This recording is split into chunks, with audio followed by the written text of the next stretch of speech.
जब घर में कोई किलकारी गूंजे, ये लोरी की धुन में गाती है। जीवन की आपाधापी में मन को सुकून पहुंचाती है। कोई अपना कहीं खो जाए अगर, सीने से लगाई लेती है। कला अपने भीतर ही रहती है। कला अपने भीतर ही रहती है। कला अपने भीतर ही रहती है।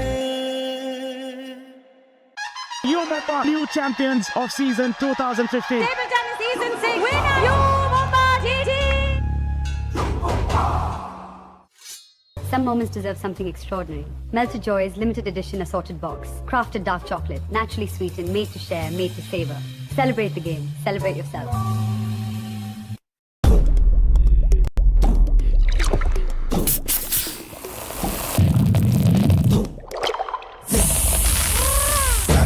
Grab it, visit, grab it, grab it, visit, grab it, visit, grab it, visit, Campa.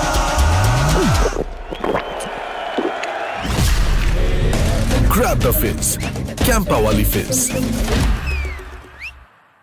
You're the new champions of season 2015. Table tennis season 6 winner, you Mumbai GT. Some moments deserve something extraordinary. Melted Joy's limited edition assorted box. Crafted dark chocolate, naturally sweetened, made to share, made to savor. Celebrate the game. Celebrate yourself.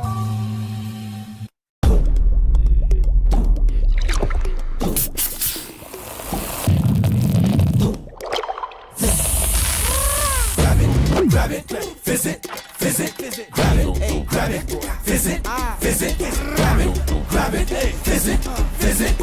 it, visit, grab it, visit, grab it, visit, Campa.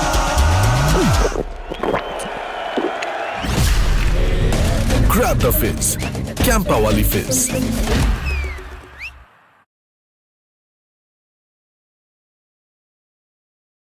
The Tech Mahindra Global Chess League here in Mumbai, and what an exciting day it's going to be.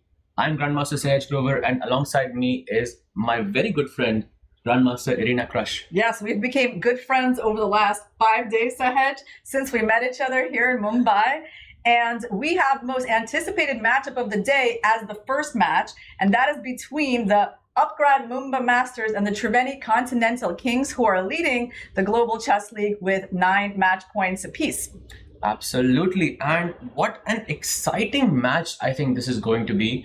Upgrad Mumbai Masters lost the toss and Triveni chose the color black. And what are your thoughts on that, Irina? Who do you think is a clear favorite? Let's go through them maybe one by one. Let's start from the Prodigy board. Bardia versus Marc-Andrea Maurizzi. Who do you think is the favorite there? Right. Well, I haven't been able to find any games between these two young players. But so all we have really to go on is how they're doing in this league in their 4 games. Daneshvar has gotten 3 points out of 4, and Maurizzi has 2 out of 4. He could have actually done better because he was winning against Volodar Murzin. So I think it's a toss-up, even though Daneshvar is currently a bit ahead in the standings.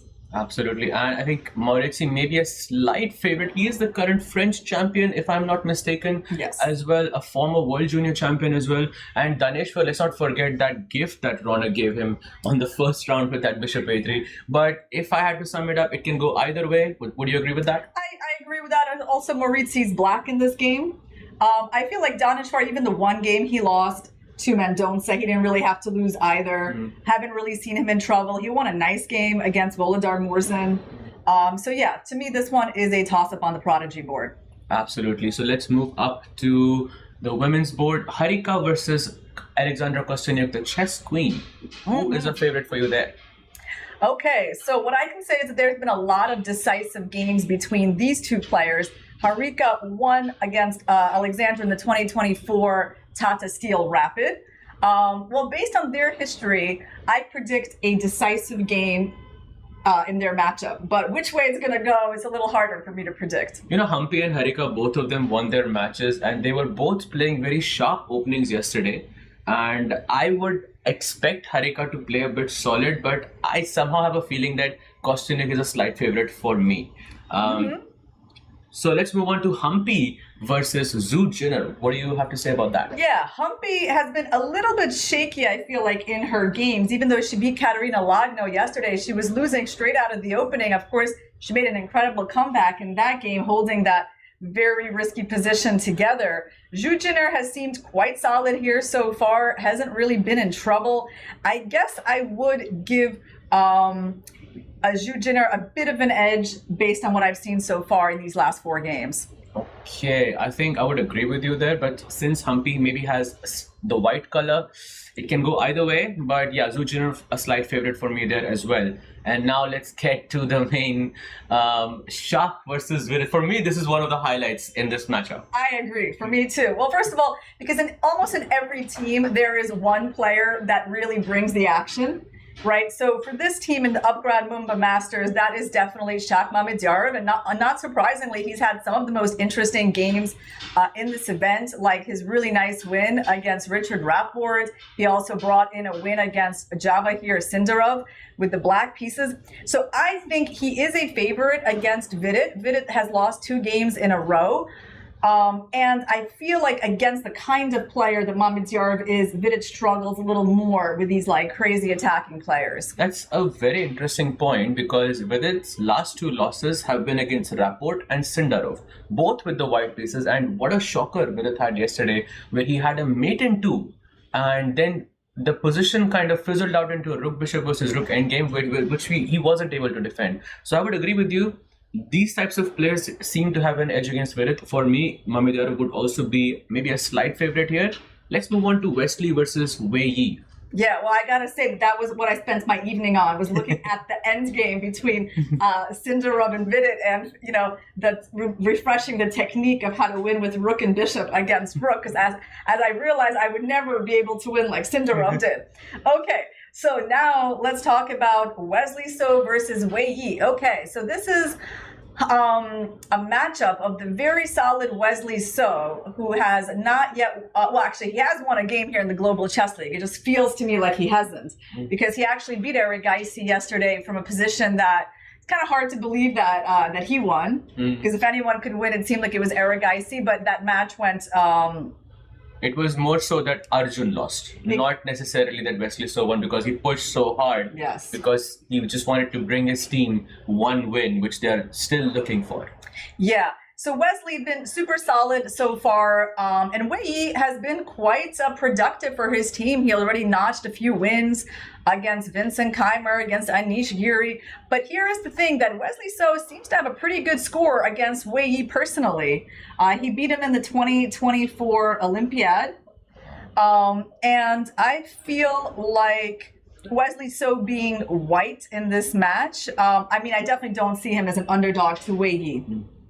But both of these players being super solid, is it safe to say that maybe draw is like the safest result here? But you know what, I feel like Wei Yi, I mean, yeah, he's black, so maybe he will be solid. In general, you know, I feel like when he's white, he creates some action on the board. He's less solid, I feel, than Wesley. Absolutely. We all remember that game against Lazaro Bruzonia, where he sacrificed a rook and the king from g8 went all the way down to h3. And I mean, of course, Wei has a reputation of being extremely aggressive. But these days, we saw him at the World Cup. He was super solid going into the tie breaks, wasn't losing. But, you know, one thing I really like about Wei is that even in tough situations, even in situations where he has a lot of, let's say, pressure, he's calm as a cucumber. Yes, that's true. The blood runs cold in his veins. Absolutely. All right, now we got our board 1 matchup on the icon board between Maxime Vachier-Lagrave and Alireza Firouzja. So this is a matchup of someone who I feel is in good form and someone who is in amazing form, which is kind of rare, right? Absolutely, because French number 1, French number 2, both of them known for their, blitz chess, and I feel Firouzja being 4 out of 4. He's on an insane run. He has defeated Fabiano, Gukesh, Hikaru, and Vishy back to back. whereas MVL has defeated Vishy, Fabi, and has drawn to Gukesh but lost to Hikaru.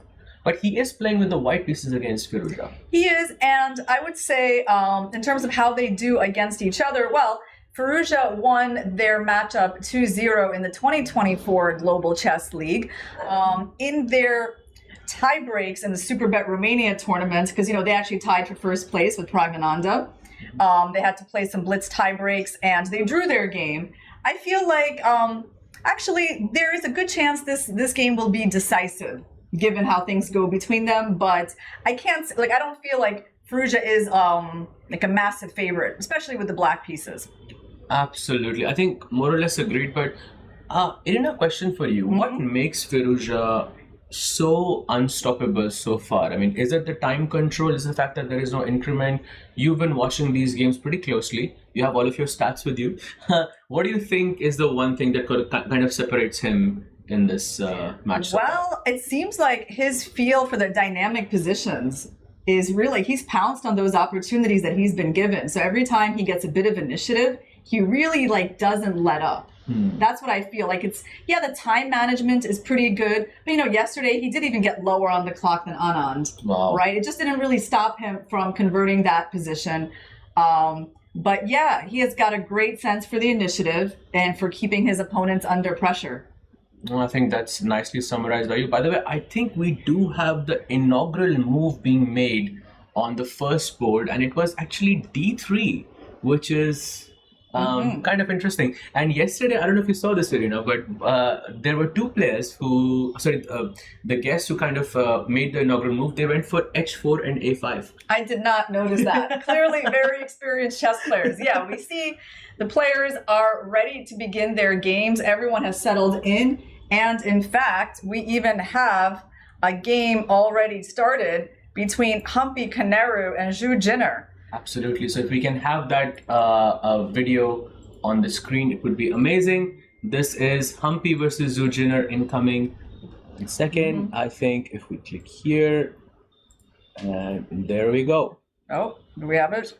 Yeah. Oh, wonderful. Okay. We have the Catalan system being played by Humpy. A very solid approach against Zhu Jinner. But she started with this unusual move order in terms of getting into the Catalan. She starts with the Reti move order, G3, and then, D4, Bishop E7, and C4. And after castles, instead of going into the main lines by castling and letting black capture that pawn, she decides to go Queen D3. That is definitely a less common move.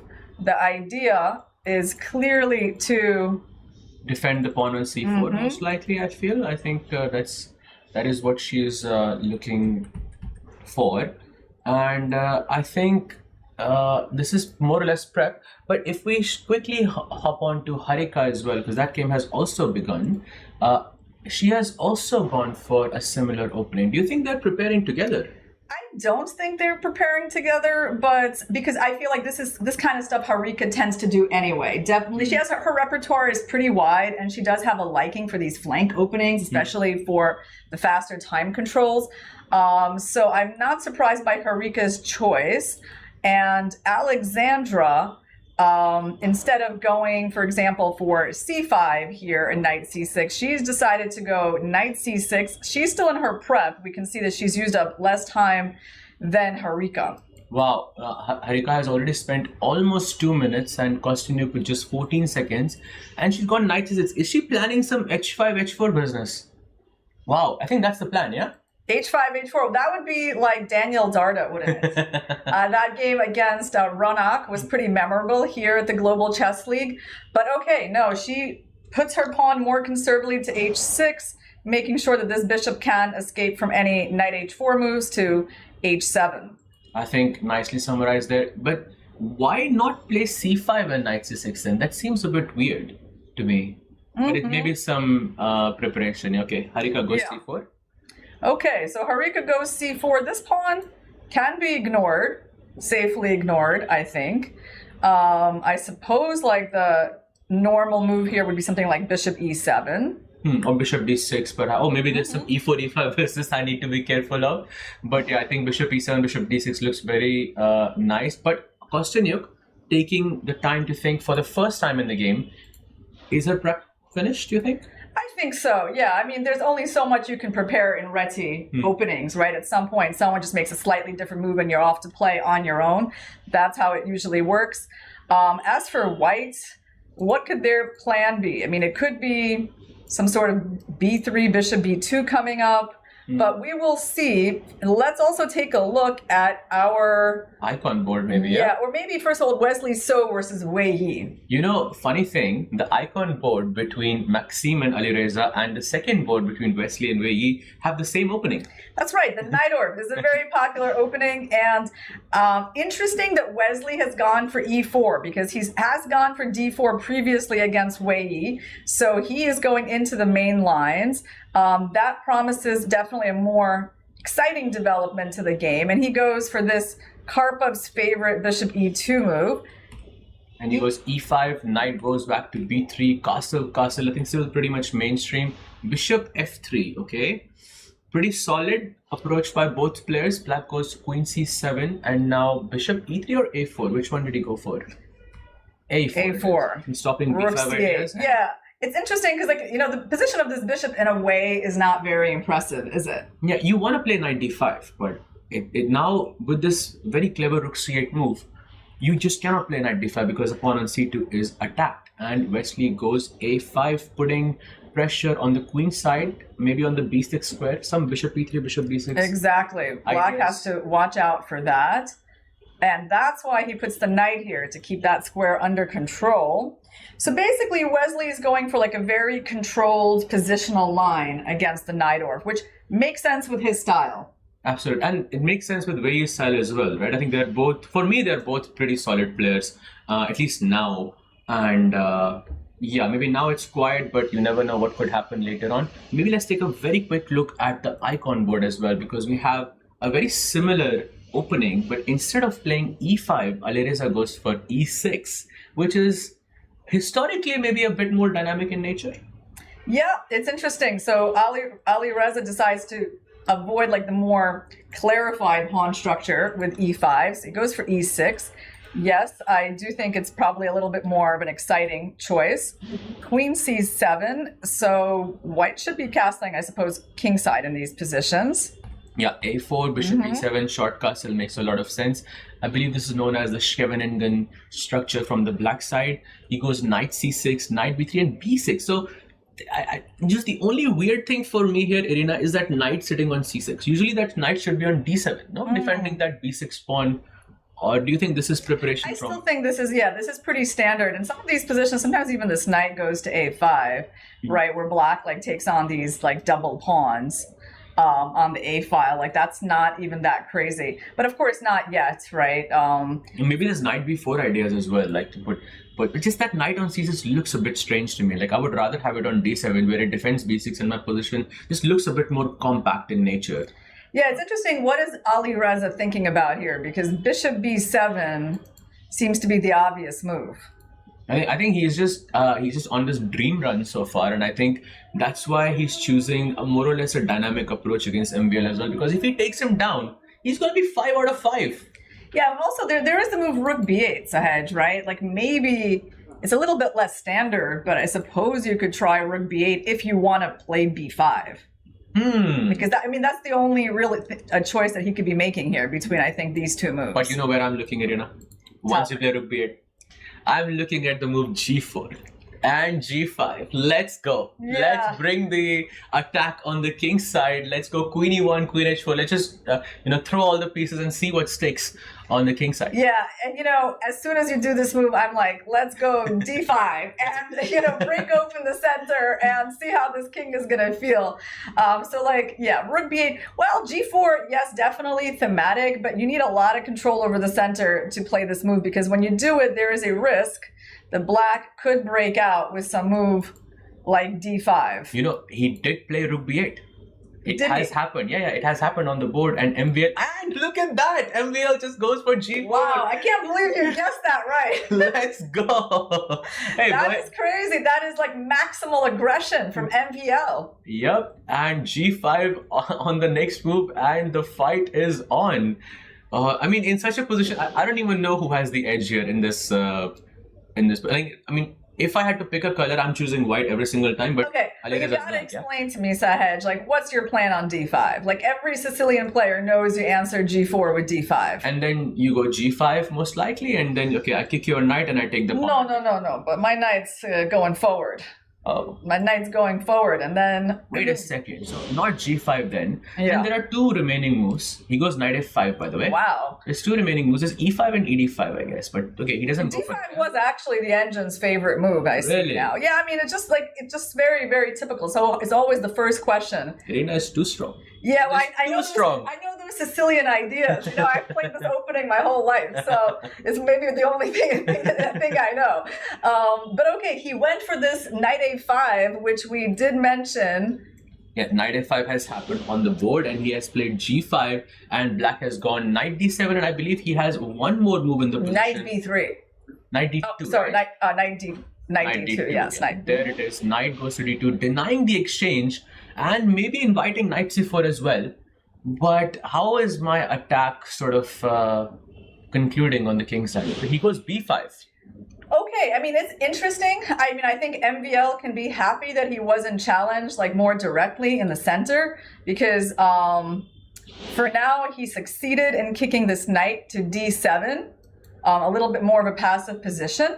The white rook has opened up after the trade on b5, so I don't think we can complain too much.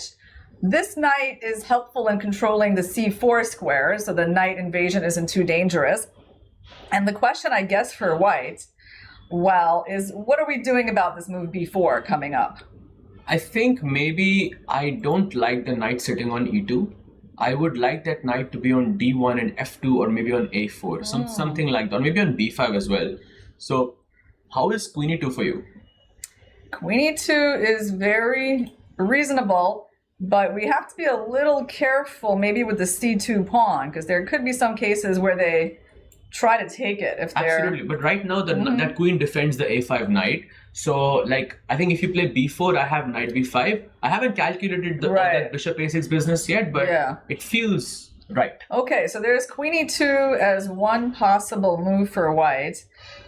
What other... Okay, I think we have a move bishop e2 from MVL. I think I know what he wants. He wants to put the bishop on d3 and put the queen on h5, and then attack on the king side.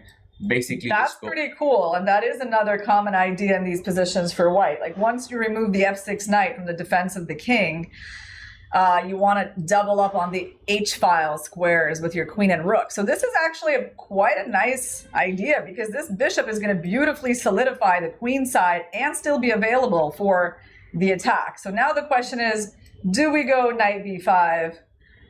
Or is the knight going to get a little bit stuck there? I think he does go forward, and we go knight b5, played on the board, black goes queen d8, and maybe bishop d3 is possible, following it up with queen h5. But I'm a little bit afraid of bishop a6 ideas. But you know what I'm more afraid of? I'm more afraid of for the Mumbai Masters, because two of their boards are now in worse positions. And let's take a quick look at Mahindra versus Vidit, because Vidit is already having a very big advantage.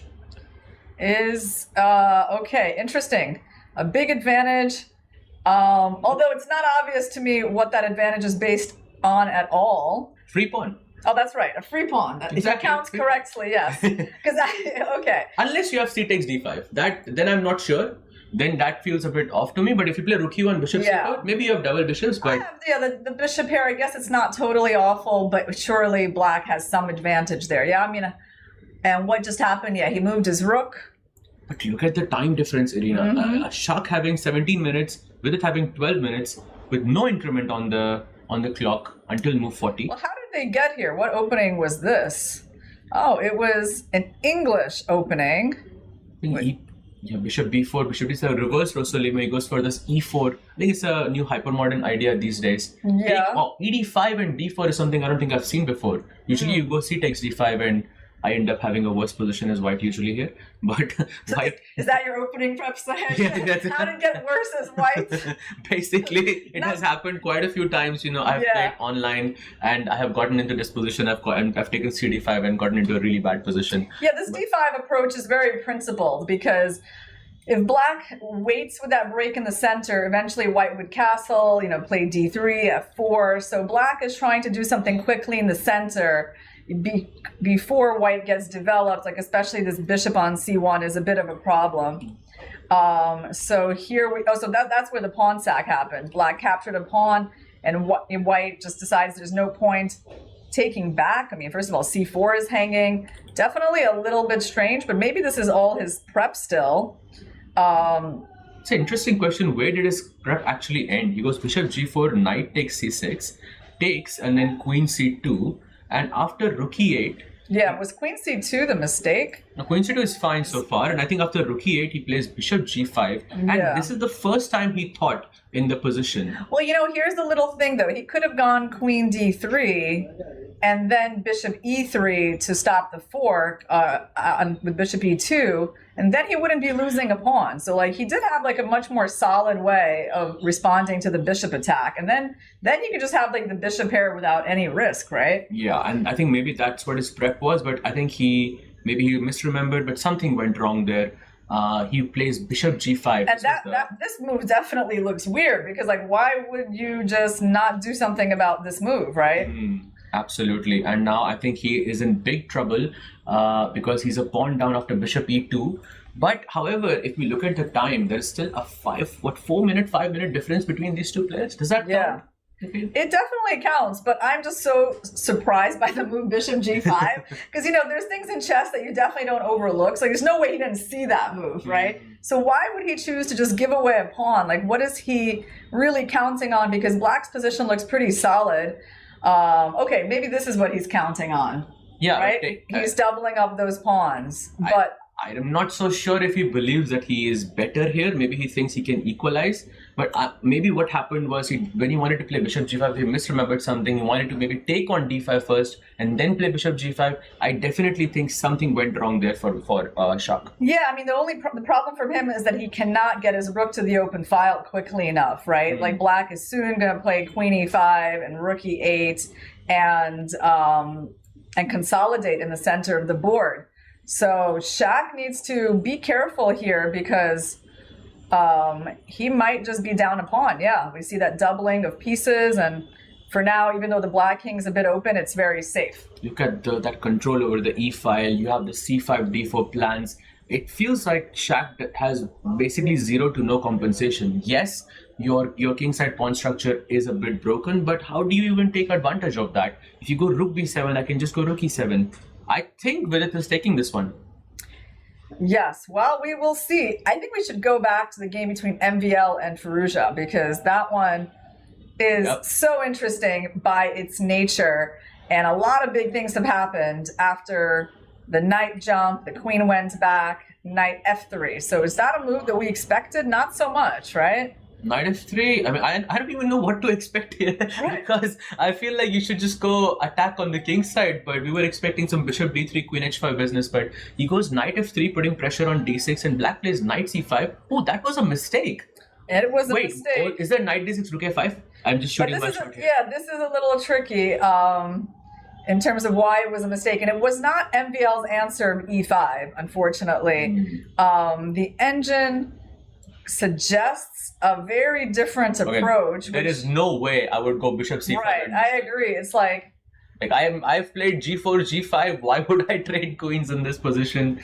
Well, I guess the answer is maybe this endgame is just better because this knight's a bit awkward.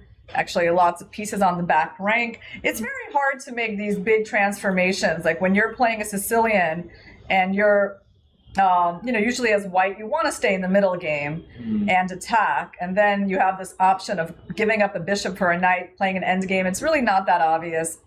The viewers might wonder, what was the point of g4, g5? Well, maybe you're not attacking on the king side anymore, but you do have space in the endgame, and that's how the initiative switches as it transitions into the endgame. But he goes e5 and black goes d5, and now knight bd4 played by MVL.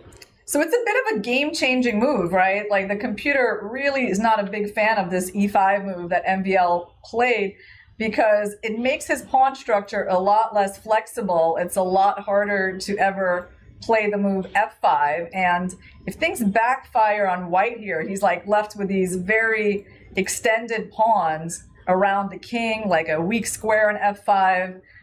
So, okay, we'll see if this is going to be important for the game. For now, white plays knight bd4, and it is Alireza's move. Oh, look at that. Rook takes a5 is, I think, a major threat in this position. Although I don't know if it's actually working, because after take on a5, knight c6, you have queen c7, and maybe you're still more or less safe. But I would be worried about a move like this. Perhaps Alireza should go bishop d7. Okay, bishop b7. And played, by the way. Did he do it? Yeah, just now. Oh, bishop d7. Okay. Nice. So he goes b3 by MVL, and it looks like he is taking back the initiative. Yes. I like this move b3 a lot, actually. It makes me feel a lot better when I see that knight cannot come to c4. So this stabilizes things on the queen side. So now the only square you got to worry about is the e4 square with this knight. I mean, the knight can jump to e4, and I think we can just go for some queen e1, queen h4, something like that, and maybe some h4, h5 ideas as well on the king side. And black is looking for that breakthrough. You know, d5 was that breakthrough, like you mentioned a bit earlier, but now the center is not really open. So maybe you want f6, but it might weaken your own king. F6, yeah, interesting. I mean, the thing is that white has all the pieces on that side of the board, so black has to be careful about opening it up. Also, you got to decide what you're doing with this knight on a5, right? So the first thing I'm thinking about is, like, should I try to go here? The problem is that one knight will just replace the other for white, so white doesn't really lose any stability. Wow, he goes knight a b7. He does answer the question. I think Alireza wants to put the one knight on e4 and the other knight on c5. I'm not really sure what that knight is doing on c5, but it's an improvement over the knight on a5. Absolutely. At least you don't have to defend it with your queen, right? But this game is shaping up to be exciting. I don't think we're going to see a draw necessarily from this position. For sure. I mean, I'm not even sure who I'm going to choose in this game, but yeah, it promises an exciting game for sure. Meanwhile, if we can take a very quick look at Humpy versus Zujiner, because Humpy seems to have maybe a slight advantage here, and that is great news for the Upgrad Mumbai Masters. Okay, so Zujiner tried to break in the center with the move e5. Seems to not have worked out super well because his queen has a very nice square in f5. So now there's sort of latent pressure against the d-pawn. This is a very unpleasant relationship. At some point, you know, we can make that trade and just give black an isolated pawn. Or we could, you know, depending on what black does, there could be a move like knight f3. Knight f3 looks very nice, but right now, I think Zujiner has to defend that knight somehow. Maybe bishop d6 or bishop f8, and we go knight f3 in the next move. I think. Yeah, or maybe first, I don't know, should we give them an isolated pawn first? Could be, but is that necessary? Like, you can also... You also have ideas of knight b5 at some point. If you put your bishop on d6. This is kind of unpleasant, isn't it? Very much so. I think maybe out of all the boards, this is the only one where one team seems to have a signal. Yeah, and I think what I like about this is I like the style of the position. This is definitely Humpy's style, kind of like, still it's a positional game. Nothing too wild, but where she's definitely pressing. So I think she's feeling good here. Let's take a look at Harika versus Alexandra Castenyuk. Wow, so this is the position. Okay, we have double bishops. White's rooks are on e1 and c1, which are quite nice, both placed on the open file. Castenyuk has just played rook f5. I'm guessing she wants to put the rook on b5 and attack the b2 pawn. Or maybe she just had no other good way to protect this bishop, maybe. Oh yes, that's a good point. Yes, maybe rook c8, but yeah, rook a5 looks a lot better because I think you defend the c5 bishop, but plus you also have rook b5. Can I go knight d2 here? You know, this position feels rather awkward for black, actually. Like, I'm not a fan of how this bishop is sitting, staring into that pawn and needs to do that. This pawn can also be a potential weakness. So I feel like white's, the fact that white's rooks are connected is a sign of harmony for them. The only thing is that Harika's down on the clock and she has to still make it to move 40. So that's 18 moves in less than 7 minutes. And she goes for your move knight d2, beautiful knight rerouting threatening a fork. And I think if she goes rook b5, you can still go knight c4 and attack the queen on b6 and defend the pawn on b2 at the same time. Plus, you have this idea of knight e4 as well, because you want to kick that bishop from c5, you want to loosen that pawn on d4 as well. So multiple threats incoming, and even though Harika has less time, almost 3 minutes less than her opponent, I think this is looking quite promising for Harika. It really is. I mean, White's game is just much easier to play here. Her bishops are better, her rooks are better. I would really not like to beat Black in this position. So shall we take a look at maybe the Prodigy board, because we haven't checked that game yet. And this is the current position between Bardya Daneshwar and Marc Andrea Maurizi. And not even sure who I'm going to choose here. That is such an unusual position. This king on c7 looks so weak. And on the other hand, this king hasn't even castled yet, because castling into some sort of f3 idea seems very dangerous. I don't want to castle as white here. Maybe I will just keep my king on d2 or something. But right now he has challenged the center with d4, and Maurizi has to decide how to react here. Are you going to take that pawn? Are you going to defend the pawn on e5? Or are you going to let me play d5? Tough decision. Yeah, I wonder if there's any possibilities for Black to like start things with f3. Oh, immediately. Yeah, you know, f3, maybe pawn takes. I'm looking at like queen f7. Knight d2 perhaps, and I defend. Yeah, it's probably not quite working. But I looks dangerous, yeah? Yeah, I mean, there's also this move g4. Maybe he just needs to get going, prepare f3 on the next turn. So, yeah, this is a super double-edged position. Absolutely. It can go either way. Basically, all the games can go either way, except for the board of Humpy. Speaking of, we saw that Vidit had a substantial advantage against Shaq, but if we can quickly go to that game, looks like Shaq is fighting back and is no longer, well, completely lost. Yeah, well, that he was lost, you know, he's got twice the time that Vidit has. So Vidit's, well, but Vidit's on move 30, so Vidit can definitely make it to time control and get those 2 seconds. But do you really think 2 seconds is a lot of time in such a format? I mean, you've played. It's not a lot of time. It's not. You don't really want to just barely make it and play with 2 seconds for the rest of the game, for sure, because it's not adding a whole lot.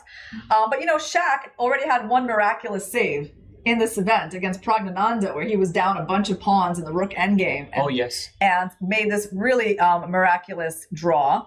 And, you know, I think he's basically in that same mode. Like, he knows he's not doing well, so he's got to play fast and hope that chances come his way. Absolutely. And he has tried to play fast, and it was a slight mistake. He has gone for b4 in this position and offering Shaq a repetition.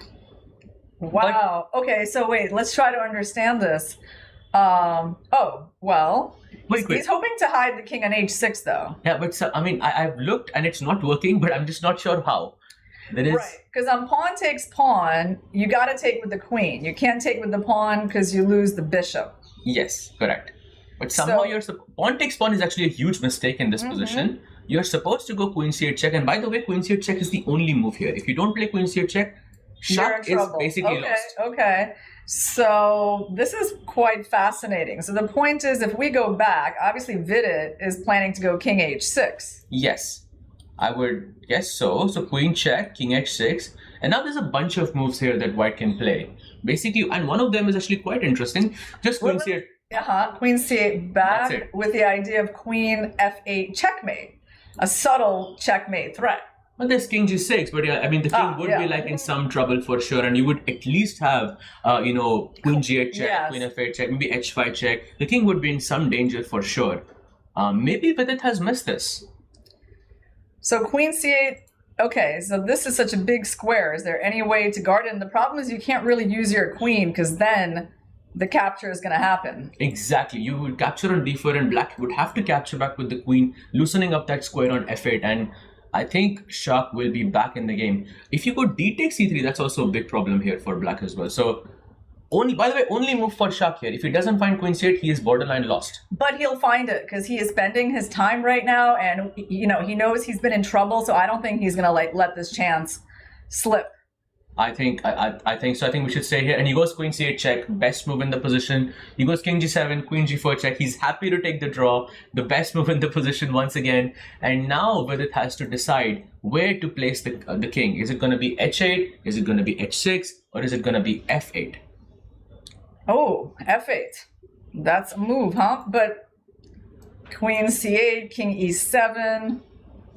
F8 just looks risky. I don't know. I would be scared for Vidit here because, you know, you could lose this technically. Because if you lose the a7 pawn, it's a bit of a problem. I guess we haven't checked this way yet. Let's give a check on c8 anyways. And let's try to come out. So now... Yeah, king e7. Do we just throw in like another check? Yeah, I think that's good. You throw a check on b7. Black goes... I mean, how are you even avoiding the checks? Yeah, you're not exactly getting out of perpetual here, are you? Yeah. Because I'm just making very basic checks, and the bishop is controlling the light squares as well. Exactly. So he's not going to go king f8, and Vidit is now under 4 minutes with no increment. This is a slight problem. I would say a very big problem. I would just say take the draw. If you go king h6, it can go either way for... But I think he'll play king h6. I don't know. My feeling is like, because he's not really risking anything by playing king h6. He can always go back to g7, right? You know, I have queen g8. You have queen g8 too, right? That's the thing. You also have this. Yeah, I see what you mean. And who's I mean, remember, if you go queen e7, some g4, g5 business, I don't know, that feels risky. And you know, your opponent is Shaq. That's another thing. He thrives on such positions. Oh, you read it right. It looks like this game is about to end in a repetition. Yeah, he repeats it one more time. Shaq would be able to claim it. I mean, I think with Vidit's time situation, it's okay. Well, he's going to be a little bit disappointed that his extra pawn advantage did not amount to very much. But, you know, Shaq was resourceful and managed the clock very well. Nicely summarized there. But if Vidit had to play, it had to be much earlier. Not now. Not anymore. He's under 3 minutes. He has no increment. Just take the draw, and I think that would be, the better choice here out of the two. King h6 is just and also let's not forget what happened to him yesterday. He was trying to push for the win, and missed a mate in 2, and then went into rook bishop versus rook, and it of course didn't end up well for Vidit. So I think king h8 is what I would do, the safer choice, and there it is. I think we have a repetition. Already the position has been repeated 3 times. Wow, Shaq is thinking now, should I go queen c8 or not?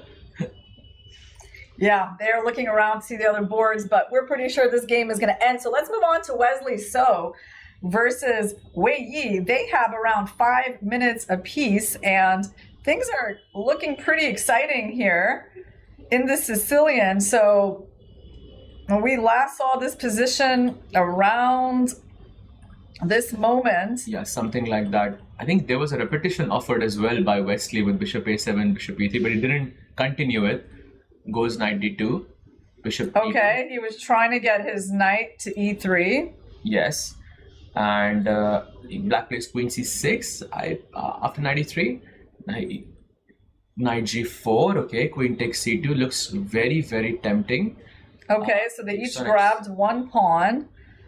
And he brings the knight back to g4. This is the current position. But yeah, black is clearly not in any trouble, right? Because, black lost an h pawn for a c pawn. So they got a more central pawn out of that trade. Yeah, like even in the end game, I don't see, white's h pawn would be the better pawn to have. Absolutely not, yeah. I think Wei Yi is slightly more comfortable in this position, especially in the end game. He can definitely push here, but I think Wesley still remains more or less solid for me. Yeah, interesting that he took with the bishop. He didn't even take with the rook. Not even allowing bishop b3, yeah? Yeah, maybe he was solid. Afraid of that. But, it's a little worrisome for Wesley. He is just playing for a draw here. Black is super comfortable, so he needs to hold it together for his team. Okay, MVL versus Fallujah. Absolutely. And by the way, quick update for everyone. Shakhriyar Mamedov has drawn against Vidit Gujarati. So that's the first game that has ended in a draw, meaning Upgrad Mumbai Masters and Triveni Continental Kings are now 1-1 on the scoreboard. White's attack hasn't really gotten off the ground in this position. They've been maneuvering for a long time now. White has gone c3, a move that the computer doesn't love, and I can sort of understand how strategically it can be very risky because you've weakened the B pawn. Are you seriously telling me that Alireza is going to win today again? I mean, that's what it's starting to look like, right? Because White, has a lot of weaknesses with all those extended pawns. Once the game opens up and, no attack materializes on the king side for White, things get pretty bad. And I mean, even if you just capture, like your knight can come out to b5. Yeah, and actually it has. Yeah, after c3 he's played knight b5, c takes b4, knight comes out to d3, queen b1, knight takes b4, and White plays rook c1. But look at how beautifully those knights are placed. He has a protected pass pawn on d5. Just move the queen, bring the rook to c8. It's such a great position for Firouzja. I mean, he has really improved his position so much compared to what it was, because these knights didn't used to be that great, and now they're both great, and White's knights are pretty passive on the second rank.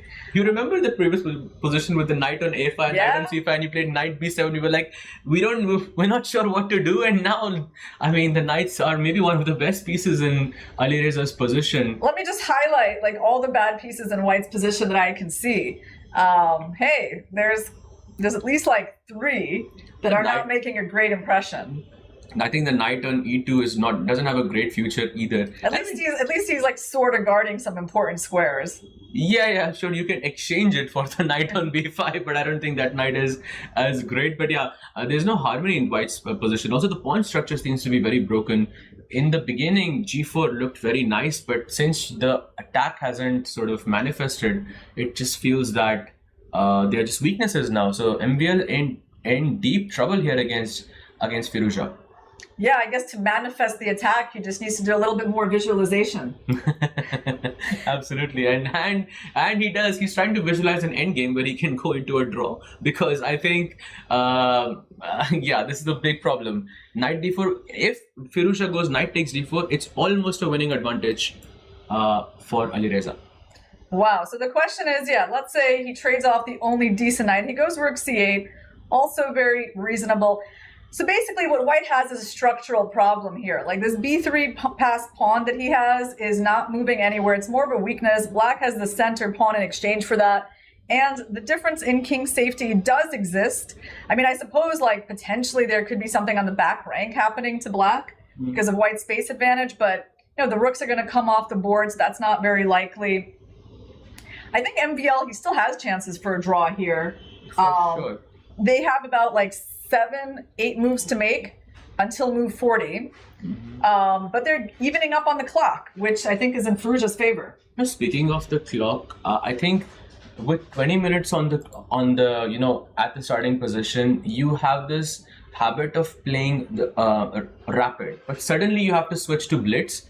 So I feel like having 2 seconds is basically nothing in this format. So it still is, I think, very, very difficult road ahead for MVL to make a draw in this position. I really like this idea of knight takes knight and putting the bishop on b5, because once you can control the d3 square somehow with the knight or the bishop, it could be a huge problem, I think, for MVL there. Well, we do have a result on the Wesley So versus Wei Yi board. They have just finished their game. So Wesley So managed to, I believe, make a draw there. And that is important because we were a little bit preferring Wei Yi's position, but Wesley was able to navigate it to safety. Meanwhile, Humpy versus Jujunair. Wow, she no longer has an advantage at all.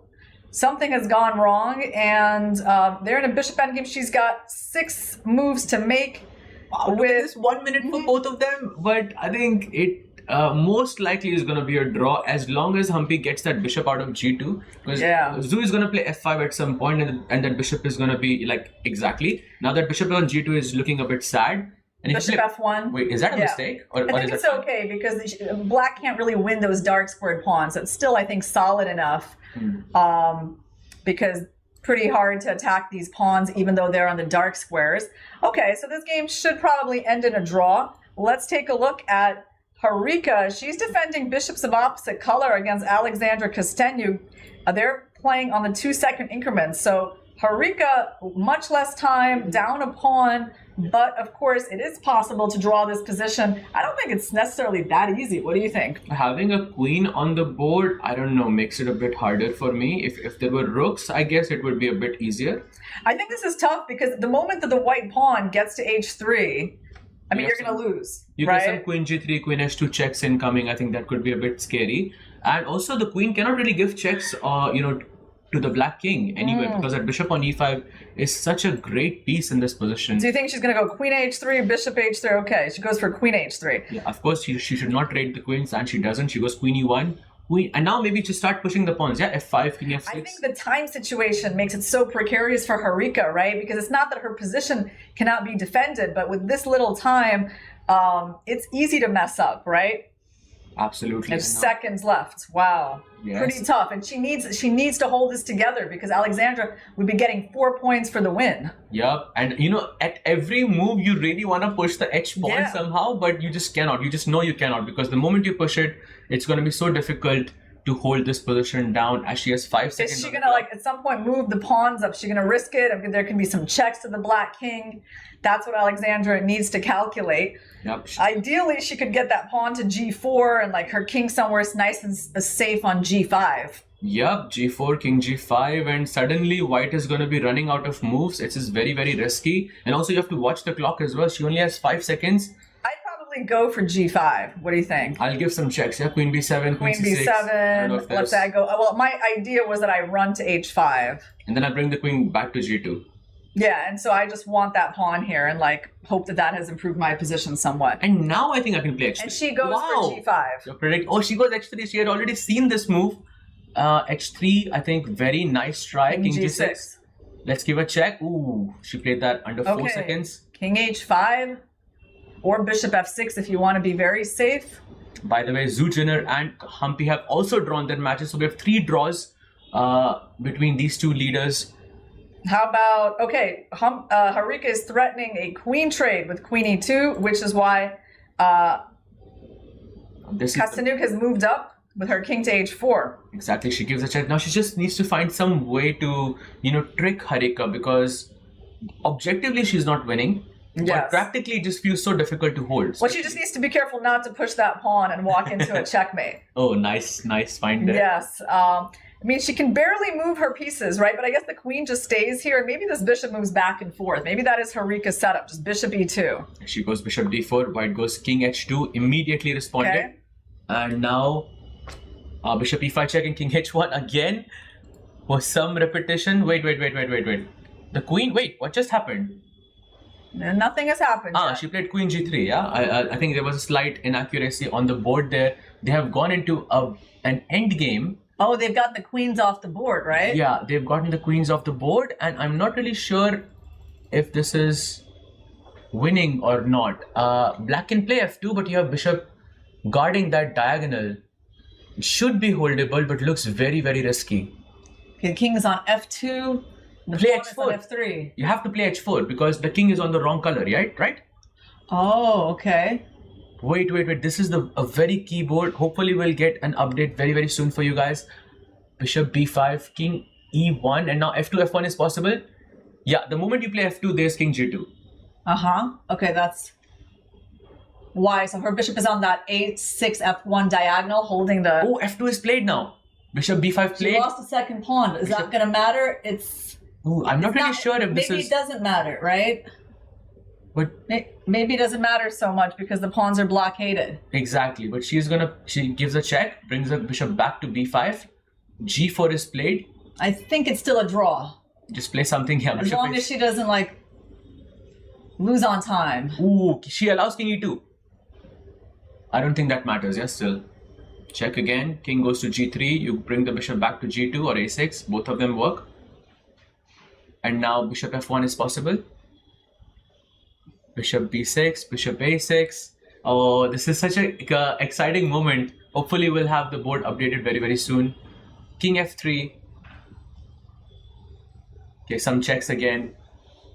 King goes to e1 and now king g2. Okay, now this is a draw. Wow. And by the way, I think we also have a draw on the Prodigy board. in a super sharp position, but White couldn't make more than perpetual check. So we've got just this one game, right? Okay, let's go to it. On the icon board, MVL versus Fallujah.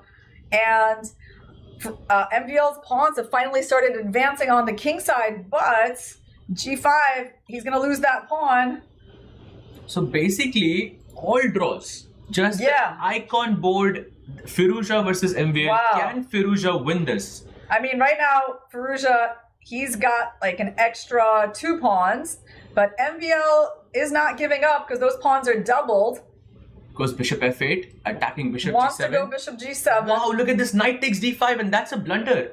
Goes And bishop c6. Ooh. Oh, he blundered the knight. He was hoping that the pawn would take and he could go e6 and have some ideas on the diagonal. Goes bishop f3, and now you go bishop takes d5, bishop takes d5, pawn takes d5, e6. And you probably just take it. Yeah. Yes. Wow. Wow. Fallujah gets the 1 win for his team. That was so amazing. And he's on 5 out of 5. Nobody can stop this man. 5 out of 5, leading the Triveni Continental Kings to victory against Upgrad Mumbai Masters. And well, I mean, it was so much needed because all the other boards were, was a draw. Yeah, I mean, after so much time of play, 5 games were ending in draws. Like, this was maybe the best chance ever for a match to finish with all 6 draws in the Global Chess League, which we've never seen before. But in the end, there was one decisive game, and Alireza Fallujah will once again be getting the MVP award at the end of this match. I mean, it has to be him, right? He's just unstoppable. So let me go through, the list of victims here for against Fallujah. It was Fabi, it was Gukesh, Hikaru, Vishy, and MVL. There is no stopping this man. Doesn't matter if he's playing with the black pieces or with the white pieces. He is just so impressive. So impressive. And, the other thing is that his games are actually fun to watch. Yeah. Right? Like, there is action, whether he's white or black. He plays interesting openings. Like, this one was a Sicilian Najdorf, right? So he's not shying away from sharp positions. Yeah, absolutely. And choosing to go e6 and keeping the tension on the board, inviting that attack on the king side with g4, g5. I think he wanted a game on the board. And he's gotten the better of MVL. So after this match, there is one sole leader in the Global Chess League. The Triveni Continental Kings move ahead by 1 match, and they are now, I believe, on 12 points. Yes, they are on 12 points, and there we have the leaderboard. Upgrad Mumbai Masters, who were the only ones sharing that first place with them, are now on 2nd place. But of course, there is still a lot of chess to be played. But right now, Triveni Continental Kings, the defending champions, are in 1st place. That's right, and there's a couple of teams that can catch the Upgrad Mumbai Masters now. For example, the Alpine SG Pipers, actually, they are 1 match away. If they can win against the PBG Alaskan Knights in our 2nd match of the day, they would catch the Upgrad Mumbai Masters. And the Ganges Grandmasters and the Fires American Gambits also have a chance to catch up, and because they will be featured in match number 3 today. Absolutely, and both of them have such a high chance because Alpine SG Pipers are playing against the PBG Alaskan Knights, who are not in the best shape. And between Ganges Grandmasters and Fires American Gambits, one of them have to win, right? Exactly. So they are just going to. So one of them is. Both of them are going to most likely catch up. But stay tuned for that. I think we'll take a very short break, and we'll be back with more action for you very, very soon.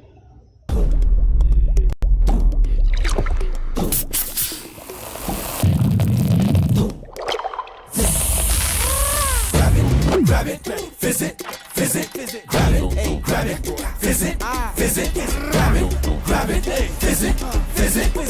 visit, grab it, visit, Gamma!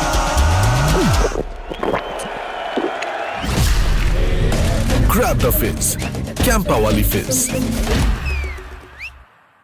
Your Mumbai new champions of season 2015. Table tennis season 6 winner, you Mumbai GT.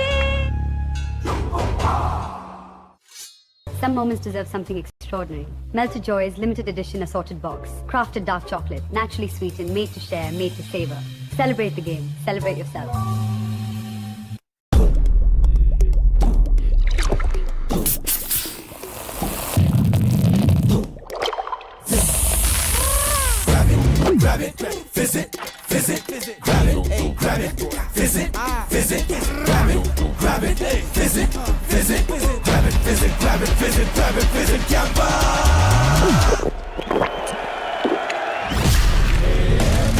the fizz.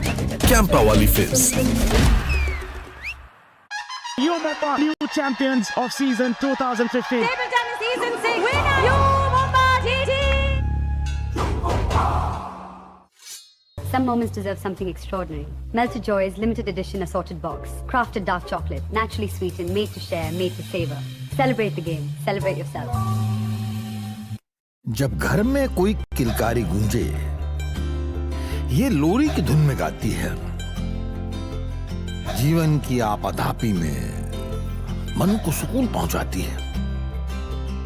कोई अपना कहीं खो जाए अगर, सीने से लगाई लेती है। कला अपने भीतर ही रहती है। कला अपने भीतर ही रहती है। कला अपने भीतर ही रहती है।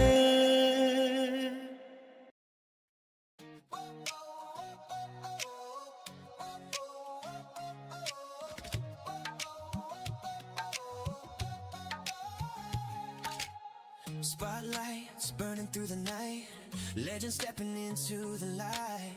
Crowds roar like a rising tide, biggest stars standing side by side. Cameras flashing, hear the noise, history made by girls and boys. This is fire, can't contain, every heartbeat calling your name. Under one roof we're chasing glory, every second writes a story. No turning back, no time to rest. This is the ultimate test. Everybody say check, mate. Come together for a chess day. Hands up, let the whole world celebrate. It's a festival of chess. Everybody say check, mate. Come together for a chess day. Feel the pulse as the moments escalate. It's a festival of chess. It's a festival of chess.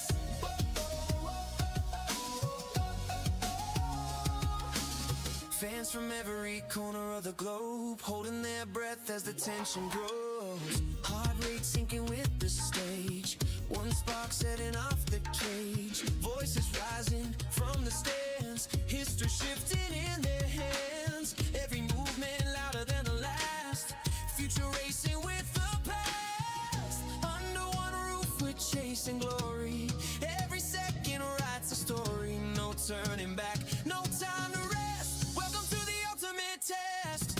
Everybody say check, mate. Come together for a chess day. Hands up, let the whole world celebrate. It's a festival of chess. Everybody say check, mate. Come together for a chess day. Feel the pulse as the moments escalate. It's a festival of chess. It's a festival of chess.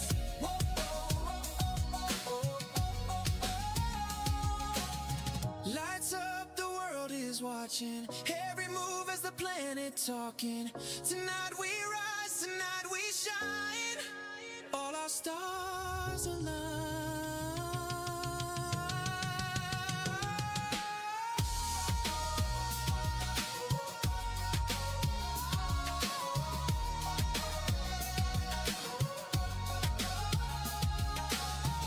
Everybody say check, mate.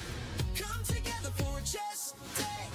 Hands up, let the whole world celebrate. It's a festival of chess. Everybody say check, mate. Come together for a chess day. Feel the pulse as the moments escalate. It's a festival of chess.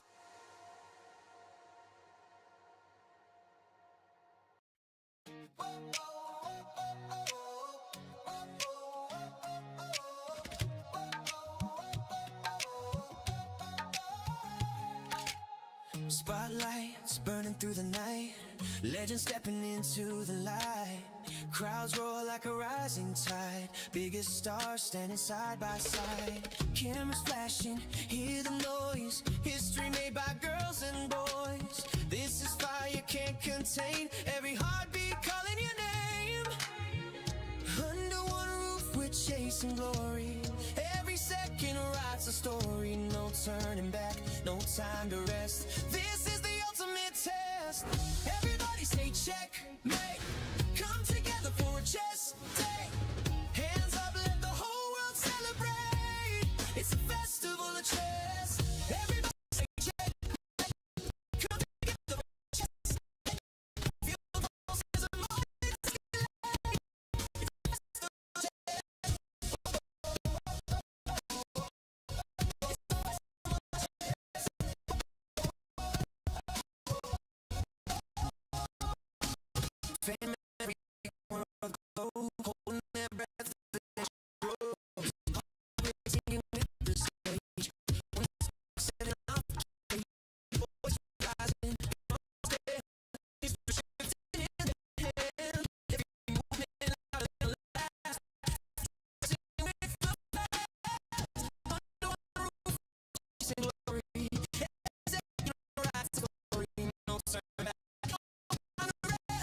watching.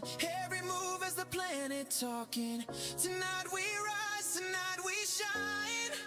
All our stars align.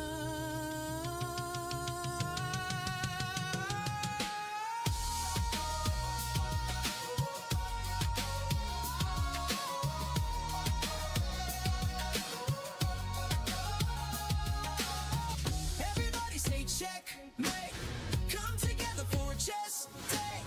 Hands up, let the whole world celebrate. It's a festival of chess. Everybody say checkmate. Come together for a chess day. Feel the pulse as the moments escalate. It's a festival of chess.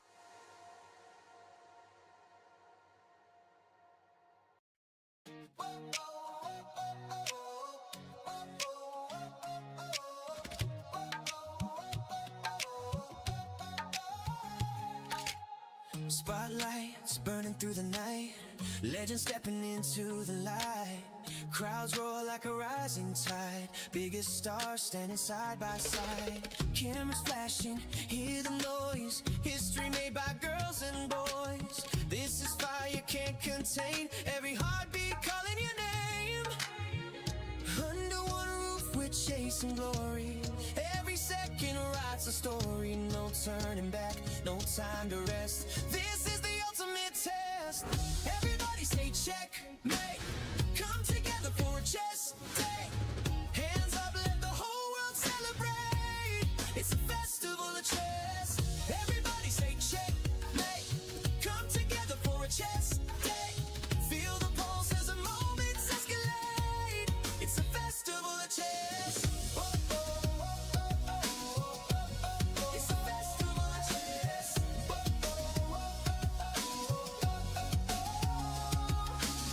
Fans from every corner of the globe holding their breath as the tension grows. Heart rate sinking with the stage. One spark setting off the cage. Voices rising from the stands. History shifting in their hands. Every movement louder than the last. Future racing with the past. Under one roof we're chasing glory. Every second writes a story. No turning back, no time to rest. Welcome to the ultimate test.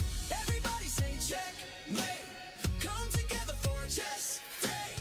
Hands up, let the whole world celebrate. It's a festival of chess. Everybody say checkmate. Come together for a chess day. Feel the pulse as the moments escalate. It's a festival of chess.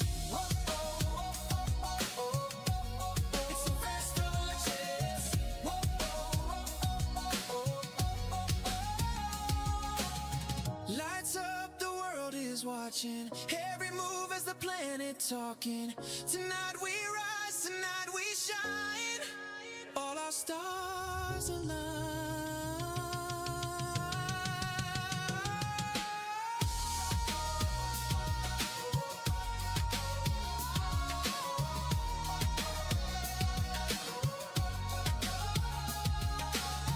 Everybody say checkmate.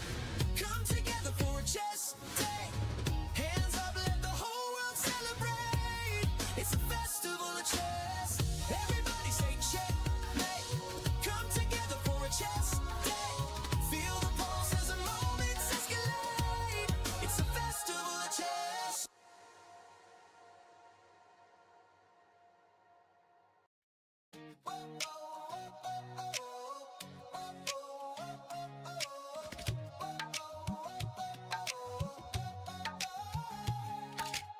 Spotlights burning through the night. Legends stepping into the light. Crowds roar like a rising tide. Biggest stars standing side by side. Cameras flashing, hear the noise. History made by girls and boys. This is fire can't contain. Every heartbeat calling your name. Under one roof we're chasing glory. Every second writes a story. No turning back, no time to rest. This is the ultimate test. Everybody say checkmate. Come together for a chess day. Hands up, let the whole world celebrate. It's a festival of chess. Everybody say checkmate. Come together for a chess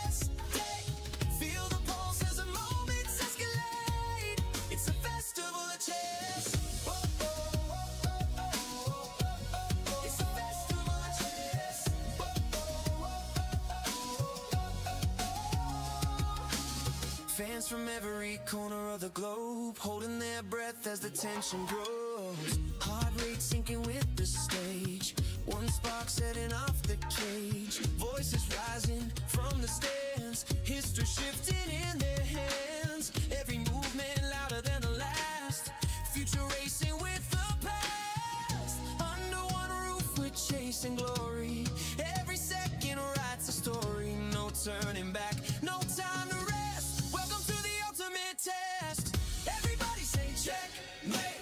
Come together for a chess day. Hands up, let the whole world celebrate. It's a festival of chess. Everybody say checkmate. Come together for a chess day. Feel the pulse as the moments escalate. It's a festival of chess. Whoa, oh, oh, oh, oh, oh. It's a festival of chess. Whoa, oh, oh, oh, oh, oh. Lights up, the world is watching.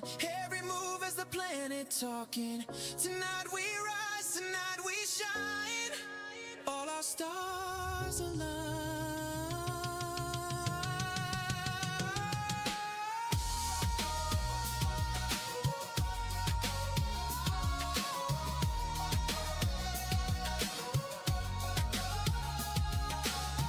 Everybody say checkmate. Come together for a chess day. Hands up, let the whole world celebrate. It's a festival of chess. Everybody say checkmate. Come together for a chess day. Feel the pulse as the moments escalate. It's a festival of chess.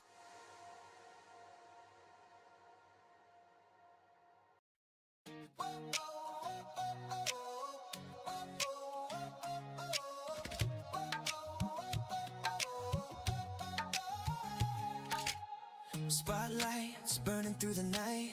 Legends stepping into the light. Crowds roar like a rising tide. Biggest stars standing side by side. Cameras flashing, hear the noise. History made by girls and boys. This is fire can't contain. Every heartbeat calling your name. Under one roof we're chasing glory. Every second writes a story. No turning back, no time to rest. This is the ultimate test. Everybody say checkmate. Come together for a chess day. Hands up, let the whole world celebrate. It's a festival of chess. Everybody say checkmate. Come together for a chess day. Feel the pulse as the moments escalate. It's a festival of chess. Oh, oh, oh, oh, oh, oh. It's a festival of chess. Oh, oh, oh, oh, oh.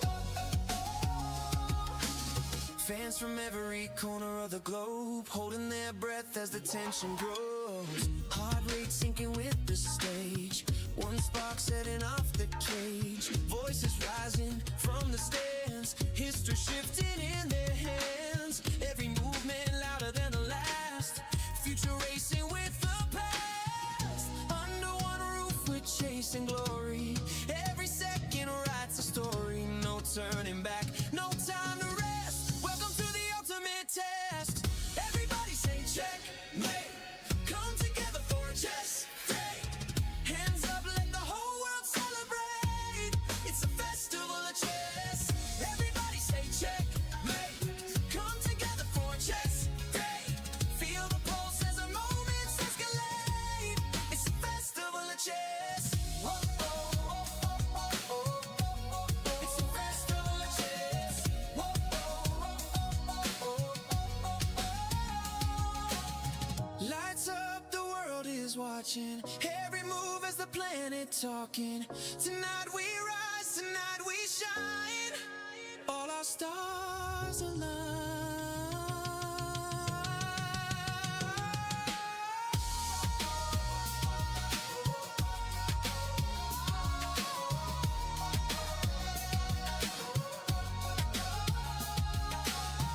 Everybody say checkmate.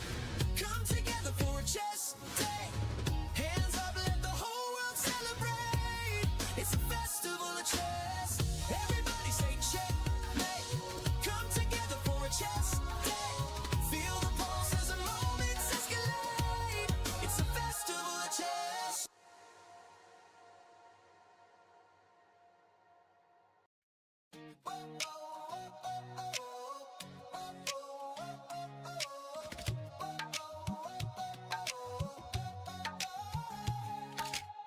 Spotlights burning through the night, legends stepping into the light.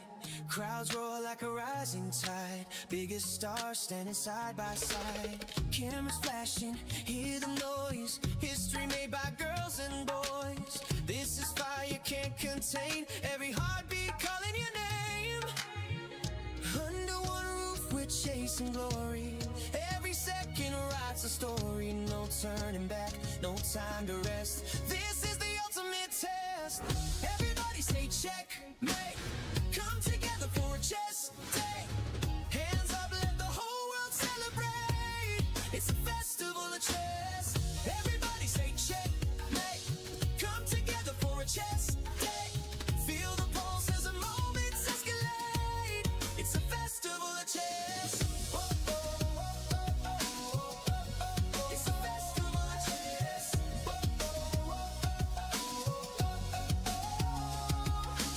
Fans from every corner of the globe holding their breath as the tension grows. Heart rate sinking with the stage, one spark setting off the cage. Voices rising from the stands, history shifting in their hands. Every movement louder than the last, future racing with the past. Under one roof we're chasing glory, every second writes a story. No turning back, no time to rest, welcome to the ultimate test.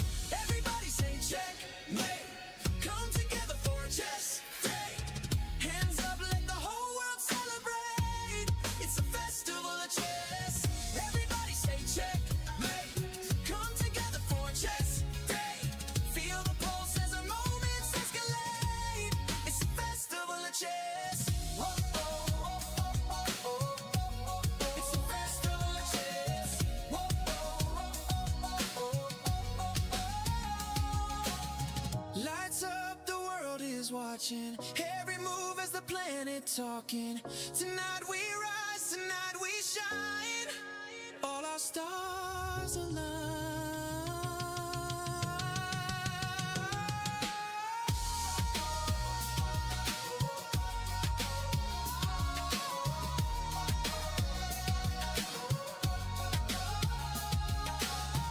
Everybody say checkmate, come together for a chess day. Hands up, let the whole world celebrate, it's a festival of chess. Everybody say checkmate, come together for a chess day. Feel the pulse as the moments escalate, it's a festival of chess.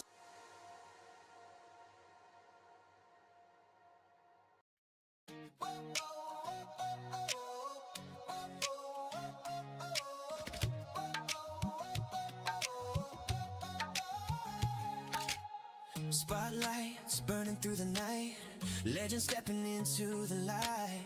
Crowds roar like a rising tide, biggest stars standing side by side. Cameras flashing, hear the noise, history made by girls and boys. This is fire can't contain, every heartbeat calling your name.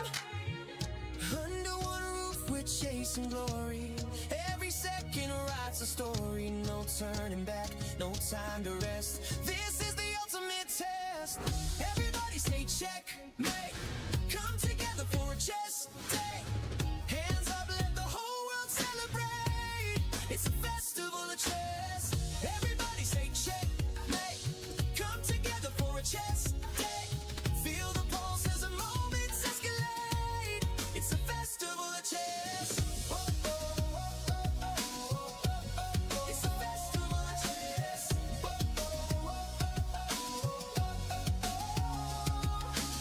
Fans from every corner of the globe holding their breath as the tension grows. Heart rate sinking with the stage, one spark setting off the cage. Voices rising from the stands, history shifting in their hands. Every movement louder than the last, future racing with the past. Under one roof we're chasing glory, every second writes a story. No turning back, no time to rest, welcome to the ultimate test. Everybody say checkmate, come together for a chess day. Hands up, let the whole world celebrate, it's a festival of chess. Everybody say checkmate,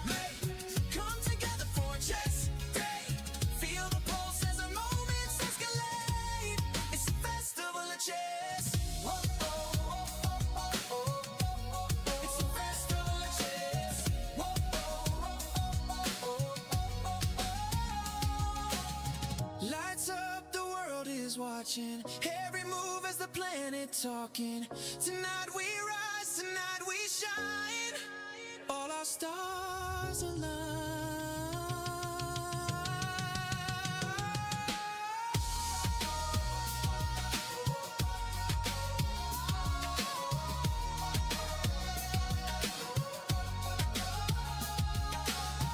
Everybody say checkmate. Come together for a chess day.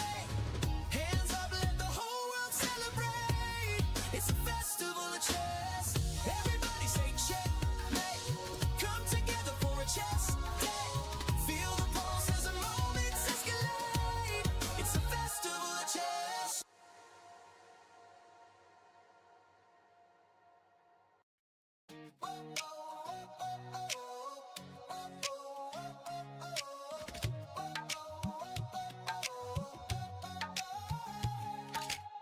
Spotlights burning through the night. Legends stepping into the light. Crowds roar like a rising tide. Biggest stars standing side by side. Cameras flashing, hear the noise. History made by girls and boys. This is fire you can't contain. Every heartbeat calling your name. Under one roof we're chasing glory. Every second writes a story. No turning back, no time to rest. This is the ultimate test. Everybody say checkmate. Come together for a chess day. Hands up, let the whole world celebrate. It's a festival of chess. Everybody say checkmate. Come together for a chess day. Feel the pulse as the moments escalate. It's a festival of chess. It's a festival of chess.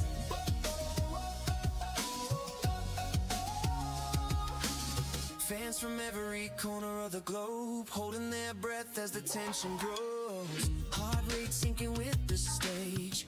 One spark setting off the cage. Voices rising from the stands. History shifting in their hands. Every movement louder than the last. Future racing with the past. Under one roof we're chasing glory. Every second writes a story. No turning back, no time to rest. Welcome to the ultimate test. Everybody say checkmate. Come together for a chess day. Hands up, let the whole world celebrate. It's a festival of chess. Everybody say checkmate. Come together for a chess day. Feel the pulse as the moments escalate. It's a festival of chess. Whoa, whoa, whoa, whoa, whoa, whoa. It's a festival of chess. Whoa, whoa, whoa, whoa, whoa. Lights up, the world is watching. Every move as the planet talking. Tonight we rise, tonight we shine. All our stars align.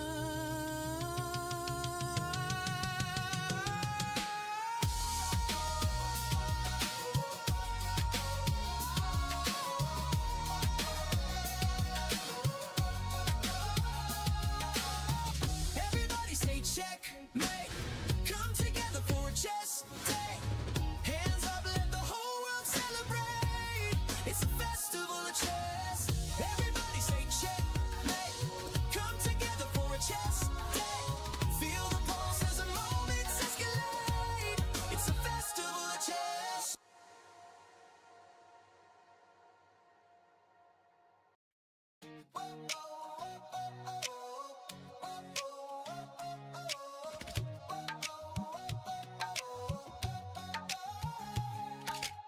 Spotlights burning through the night. Legends stepping into the light. Crowds roar like a rising tide. Biggest stars standing side by side. Cameras flashing, hear the noise. History made by girls and boys. This is fire you can't contain. Every heartbeat calling your name. Under one roof we're chasing glory. Every second writes a story. No turning back, no time to rest. This is the ultimate test. Everybody say checkmate. Come together for a chess day. Hands up, let the whole world celebrate. It's a festival of chess. Everybody say checkmate. Come together for a chess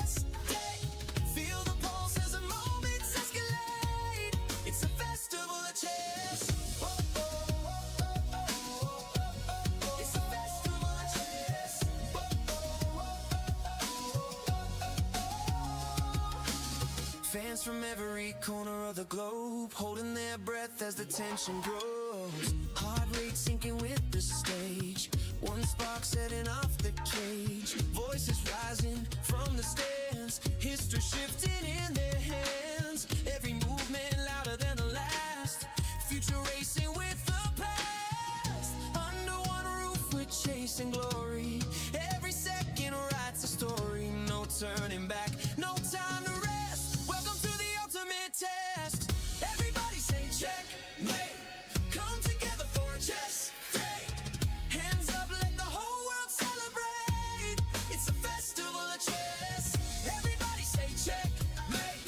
Come together for a chess day. Feel the pulse as the moments escalate.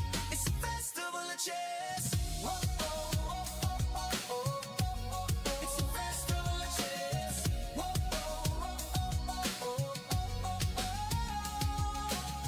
Lights up, the world is watching. Every move as the planet talking. Tonight we rise, tonight we shine. All our stars align.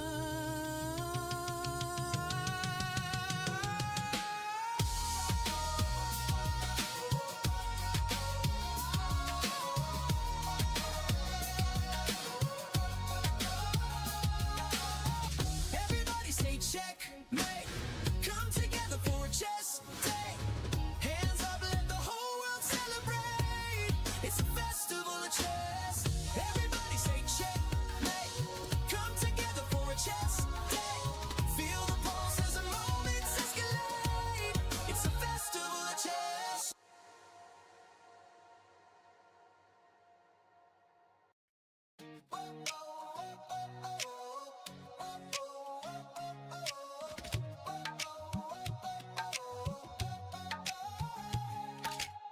Spotlights burning through the night. Legends stepping into the light. Crowds roar like a rising tide. Biggest stars standing side by side. Cameras flashing. आज हम कुछ नया सीखेंगे। एक दिन school में football आया और फुटबॉल ने मुझे बताया, ये सर सिर्फ पानी का मटका उठाने के लिए नहीं बना, ये पैर डर के भागने के लिए नहीं बने, घुटने किसी के सामने झुकने के लिए नहीं बने,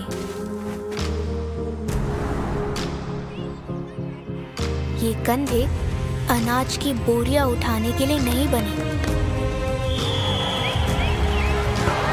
चीख सिर्फ डर से नहीं निकलती और गोल सिर्फ रोटियां नहीं होती।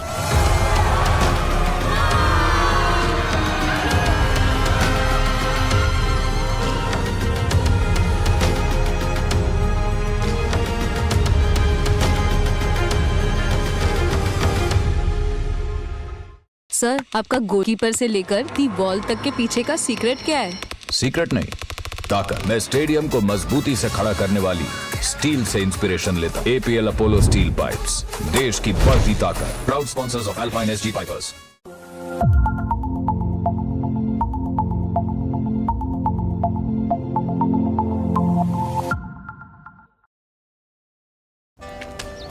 Come on guys, hurry up. अरे सुन ना, एक ब्रेक ले लेते हैं। Guys, I'm telling you, तुम लोगों को सही से ट्रैकिंग नहीं आता। But that's okay, you can learn. रोज का ढक्कन देना। तो ये रेड वाला है, सही वाला देना। वे ढक्कन, पहले तो सही पानी पीना।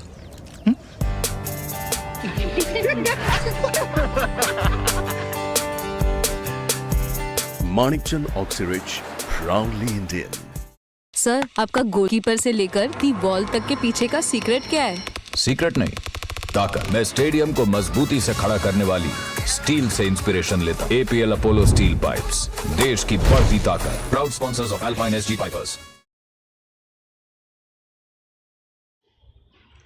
Hi everyone. Welcome to our commentary for the Global Chess League. We're on to the second match of the day between the SG Alpine Pipers and the SPG Alaskan Knights. My name is Grandmaster Irina Crush, and I'm joined by a random person we pulled off from the streets of Mumbai who's going to help me with this round 2 commentary. Absolutely, and happy to be your friend in this commentary. Irina, what an exciting match this is, because we are still looking for that first point from the Alpine SG Pipers against the PBG Alaskan Knights. The PBG Alaskan Knights have not won a single game so far in this match, and they have chosen the white color. And they've won the coin toss, and this is the current matchup. Let's go from the bottom as usual. By the way, for this match we will be looking at the chat. We will try to interact, so feel free. We might be throwing a question across to you, and there might be a chess.com membership on the horizon as well, so stay tuned for that. So yeah, let's go from the bottom of the leaderboard. Daniel versus Leon, who do you have? Okay, well, so far it looks like all the games between them have been draws. They last played in the Tata Steel Challengers in 2024. Darda hasn't been doing that amazing so far in this event. So between them, I don't know. I feel like it's a toss-up. Maybe I will give it to Darda. I mean, he must win a game at some point in this event. Absolutely. I think Darda is my horse in this race for sure, especially with the white pieces. He has 100-point difference, but of course Leon is much better in classical ratings. He's much stronger. Maybe it hasn't adjusted to his strength, but I think Darda is a faster player, and he's, I think, should have a slight advantage. Let's move on to Sara versus Nino Batsiashvili. What are your thoughts there? Okay, well, Sara has not had an amazing event so far in the Global Chess League. They did play here 2 years ago where Sarah won their Global Chess League matchup in 2023. But so far, it definitely seems like Batsiashvili is in better form. She's been gaining a lot of points for her team, while Sarah, I think, has yet to win a game.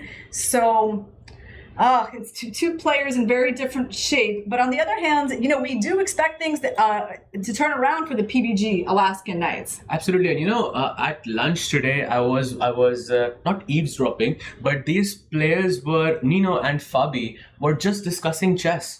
Like while they were having lunch. I think they're super serious about taking the PBG Alaskan Knights and hoping the best for them. So I would also give it to Nino simply because I think she is in better shape in this event. And now I think one of the most important matchups here, I'm really excited to hear your thoughts on it. Hao Yifan versus Lagno. Yeah, so these are two top female players. Both have been around for a very long time.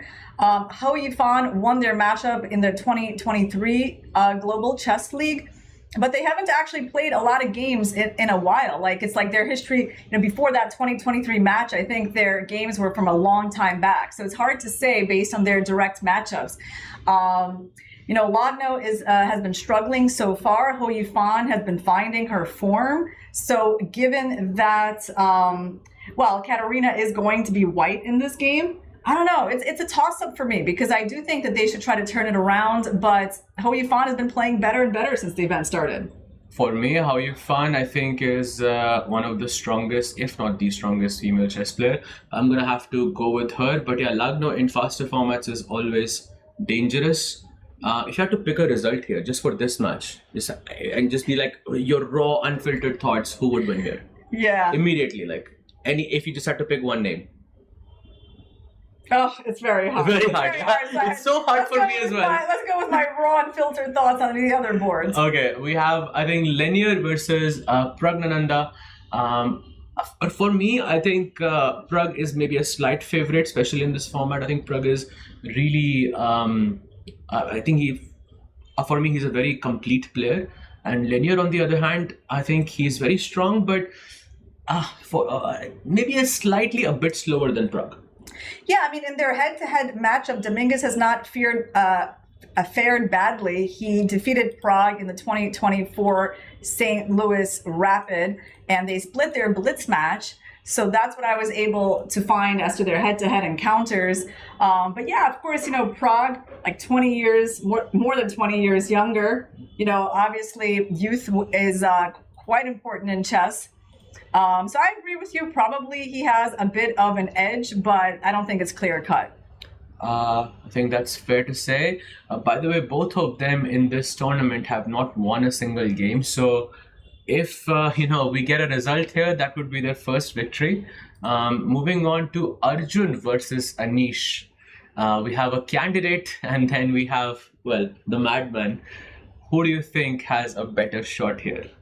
Yeah, so I guess Arjun, he's going to be white. I think he has a bit of an advantage. He did beat him in one of their last encounters in Shenzhen in 2024. So given that he's white, has a bit of a better recent score, I'm going to give him the edge in this game. Arjun, yeah? Yeah. I cannot disagree with you, because Arjun with the white pieces is an absolute beast, madman for a reason. And finally, we have the icon board, Gukesh versus Fabiano. For your first day of chess commentary, you know quite a lot about these players. Oh yeah, I know. I feel, I'm a fan of chess, and just like in the regular Indian, I watch a lot of Chess 24 India, and how can you be an Indian and not know Gukesh? Exactly. Well, I'm so happy I found you for today's commentary. So then we got Gukesh and Caruana.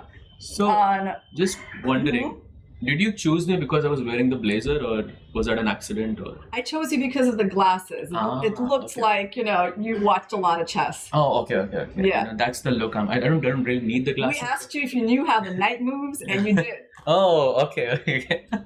Amazing. So moving on to the icon board between Gukesh and Fabi. What are your thoughts? Okay, what are my thoughts? Okay, well, Gukesh has actually generally done well against Fabi in 2025. So he does have a lot of wins against Fabi. It's not one-sided, but it's enough where he's tasted victory against Fabi often. So what do I think about this? He's going to be white. I think it's a toss-up for me. I see. I think Gukesh has defeated Fabi in both of the Olympiads, if memory serves me right. In 2022 in Chennai, he won with the black pieces. And in the 2024 Olympiad also, he won with the white pieces this time.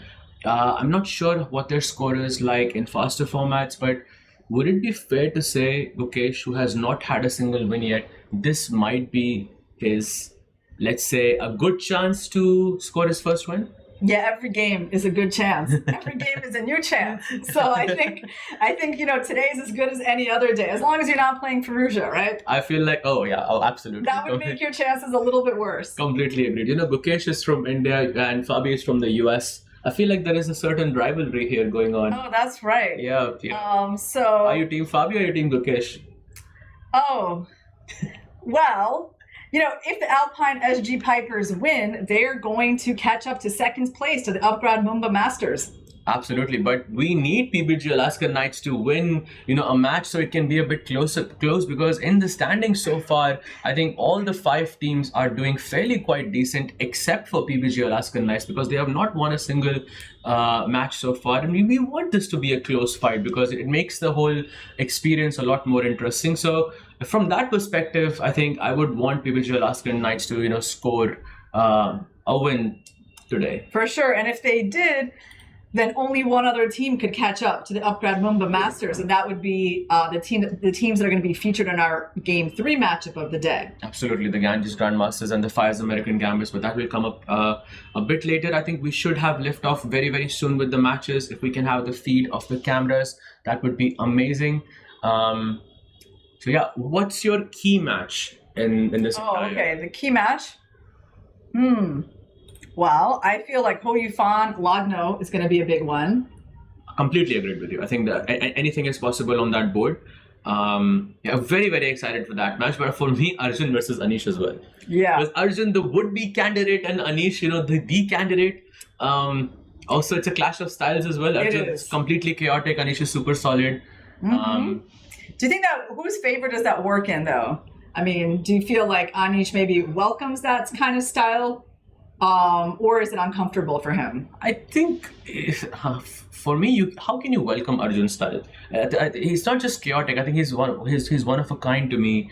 But I'm not sure who it favors. But I myself like dynamic chess a lot, so I tend to prefer Arjun's style more than Anish's solid approach to the game. What about you? Yeah, well, I am looking forward to the chaos on the board in that matchup for sure. Being diplomatic, I think a pretty nice way to go about it. Yeah, that's my next career as a diplomat. Oh, amazing. There we have, by the way, Gukesh and Fabi on the icon board. Gukesh adjusting his pieces. And we have liftoff on Lagno versus How You Fun. Very nice. It is a Sicilian defense, and she's going for e6. And Lagno quickly answers knight c3 instead of d4, although I'm pretty sure d4 is going to come. And interesting that she's choosing this move order. Okay, so Hou Yifan saying we're going to have a Khan Sicilian, and Lagno doesn't see many other options than going for a d4 and Queen c7. Aha. We have a Khan variation. Bishop d3 is a logical move and played by Lagno, and Hou Yifan goes knight f6. We have, I think this game promises a very, very exciting fight. It is a possibility of some f4, g4, g5 types of ideas as white, which can be very dangerous. So Hou Yifan and Lagno both ready for a battle here. Yeah, I mean, Hou Yifan went for one of the more aggressive options in her repertoire, the Sicilian defense. So she's very experienced in this opening. All right, Katerina Lagno castles.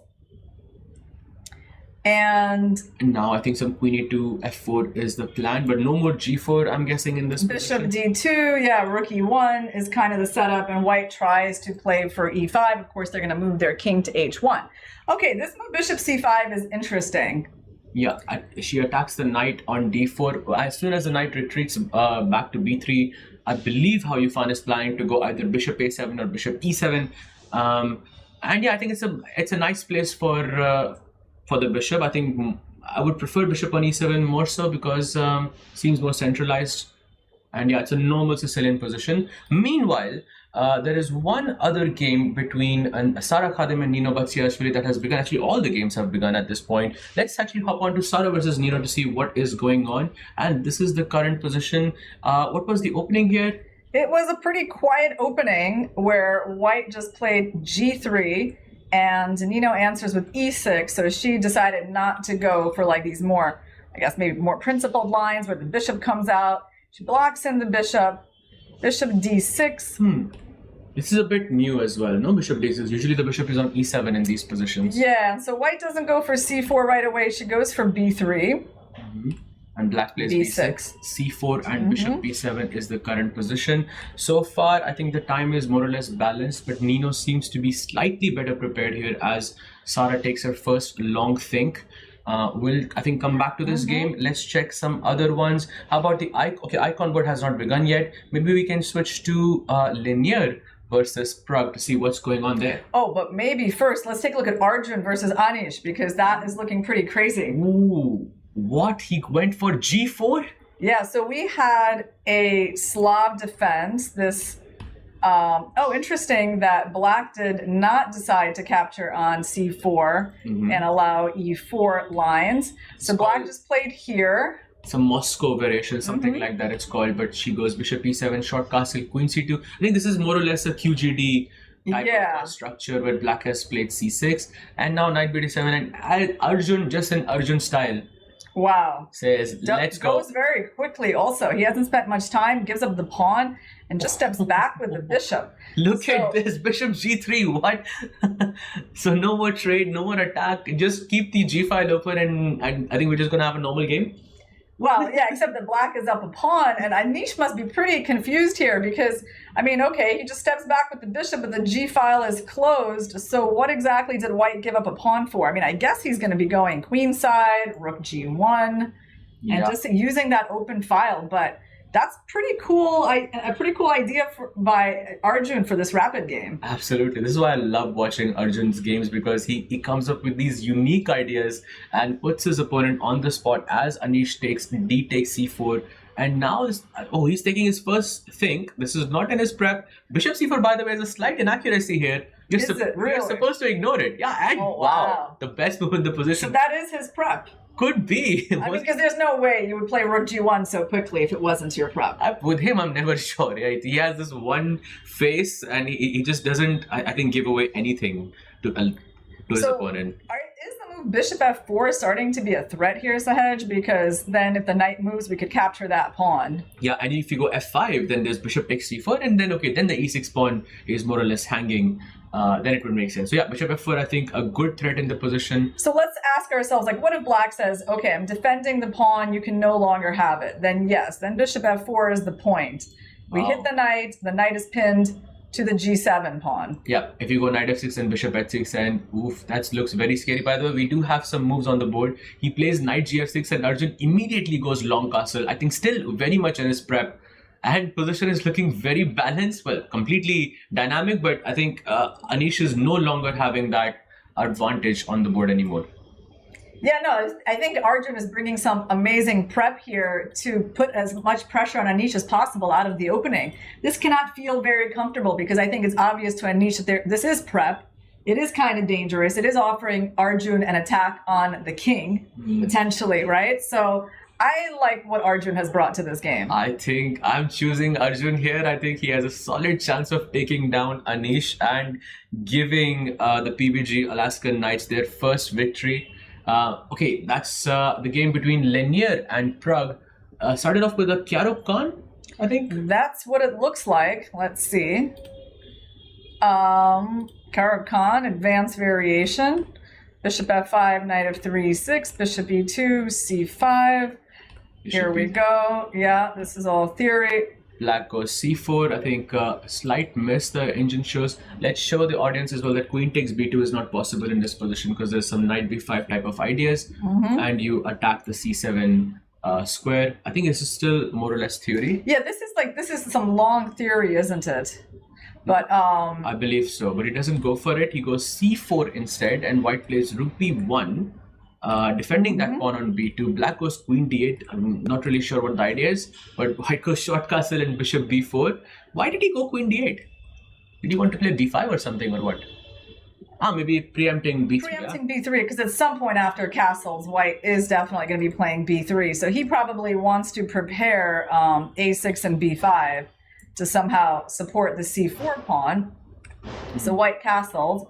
Bishop b4, not probably so much to take the knight as just to stop b3. Absolutely, and he goes bishop g5, black goes queen d7, knight h4 and bishop g6, and this is the current position. We have a comment in the chat saying, will Anish draw?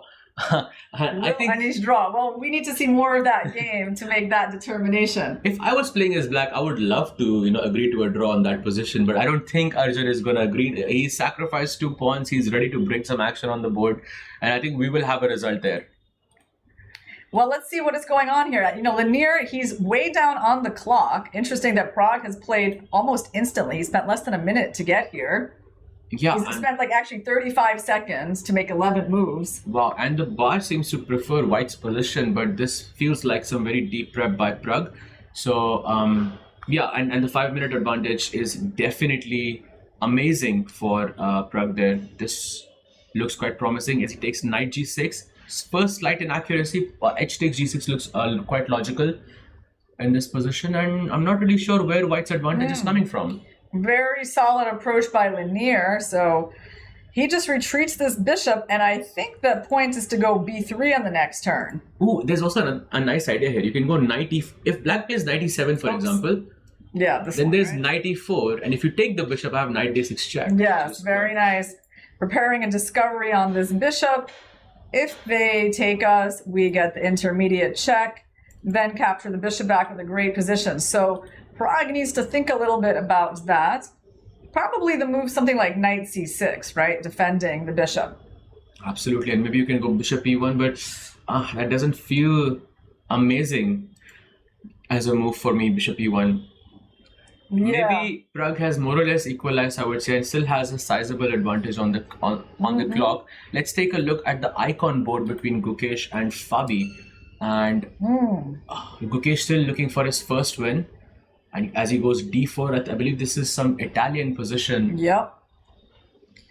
Okay, so Fabi's bishop on f8, kind of not the best looking bishop in the world. Lots of pawns on dark squares. That is where White's advantage is coming from. Also from the space advantage, I mean, on the queen side, in the center. White's position looks very pleasant. Black is not equalized yet. For sure, I think. And at some point, I don't know why, but I just really want this idea of g4, g5.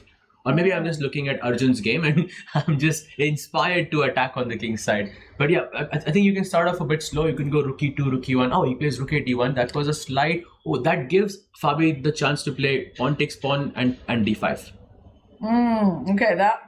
Okay, but that's a little bit of a tough one, don't you feel? Because, okay, when you played that move, White has two interesting captures. Maybe the knight capture is not a big deal. Like, despite how enticing that square seems, maybe Black can say, well, I'm also going to have the c5 square for my knight. Absolutely. But knight c5 attacks both a4 and e4. Maybe knight c5, if you go knight c6, I can just put the queen on c8. Yeah, queen c8 looks quite nice, I feel, yeah. Yeah, I mean, it's kind of unusual for both knights to have like such amazing outposts. But Black, I guess, is not dead in the water just because there's a strong knight on c6. Absolutely, and I think that pawn on a4 is a huge problem. Your queen is always going to be tied defending that. Maybe it's not the most ideal, but yeah, ed4, tough decision for Fabi. But you're saying that if you take capture with the pawn, the idea is d5. Yeah, that's what I see on my screen over here. And if White goes pawn takes pawn, then rook takes rook, where he does not go for it. He plays queen c8 instantly. Still not a bad move. Yeah, it's very, very understandable getting the queen off of that X-ray. Yes, and question is, how does White improve their position? I mean, they're not going to advance in the center. No, that's the best move. No way. Yes, really? D5 is the best move in this position. Are you serious? Is that really what the engine shows? Yes. That's so crazy. I'm seeing D5 as... I don't think there's... Okay, I'm willing to bet that he's not playing D5. Really? Yes. Wow. I don't know. Is this normal? Like, does that look... I get it that, after I put a knight there, maybe at some point you can challenge it with the bishop. I just don't see that move happening. It would be such a cool video, such a cool shot if at this very moment, Gukesh just goes for D5. Come on. Gukesh can play D5 I think that's a very tough decision to make, to lock up the center, give away the C5 square. I really feel like maybe only an engine can realize things like that. Really? What do you think, Sahaj? So let's ask the chat. So all the people watching, if you think Gukesh can play D5, type yes. If you think Gukesh won't play D5, type no. Let's see what the consensus of the chat here looks like. I think yes. You think he can play this I think move? yes. I think okay, great. Are we betting like $1 on this? It's possible, but okay. How about a coffee?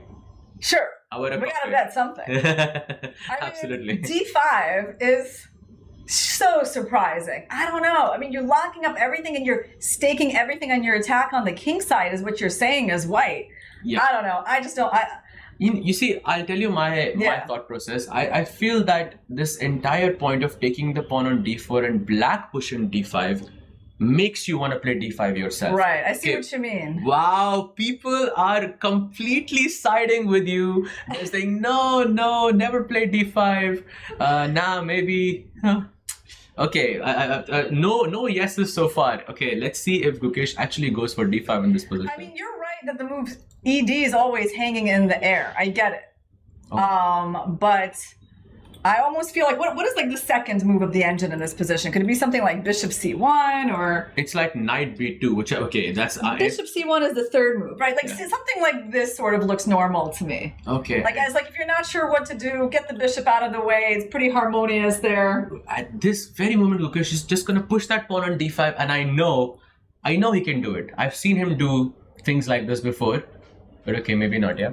Okay, meanwhile... Let me ask you, but you, Sahaj, what do you personally think? Do you really think, like, if the engine didn't show us this move, that, like, you'd be thinking about this? No, I would go bishop c1 probably, or maybe h3 or something. Bishop c1 probably looks the most logical, but this entire plan of pawn takes pawn and d5 is very, very... I have an idea, by the way. Fabi also wants to put the queen on b7, actually.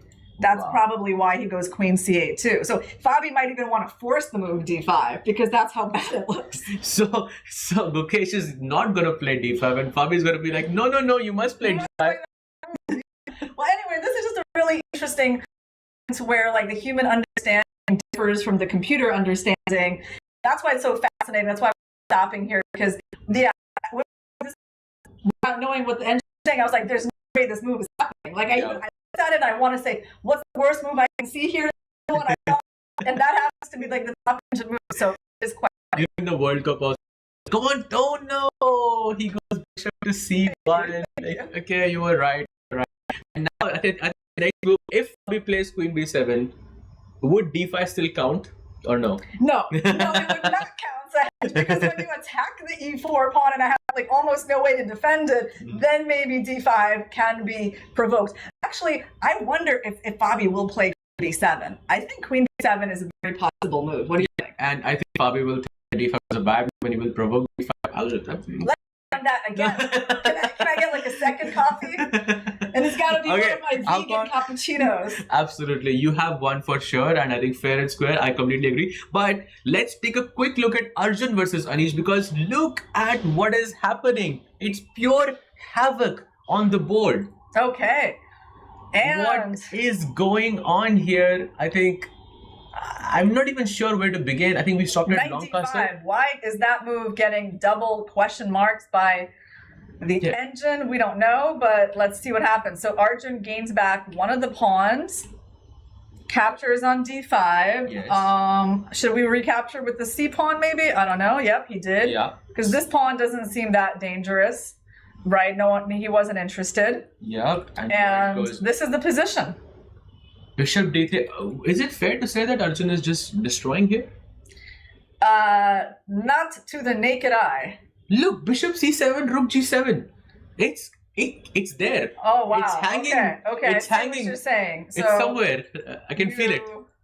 Are kind of close to trapping that queen, but no, of course it does not look that amazing for white yet. Really? Well, not yet. I mean, I don't know. I'm up a pawn. I'm not getting mated yet. Like bishop b7. No, when you say I'm not getting mated yet, so it's not maybe the best sign. Okay, king b1 or something. King b1. You go rook c8. I just move my queen to e2 and something like this. And I think the problem, why I feel white has a great advantage, by the way, he goes bishop a6 in this position. Why I feel white has a great advantage is because black doesn't have any counterplay on the queen side. Yeah, that's the problem, right? Is that, once you get the king here, it's very safe, and it's going to take black a while to organize anything real. While maybe... And Arjun plays king b1 in this position. How do you think we want to attack? Do you think we want to put the knight here? Okay, queen e2 is kind of an obvious move. Yeah, I think queen d2 is also possible. Queen e2, he goes for it. I think maybe some ideas of queen g4 and queen h5 later in the game, once the knight has hopped on to e5. I think this might be the first game victory for the PBG Alaskan Knights. Well, let's see how good Anish's defensive skills are. It seems like with every move that black makes, the engine bar goes up a little more in white's favor. So it just shows how hard it is to defend this position accurately. I'm gonna make a crazy prediction. Some rook takes g7 sack is incoming at some point. I'll make another not crazy prediction. That there will be a queen on h5 in this game. Okay. Watch him play knight f6 and then, none of those things are possible. But yeah, Arjun on the verge of, I think, winning. +2 advantage already on my screen, as I can see. Well, amazing opening prep. I mean, this is, I guess, how you play against really well-prepared players with this classical style, is that you just gotta, create havoc on the board. Exactly, Arjun. I like to call him the master of imbalances, because he just creates the small, give me, take this pawn and give me some attack. And he does this so often. Bishop for a knight, sacrificing an exchange, especially in the opening. He does these things on purpose, and he manages them so well in the game. And really hoping that he can score a victory today, because the PBG Alaskan Knights really need it. And meanwhile, while Arjun ponders here, Sara Khadim is not looking great. Wow. Okay, so she's lower on the clock. Her king position is looking very suspicious. This bishop is blocked. These pieces aren't doing so much. Whoa, this square. Wait. But there's a pin here. So she needs to get out of the pin somehow. So there's probably some sort of queen d5 in the air. Queen d5, after f3, black just has one move in this position. that is winning. Well, only well, one not move? winning, but like, okay, having a good advantage. And I think it's an insanely difficult move to play. Wow. Wait, Okay, maybe you're not saying insane. it's really... So this move is just bad? It looks pretty It's reasonable. the second best move, and it is equal actually after queen d5. Right, but maybe in a practical sense it's not. But what is White's move after queen d5? You got to tell me what that next move is. That next move, okay, I've taken a look. That's how I can tell you. Yeah. Queen d5, the move is e4, And that's hard too, right? yeah, a bit. I mean, Very hard for both that's players. pretty hard. I mean, well, this is simple for black, but this move is just not that obvious. Like, really? What's going on here? En passant, and apparently bishop takes f6, and then you capture the rook on c8, and you maintain. Okay, your king is still a bit unsafe. Yes. But you maintain some compensation. Yeah, you do, right? Because oh, look at that! She goes for queen d5. Your move. yeah, because I'm just a simple person. But hold on, you're saying that there was one move here that was really good. Yes. And let me see if I can find it. Can you By give the me way- one chance? Of course. I mean, it must be like h6. Yes, it is h6. Wow. Well You done. have to, it's the only other attacking move. Yes. So we could have thrown that in. All right, but she goes queen d5. I don't think it's that easy to find this move. On the other hand, your position's getting kind of desperate, so maybe you will. Absolutely, and Sarah did find the move e4 by the way in this case, and now there is an en passant on the board. D takes e3, and Sarah is now thinking the only move for her is to take that knight on f6 and take that rook on c8. Otherwise, she is just dead lost. So, yeah, that's the situation. Well, things can go in either direction in this game. I mean, Sarah probably should be pretty happy at how things are going compared to just a couple of moves ago. Speaking of happy, let's take a quick look at Gukesh versus Fabi, because guess what, Irina? Okay. He did not play d5 whatsoever. He took the pawn on e5, so you could not have been more right about your prediction. d5 was a difficult move to find indeed.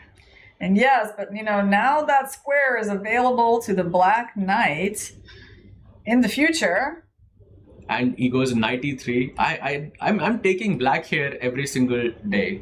Ooh, okay. Well, the problem with this sort of trade is that this knight's going to come here, and it seems like it's going to be better than the other knight at some point, right? So the question is, do we take that knight? No, he didn't, right? c6, interesting move. Yeah, he goes bc6 and queen c6, and now Gukesh is thinking. By the way, look at that time. Wow. It's like nearly half the time you have. And that's pawn on c3. Yeah. Oof, this Gukesh kind of got a little bit lost in that strategic battle, right? Because it wasn't that obvious what plan he should go for. It wasn't easy. I'm still, I think Gukesh's intuition told him that he should play d5, and then he just decided not to go with. That's that's how I explain the situation, What do you think about that, Irina? It would be nice to know if it was even considered as a candidate move, But here's the thing, White's got weak pawns, and there's an outpost here. Black's position is super solid. I mean, that's why it's more pleasant to be black. The time situation is also really favoring Fabi. Gukesh still needs to make 16 moves to get the increment. Look at knight c5, that pawn on a4, pawn on e4, pawn on c3. I mean, this is bad. This is really bad. Okay, well, should we take a look at how Arjun is checkmating Anish? Oh yes, please. Let's do that. That's one good news for the PVG Alaskan Knights, because I think this might finish actually quite early, or might be the first one to finish. Your prediction of Queen h5 is happening on the board soon, but not yet, right? Because maybe, maybe knight f6 is still. You can try it. Of course, that means that this knight gets to stay where he is. But how do we win here? Is it just as simple as like bishop f4? Maybe you play bishop f4, and then you play a certain move that a certain commentator predicted. Certain one. Yeah. He must have seen it in those YouTube videos. Exactly. Or maybe on the street where he found me. It's me. like the one like how to attack for beginners. Exactly. And he sacrifices the what? This piece over here is called the rook. It's worth 5 points. Exactly. The rook. See, the audience didn't know they were going to get a comedy stream today, in addition to the chess stream. Exactly. It's a bit of both. White goes... So, knight f6 has not been played by Anish. Looking at the game, I think Not really sure what you play here. Because if you don't play knight f6, I have queen h5 and yeah, that's GG. I mean, if you take, that helps this bishop settle into a good square. Okay. Let's and ask a then question to the chat. F6. F6, white to play. What do you think that the best move for white here is? Oh, I bet you have an idea about this one, Sahaj. I have no idea about this. It's not like I mentioned this move like 1 minute ago or something like that. So if You really want this move to be played in this game. Yes, absolutely. I think, and look at Anish's time. He has 3 minutes on the clock. It's very much possible that he can fall to a tactic like this. It is white to play. What do you think, chat, that white should play here? It's, by the way, as I look at my screen, it's a mate in 9. Wow. The rook. Haha, yeah. Absolutely. So what's the move here? We have someone saying something nice to us ahead. Just rarely happens in chat. Do you want to read that comment? This one? Yeah. The chemistry is great between these two commentators. Let's go. Yeah. Absolutely. Absolutely. And look, people are already mentioning the move here. It's the rook. It's rook takes g7 and it is GG. And we're not talking about the Ganges Grandmasters. We're talking about this game. That's Black right. can just resign here. It's so good. By the way, oh, look at this. Anish has gone knight f6. Okay, so he's decided to use the knight in the defense, but that means that he has to tolerate the existence of the powerful knight on e5. And look at that bishop f4 incoming. And that means rook takes g7. The move. Actually, is rook g7 already possible here? I mean, it's certainly something you can start thinking about. Maybe it's a little early, but definitely you got to start thinking about this move because there is some attack going on here, but maybe it's not that straightforward, right? Exactly. And I think Anish played queen e8 because he wanted to defend the pawn on f7 and maybe he's planning rook g8. And once he has played rook g8, rook g7 becomes less likely. An idea. Okay, also, yeah, by the way, he might also go knight g8 at some point. But the thing is, what if we just go really simple like that? Queen f3, queen h3 and just bishop h6. Let's go. I think that looks very, very good. Oh, another move I really like is rook g3, rook g1. Sack both the rooks on g7.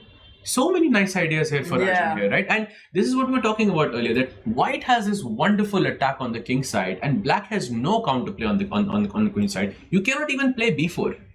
It's just sad. You cannot even play b4 and create something, create some rush in the position for Arjun. He can just take his time and yeah. Well, let's take a look also at Katerina Lagno versus Hou Yifan. It looks like she is much better, and something has happened where Hou Yifan has gotten her queen trapped. Oh no, she was doing completely fine, and then she just plays this terrible rook move that blocks the queen's exit. And suddenly she has to give up her queen. That's pretty terrible, isn't it? Oh, I mean, that is bad, yes. But okay, that's good news for Lagno and the PBG Alaskan Knights because they are now on the verge of having 2 victories. And in 4 rounds, they didn't have a single one. So this is amazing news for them. Okay, you cannot go wrong here, right? Right. It's very hard to mess up this position with the queen advantage. And the advantage on the clock. And look at this. If white goes knight d2 here, black's best move is rook takes c3. Wow. Because the rook just cannot defend the bishop otherwise. Exactly. So you are basically a queen up for a bishop and a knight once that has happened. So. And Arjun, by the way, he has played queen f3. Oof. So he's coming in for that sacrifice with bishop h6. But meanwhile, let's take a look at Lanier versus Prague. And Lanier also having a slight advantage, and he's ahead on the clock as well. If memory serves me right, Prague was playing really fast in the opening, but it seems like Lanier has turned it around.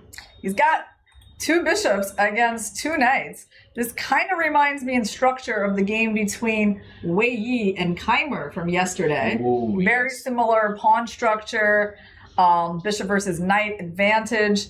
So let's talk about what makes white's position better here. I think firstly, you've got that majestic bishop on a3 because you are controlling a very important diagonal that goes all the way to the back rank. And secondly, this move g4 threat is better than execution in this regard. I'm not gonna play g4 instantly, but the fact that I can play it and follow it up with f5 or g5 at some moments makes it very, very risky. And my question is, what is black's counterplay here? Yeah, there's not a lot. That's the whole problem. Exactly. If I play something like, I don't know, bishop c5, I just make a waiting. Okay, I'm putting my bishop on a stronger square and I'm okay. I'm throwing the ball to you. What do you do now? Yeah, it's hard for the knights to make an attack on that bishop. Black doesn't really have any pawn breaks. He probably doesn't even want any pawn breaks because that would just open up the position against his king. I think the best Prague can get out of this position is a draw unless Lanier really overpresses, which is not super likely. I see. I think I fully agreed with you there. I think the chat is saying if we can make the board a bit bigger, if that is possible, please let us know. That would be amazing. And switching back to the game of maybe Arjun, because that is Anish has gone rook g8. Okay, queen f3, rook g8. And what is the plan? The plan is to put that queen or bishop on f8 to guard that square, isn't it? By the way, bishop h6 is possible here. It is possible. It's not a shocker, but is he really going to play it? What's the follow-up? Bishop takes, pawn takes, takes. Like queen f4, I guess. It's not that obvious, but I mean, I guess there's some capture on g8, isn't there? I'm putting the queen on f4 because I am not going to allow you to move that bishop on to f8. Exactly, because your knight on f6 is going to be left hanging. So I can only stop checkmate by playing. Oh, look at this! Queen f8! White to play for the chat. No way! White to play. And whoever guesses this right will win a 1-month membership on chess.com. You gotta put your username in the chat. Yes, so please do put your username on the chat. White to play. What's the best move? Oh, I'm so excited for this. I'm so excited. Yeah, we're checking to see how well you guys are doing your puzzles. But this must be one of the most beautiful finishes. Yes. Of a chess game possible, isn't it? Absolutely. And Rapport would have something to say about that because he did a similar thing yesterday. Wow. I mean, there's actually a chance this will happen. Like, I think that he can play bishop h6 and find this. And he does. He goes for bishop h6. Wow. Bishop takes h6 has been taken. And we might see this happen on the board itself. And we do have a winner. Ramayne Exile. If you can send your username, chess.com username, you have won a 1-month membership, diamond membership on chess.com. Well done. It is indeed queen takes h6. Wow. And Anish might see it coming. Well, the point is here, guys, that on this defense of the pawn, we still take it because we get the checkmate with the knights. Look at the coordination of the white pieces, the three of them that are taking away all the squares from the king. It's always beautiful to finish in a checkmate like this, and that is what Arjun is going for. Absolutely, and he goes queen f4, and now it's just the moment of truth. Is Anish going to allow this checkmate on h6 because he knows he's lost? Yeah, he knows he's lost. He can go rook g5, I suppose. Yeah. Right? We probably can take it. Wait. He goes for a move. He has 1 minute and 20 seconds.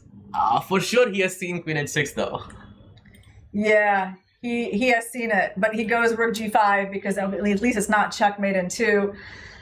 Doesn't put up too much resistance, but Arjun now can take the rook, or he can go h4, also possible. I think he'll take the rook. It's just a simpler move. Absolutely, he goes rook g5. By the way, I have written down your username and it will be added by the end of the day. But yeah, well done for finding it. He goes rook takes g5. We have a resignation incoming very, very soon here. Definitely one of the most convincing attacks we've seen here over these last 5 days. Exactly. Arjun is looking like Arjun, finally. Yeah, this was not an easy game for Anish. This is where, it's like he's so solid, knows so many things, but in this game, he was just kind of taken into the backwaters. Exactly. And look at this. If black goes queen g8, you might think queen h6 and that might be working, but queen h4 check. It's so cute because you're pinning that knight on f6 and you cannot play knight h7 anymore because you lose the bishop on e7. I think Anish will just resign. Yeah, and if you move your king, I mean, you're just going to lose your queen. Absolutely. And from the looks of it, looks like Arjun is going to take down Anish and Lagno is going to take down How You Found.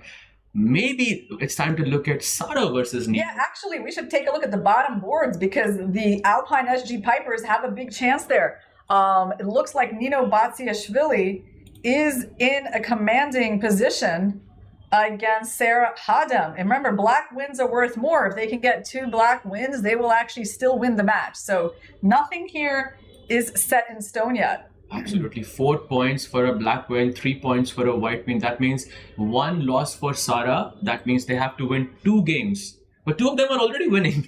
So this could be the match where they can turn things around. Queen E2 and Bishop D5 has been played. So a little bit further, Bishop D5 here. And this is the current position. Wow. You cannot capture. Oh, by the way, has Arjun resigned? Has Anish resigned? Yep, that game has ended. And Arjun has handed the PBG Alaskan Knights their first win, the first match win. Let's go, Arjun. And with that, the PBG Alaskan Knights take a lead 3-0. Yeah, these bishops, though, for Nino Vachier-Lagrave, super powerful. It's like a very unusual position. White is up in exchange, but hard for her to trade the queens, obviously. This bishop is not very helpful. Black apparently just wants to capture that pawn. Absolutely. By the way, we have another result coming in. Katrina Lagno has defeated How You Found with the white pieces. So that is 2-0 or 6-0 lead for the PBG Alaskan Knights. Things are turning around for them. Absolutely. Let's take a look at Mendonça.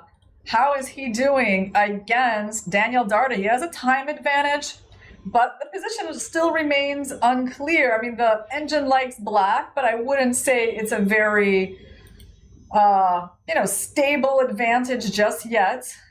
I think he's trying to play fast, trying to put some pressure on the clock, and rook takes e4 was a slight inaccuracy. Not really sure why. So probably the pawn capture was better, yeah? It looks very unnatural, no? Yeah, except, you're kind of getting that f3 weakness. You can put your knight on g5, f3 somehow. But okay, this was still understandable. White is going to get some play against these pawns, though, isn't he? By the way, we have the third result coming in. Sara Khadim has lost her match against Nino. That means the score is 6-4. Still in the lead, PBG. Nino is doing amazing for the Alpine Pipers. Absolutely. What a game it was. Very, very convincing win with the black pieces.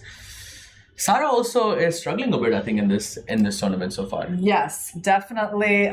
She is yet to get her first win. All right, so let's take a look at Gukesh versus Fabi. Not too much has changed, except I have to say the white knight has taken up a really good position. So now that makes Gukesh's position more comfortable here. Yep, great point, because you cannot capture the pawn on a4 as white will have knight c7 always as a threat. He goes knight c5 and white plays queen to a1. What a move, queen a1, keeping an eye on that long diagonal and that e5 pawn and defending the pawn on a4 as well. But now you got to explain to me, Sahej, why can't I take this pawn now? I think there's this cute idea of knight takes e5, and if you go rook takes e5, I have f4. That's very cute. Not obvious, but very nice. Look at the tactics on this diagonal, that we would win the rook with that tactic. So that's very important. But we had to kind of be careful because there was a fork threatened. Yes. That's why queen a1 was played. Okay. Exactly. And he retreats the knight back to d7, and maybe that was a sort of a repetition possibility, but Gukesh believes in his position. He's got more time. They still got 10 moves to make until the increment. You see, Gukesh has got up from the board, looking at the other boards, maybe checking the, how many moves have been left before, he gets the increment on the clock. He goes knight f6. Very difficult position. Darda seems to be losing against Leon, so it will go down exactly to the wire. Gukesh or Lynette would have to deliver a win. One of them have to win. Yeah, Darda just has so little time. And huge blunder by Darda. I think we are a little bit further here. Take 6, queen c3, huge blunder. Ooh, rook d3, that's the best move.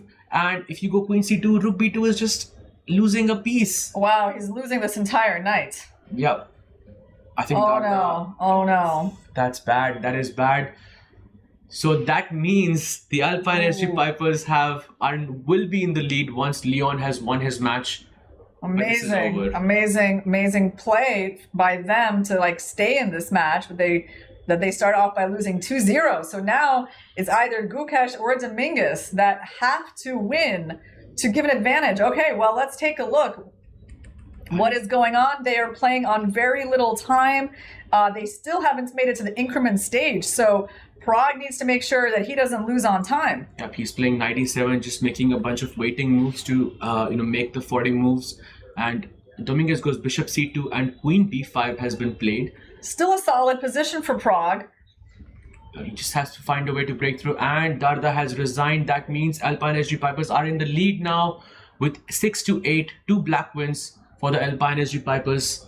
Prague is going to trade the queens, which makes it a very safe advantage for Linier Dominguez, but still not really like a clear path to breaking through. I guess knight b6 should happen here. Absolutely. Okay. Maybe we can put our king on g5, like king g3, king h4, king g5, and he plays king g3. Wow. I think, yeah, this is unpleasant for Prague. He has like almost no counterplay with his knights. Yes, absolutely. Both games seem to be doing very well for the PBG Alaska Knight. This could be the match where they score their first win. He's trying to bring the king to h7 and go knight f7 check. Absolutely, and he goes a4, black plays knight c8, a5, gaining some space on the queen side, fixing that pawn on a6. His position's deteriorating rapidly. Yes, absolutely. Knight c6, attacking that pawn on a5. He goes bishop a4, beautiful move. If you take on a5, one of the knights must get trapped here.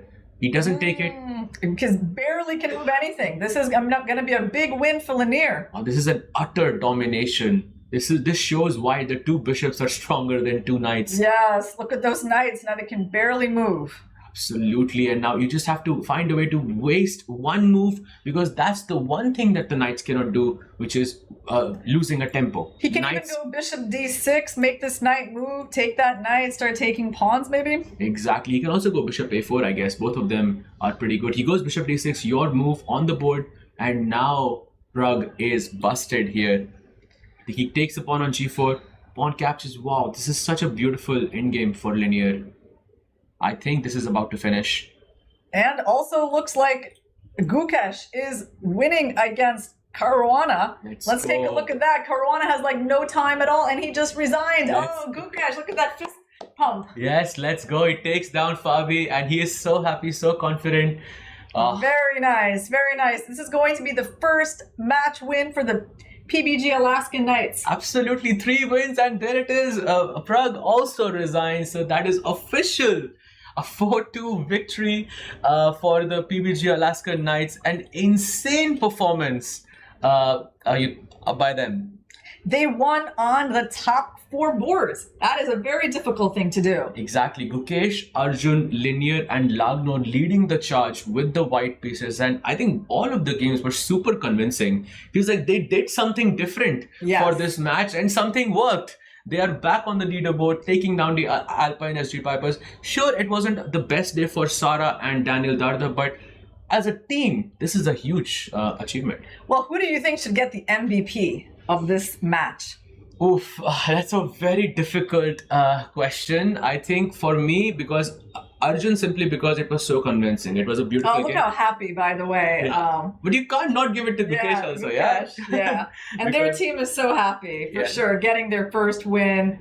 There are a lot of smiles. Yep. After the match right now. It's much needed. It took them 4 rounds, but they're finally back on the leaderboard. Yeah, like Gukesh, I have rarely seen him so happy. I've rarely seen him do that fist bump, yes, I'm here, I'm back. He definitely needed this win. Yes, that's how it feels after you lose 4 matches in a row and then you come back and you feel the taste of victory again. I mean, it just feels like it feels even more amazing than if you would have, started off by winning. Absolutely. And hoping that, they can come back. And I just want it to be a close fight by all of them. Yeah. And I think with that, this is an amazing defeat for, amazing win for the PBG Alaskan Knights. Loving it. For you, who is the MVP? For me, it is Arjun. Arjun. Because he delivered the first win. He was better from the opening, put a lot of pressure on his opponent, and getting that first victory, it sets up the whole team to do well. Absolutely, completely agree. But also Gukesh, I think it has to be between Arjun and Gukesh for me. Gukesh simply because he won on the icon board and he took down world number 3. Yeah. Beating Fabi is never a joke, and I think for Gukesh this means a lot. But yeah, Arjun simply because it was so convincing, so easy, and it was also a very beautiful finish. Yeah, well, this was a good illustration of why this league is so competitive, that a team that can lose 4 matches in a row can just come out, then win 4 games in a row in just 1 match. Yep. And begin their comeback here at the Global Chess League. So we have one more match for you today, guys. It is between the Ganges Grandmasters and the Fires American Gambits. We're going to see which of them can catch up to the 2nd place team, the Upgrad Mumbai Masters, when we get back from our break. We'll see you soon. Sir, आपका goalkeeper से लेकर the ball तक के पीछे का secret क्या है? Secret नहीं, ताकत। मैं स्टेडियम को मजबूती से खड़ा करने वाली स्टील से इंस्पिरेशन लेता। APL अपोलो स्टील पाइप्स, देश की बढ़ती ताकत। Proud sponsors of alpine SG pipers.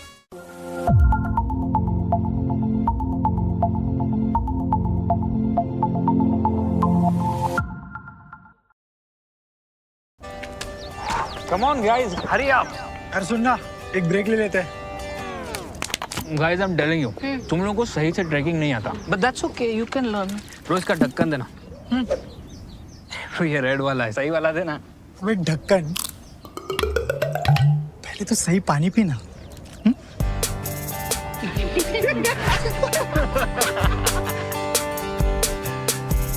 Manikchand Oxyrich, proudly Indian. Sir, आपका गोलकीपर से लेकर दी बॉल तक के पीछे का सीक्रेट क्या है? सीक्रेट नहीं, ताकत। मैं स्टेडियम को मजबूती से खड़ा करने वाली स्टील से इंस्पिरेशन लेता। APL अपोलो स्टील पाइप्स, देश की बढ़ती ताकत। Proud sponsors of alpine SG pipers.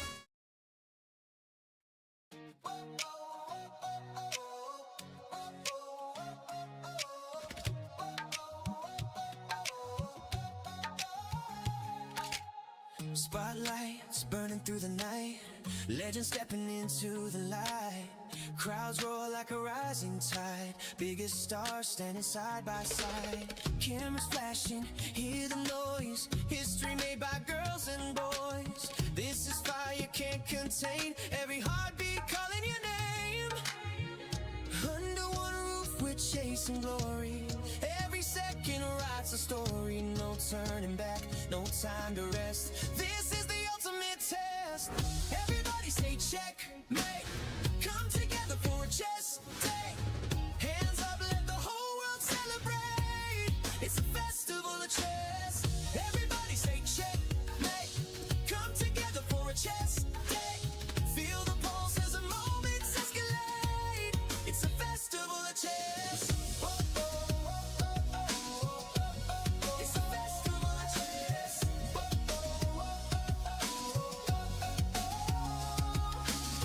Fans from every corner of the globe, holding their breath as the tension grows.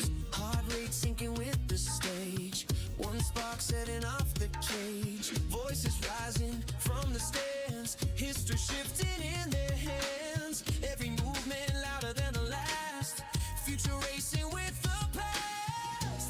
Under one roof we're chasing glory, every second writes a story. No turning back, no time to rest, welcome to the ultimate test. Everybody say check, mate, come together for a chess day. Hands up, let the whole world celebrate, it's a festival of chess. Everybody say check, mate, come together for a chess day. Feel the pulse as the moments escalate, it's a festival of chess. It's a festival of chess.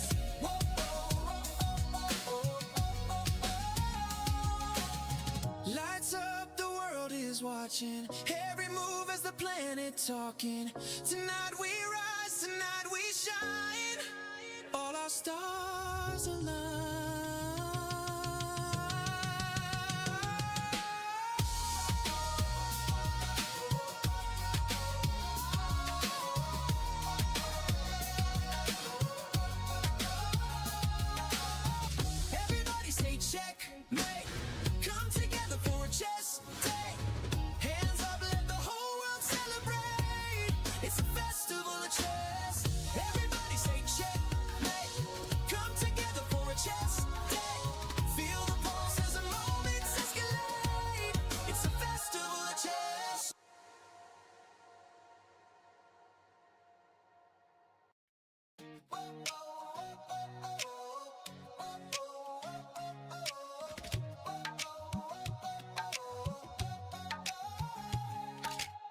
Spotlights burning through the night, legends stepping into the light.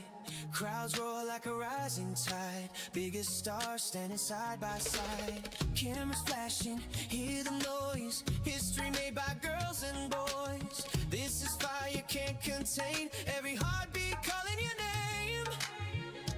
Under one roof we're chasing glory, every second writes a story. No turning back, no time to rest, this is the ultimate test. Everybody say check, mate, come together for a chess day. Hands up, let the whole world celebrate, it's a festival of chess. Everybody say check, mate, come together for a chess day. Feel the pulse as the moments escalate, it's a festival of chess. It's a festival of chess.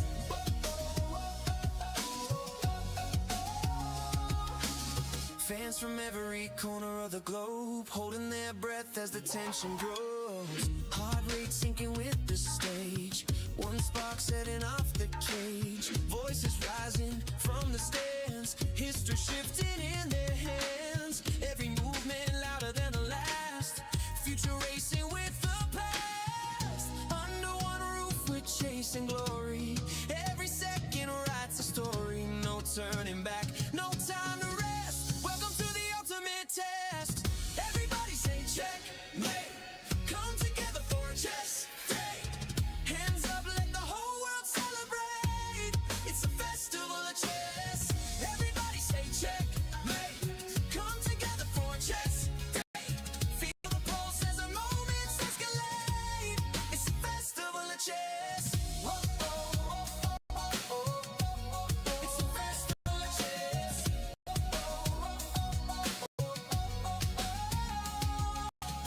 Lights up, the world is watching, every move is the planet talking. Tonight we rise, tonight we shine, all our stars align.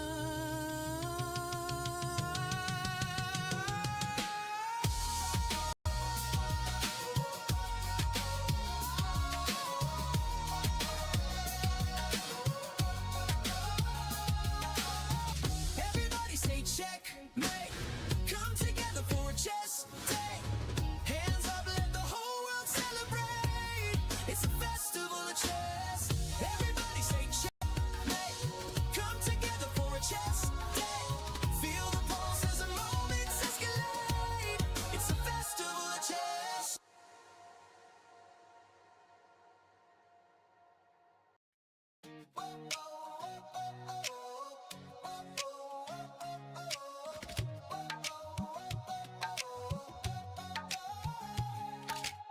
Spotlights burning through the night, legends stepping into the light. Crowds roar like a rising tide, biggest stars standing side by side. Cameras flashing, hear the noise, history made by girls and boys. This is fire can't contain, every heartbeat calling your name. Under one roof we're chasing glory, every second writes a story. No turning back, no time to rest, this is the ultimate test. Everybody say check, mate, come together for a chess day. Hands up, let the whole world celebrate, it's a festival of chess. Everybody say check, mate, come together for a chess day. Feel the pulse as the moments escalate, it's a festival of chess. Oh, oh, oh, oh, oh, oh. It's a festival of chess. Oh, oh, oh, oh, oh.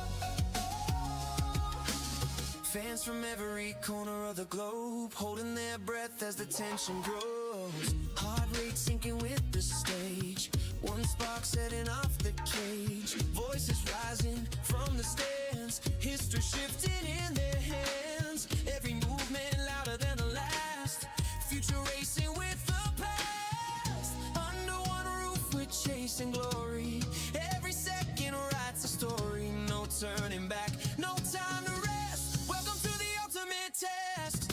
Everybody say check, mate, come together for a chess day. Hands up, let the whole world celebrate, it's a festival of chess. Everybody say check,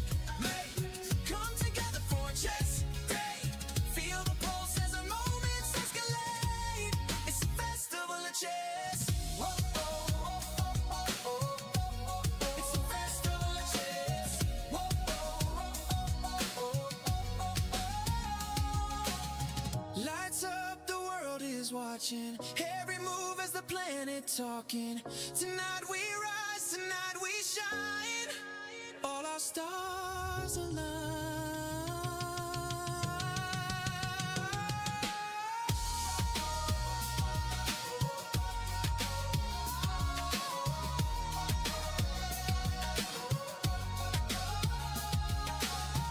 Everybody say checkmate. Come together for a chess day. Hands up, let the whole world celebrate. It's a festival of chess. Everybody say checkmate. Come together for a chess day.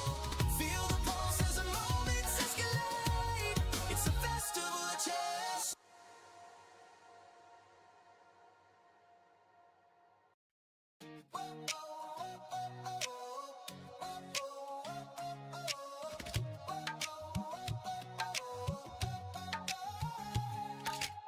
Spotlights burning through the night. Legends stepping into the light.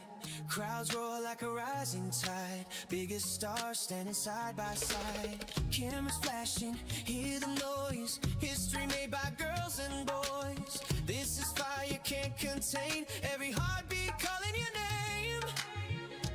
Under one roof we're chasing glory. Every second writes a story. No turning back, no time to rest. This is the ultimate test. Everybody say checkmate.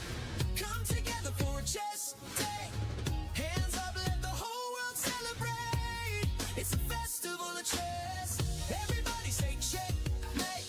Come together for a chess day. Feel the pulse as the moments escalate. It's a festival of chess. It's a festival of chess.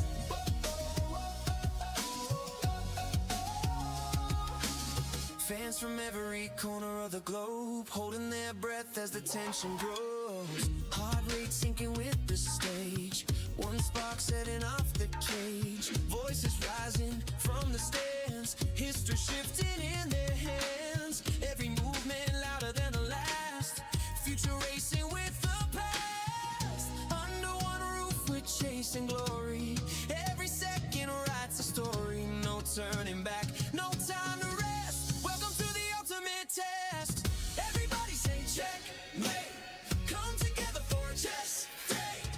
Hands up, let the whole world celebrate. It's a festival of chess. Everybody say checkmate. Come together for a chess day. Feel the pulse as the moments escalate. It's a festival of chess. It's a festival of chess.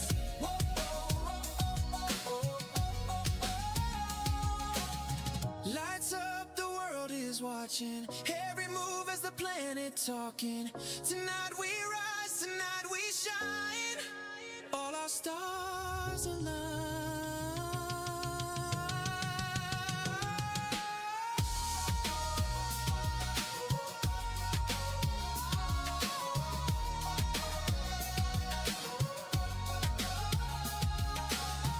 Everybody say checkmate. Come together for a chess day. Hands up, let the whole world celebrate. It's a festival of chess. Everybody say checkmate. Come together for a chess day. Feel the pulse as the moments escalate. It's a festival of chess.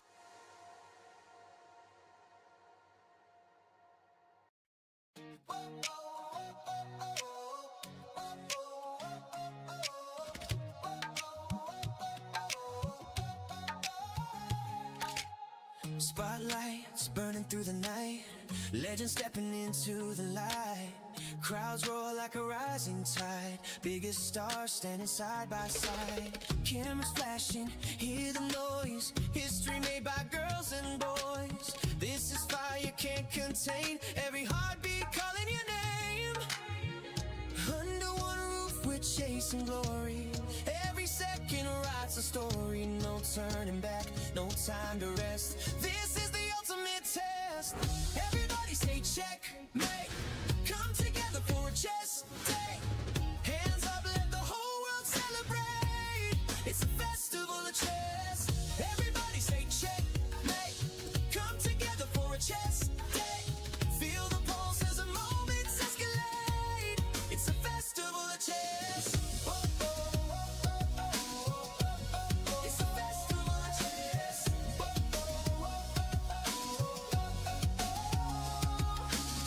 Fans from every corner of the globe holding their breath as the tension grows. Heart rate sinking with the stage. One spark setting off the cage. Voices rising from the stands. History shifting in their hands. Every movement louder than the last. Future racing with the past. Under one roof we're chasing glory. Every second writes a story. No turning back, no time to rest. Welcome to the ultimate test. Everybody say check, mate. Come together for a chess day. Hands up, let the whole world celebrate. It's a festival of chess. Everybody say check, mate. Come together for a chess day. Feel the pulse as the moments escalate. It's a festival of chess. Whoa, oh, oh, oh, oh, oh. It's a festival of chess. Whoa, oh, oh, oh, oh. Lights up, the world is watching. Every move as the planet talking. Tonight we rise, tonight we shine. All our stars align.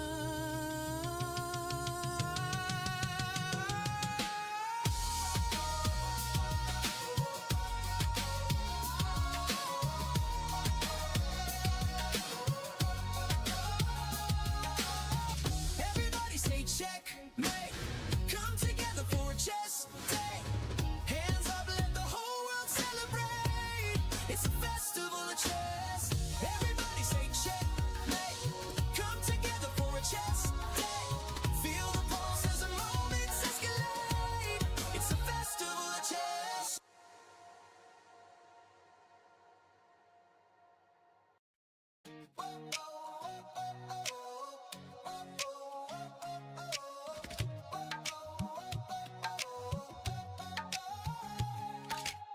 Spotlights burning through the night. Legends stepping into the light.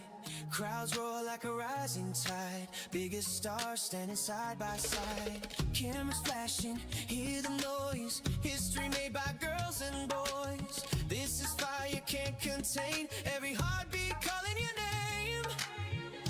Under one roof we're chasing glory. Every second writes a story. No turning back, no time to rest. This is the ultimate test. Everybody say check, mate. Come together for a chess day. Hands up, let the whole world celebrate. It's a festival of chess. Everybody say check, mate. Come together for a chess day. Feel the pulse as the moments escalate. It's a festival of chess. Whoa, oh, oh, oh, oh, oh. It's a festival of chess. Whoa, oh, oh, oh, oh. Fans from every corner of the globe holding their breath as the tension grows. Heart rate sinking with the stage. One spark setting off the cage. Voices rising from the stands. History shifting in their hands. Every movement louder than the last. Future racing with the past. Under one roof we're chasing glory. Every second writes a story. No turning back, no time to rest. Welcome to the ultimate test. Everybody say check, mate.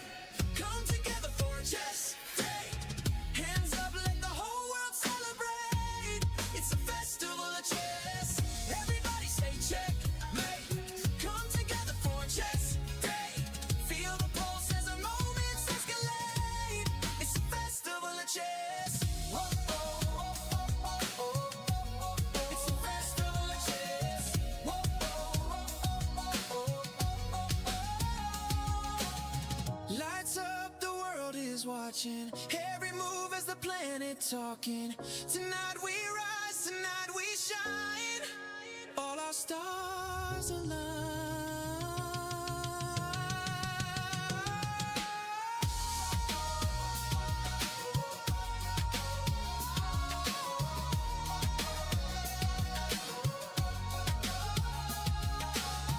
Everybody say check, mate.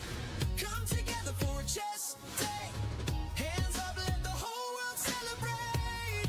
It's a festival of chess. Everybody say check, mate. Come together for a chess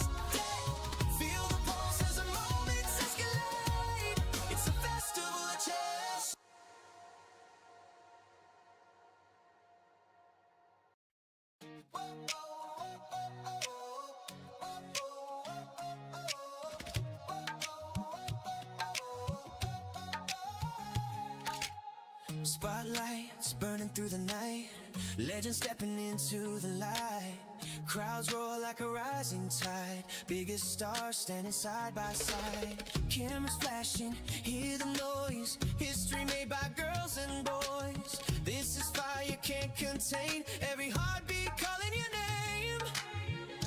Under one roof we're chasing glory, every second writes a story. No turning back, no time to rest, this is the ultimate test. Everybody say checkmate, come together for a chess day. Hands up, let the whole world celebrate, it's a festival of chess. Everybody say checkmate, come together for a chess day. Feel the pulse as the moments escalate, it's a festival of chess. It's a festival of chess.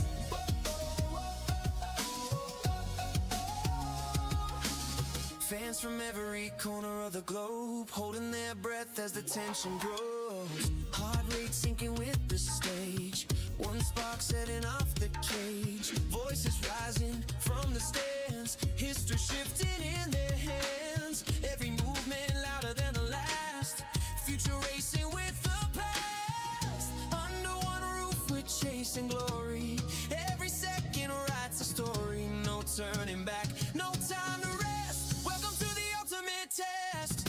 Everybody say checkmate, come together for a chess day. Hands up, let the whole world celebrate, it's a festival of chess. Everybody say checkmate, come together for a chess day. Feel the pulse as the moments escalate, it's a festival of chess. It's a festival of chess.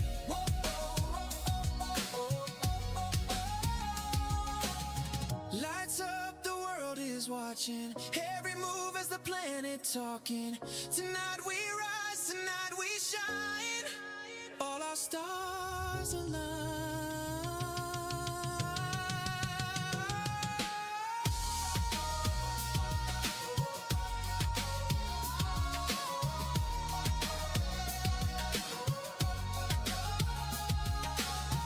Everybody say checkmate, come together for a chess day. Hands up, let the whole world celebrate, it's a festival of chess. Everybody say checkmate, come together for a chess day. Feel the pulse as the moments escalate, it's a festival of chess.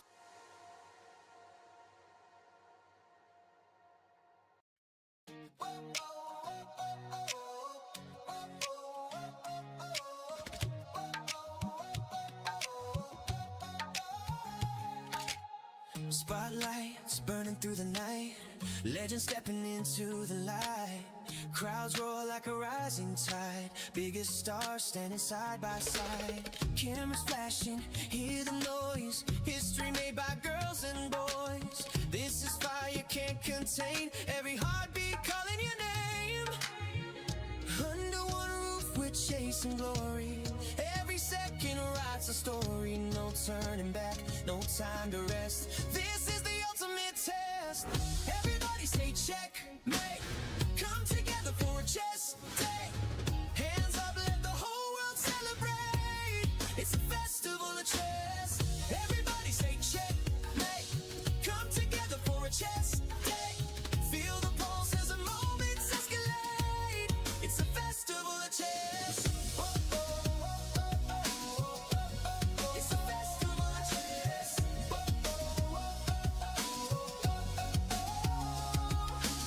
Fans from every corner of the globe holding their breath as the tension grows. Heart rate sinking with the stage, one spark setting off the cage. Voices rising from the stands, history shifting in their hands. Every movement louder than the last, future racing with the past. Under one roof we're chasing glory, every second writes a story. No turning back, no time to rest, welcome to the ultimate test. Everybody say checkmate, come together for a chess day. Hands up, let the whole world celebrate, it's a festival of chess. Everybody say checkmate,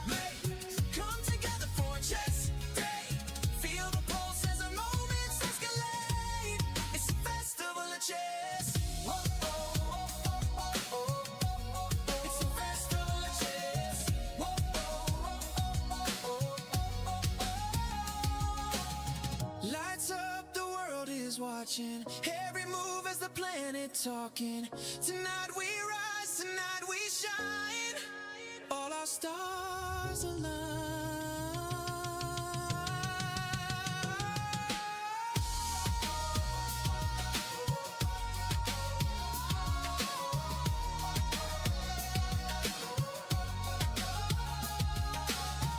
Everybody say checkmate.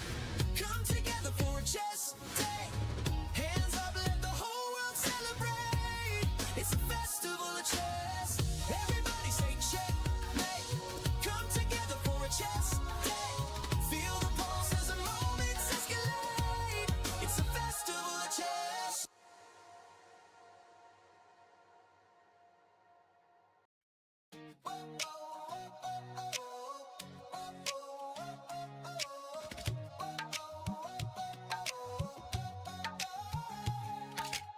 Spotlights burning through the night.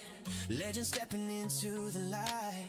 Crowds roar like a rising tide. Biggest stars standing side by side. Cameras flashing, hear the noise. History made by girls and boys. This is fire can't contain. Every heartbeat calling your name. Under one roof we're chasing glory.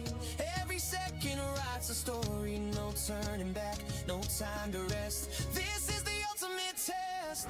Everybody say checkmate. Come together for a chess day. Hands up, let the whole world celebrate. It's a festival of chess. Everybody say checkmate.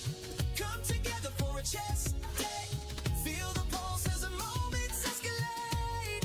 It's a festival of chess. It's a festival of chess.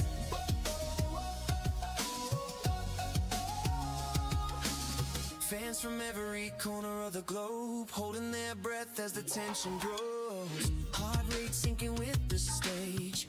One spark setting off the cage. Voices rising from the stands. History shifting in their hands. Every movement louder than the last.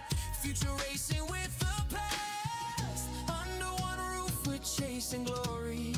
Every second writes a story. No turning back, no time to rest. Welcome to the ultimate test.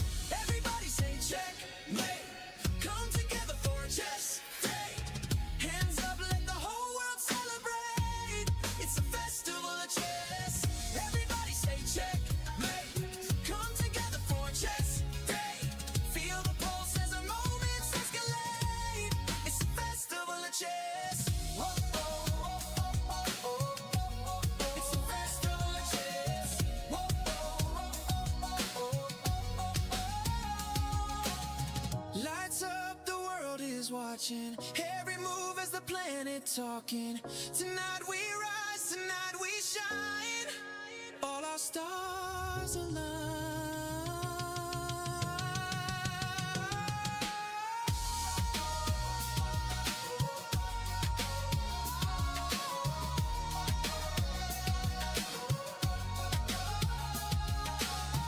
Everybody say checkmate.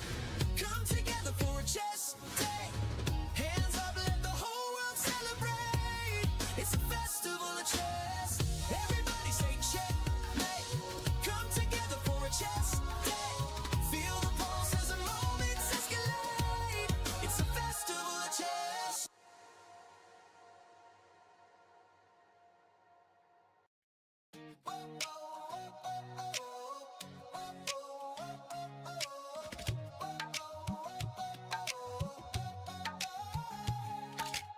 Spotlights burning through the night.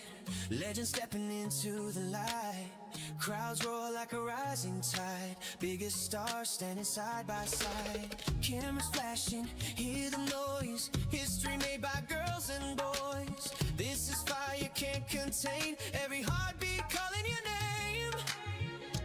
Under one roof we're chasing glory.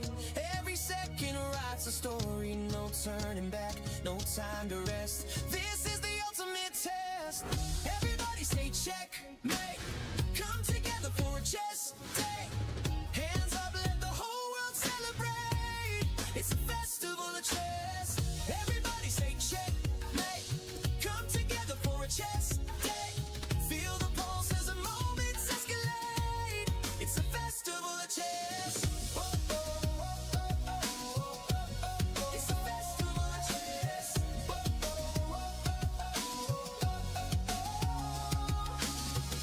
Fans from every corner of the globe holding their breath as the tension grows. Heart rate sinking with the stage. One spark setting off the cage. Voices rise. Chess or markets, smart insights can change the game. जैसे FIA, FI's intelligent assistant. Get in-depth sector and stock analysis and deep portfolio insights. Fully AI-powered. Fires, for those who are born to trade. Investment in securities market are subject to market risk. Read all the related documents carefully before investing. Bharat का अपना solar, Navitas Solar, India's finest module manufacturer. We bring the power behind every winning move. Chess or market, जीत उन्हीं की होती है जो दूर का देख सकते हैं. FI's advanced option chain और 50 market depth के साथ market का हर move आपके सामने. Fires, for those who are born to trade. Investment in securities market are subject to market risk. Read all the related documents carefully before investing.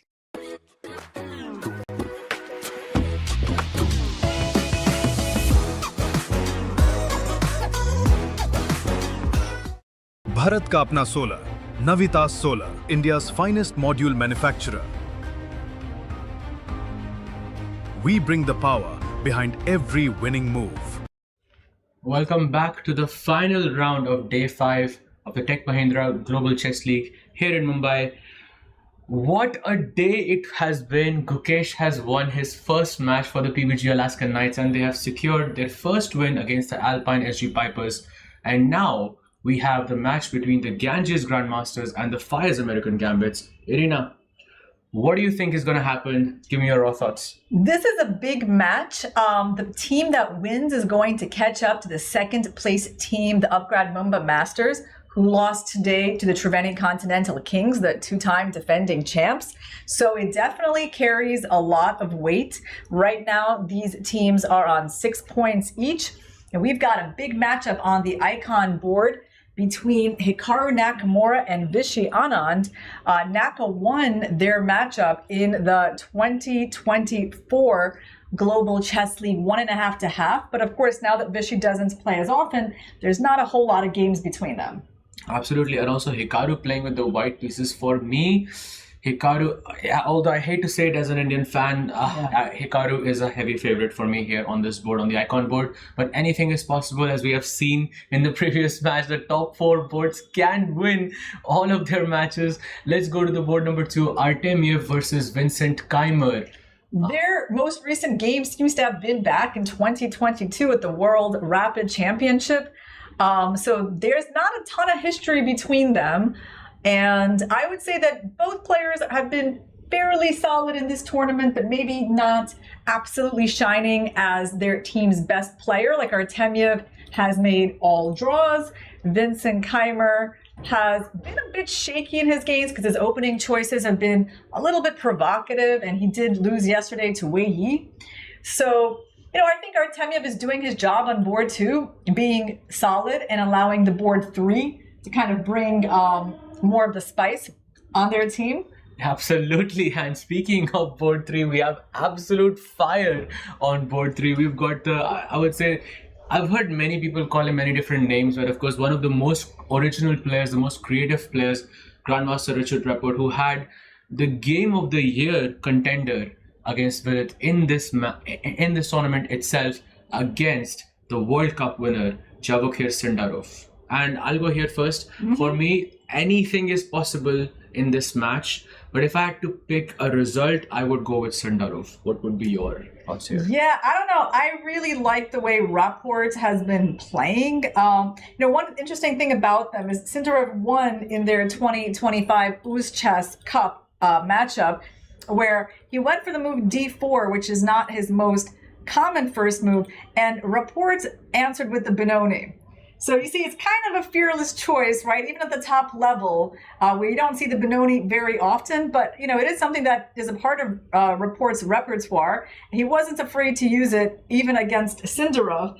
although he lost that game. So, but I think what that tells me is that it's going to be a big clash between these two players because Rapport, I think, is not going to back down. Absolutely. We'll keep a very close eye on this match as it is the most explosive, I think, in this entire matchup. On board 4, we have Bibisara Asabayeva versus Polina Shuvalova. And Shuvalova, I think, has been in pretty good shape so far. She's on 3.5 out of 4, winning 1 match with the black pieces and 2 with the white. What are your thoughts here? Yeah, I think Bibisara, she has been drawing her game so far. I mean, she is a very aggressive player, but somehow her games have ended in draws. I don't see her as an underdog, and I do think it should the style of the game should be pretty wild in nature. Okay, so some fireworks expected here as well. I think Bibisara also played one of the freestyle championships. I believe it was in Las Vegas? I think it was in Vegas, yeah. It was really, really nice to see those matches. Going back to Theodora Ignatz versus Stavrula Tsolakidou, and Stavrula has not been in best shape in this event. No, so how many games has she lost so far? It's definitely been, 3 games. Yeah, that's a lot. And her 1 draw was against Sara Khadev, who was also not in the best shape. So Stavrula, I think, is not having the best event, and Theodora, on the other hand, has won a game against Sara and then drew to Harika Dronavali and then lost 2 matches in a row. So what does that tell us? That tells us this board is kind of shaky for both players, right? Because no one has been invincible in this event so far, and both players want to turn things around. I mean, Ignatz has lost 2 games in a row now, so you can't really call her a heavy favorite against Tsolakidou, even though Tsolakidou isn't doing well. So I would say it's a toss-up. It's absolutely this. I don't think we can summarize it any better than that. And on the last board, on the Prodigy board, we have the current World Rapid Champion, Grandmaster Volodar Murzin versus Ronak Sadhwani. I'm not even sure where to begin here, but I think the color has maybe some effect here. So Murzin is white in this match. I mean, he really hasn't maybe justified the hopes of his team yet.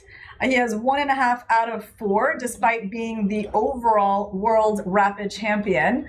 Sadhwani has 2 out of 4, and that's driven by that 1-move blunder that he started off this event with in round 1. So I cannot really say that Ronak is in bad shape. I feel like Murzin's games have been a bit more shaky. Absolutely, and I think from Ronak's perspective, it is maybe good to stay solid. Because firstly, you're playing with the black pieces, and let Volodar sort of bring the energy to him, and maybe then he can find a way to strike. But otherwise, I think Volodar may be a slight favorite here because he is the World Rapid Champion after all. Right, but on the other hand, Ronak won their Global Chess League 2024 matchup 1.5 to half.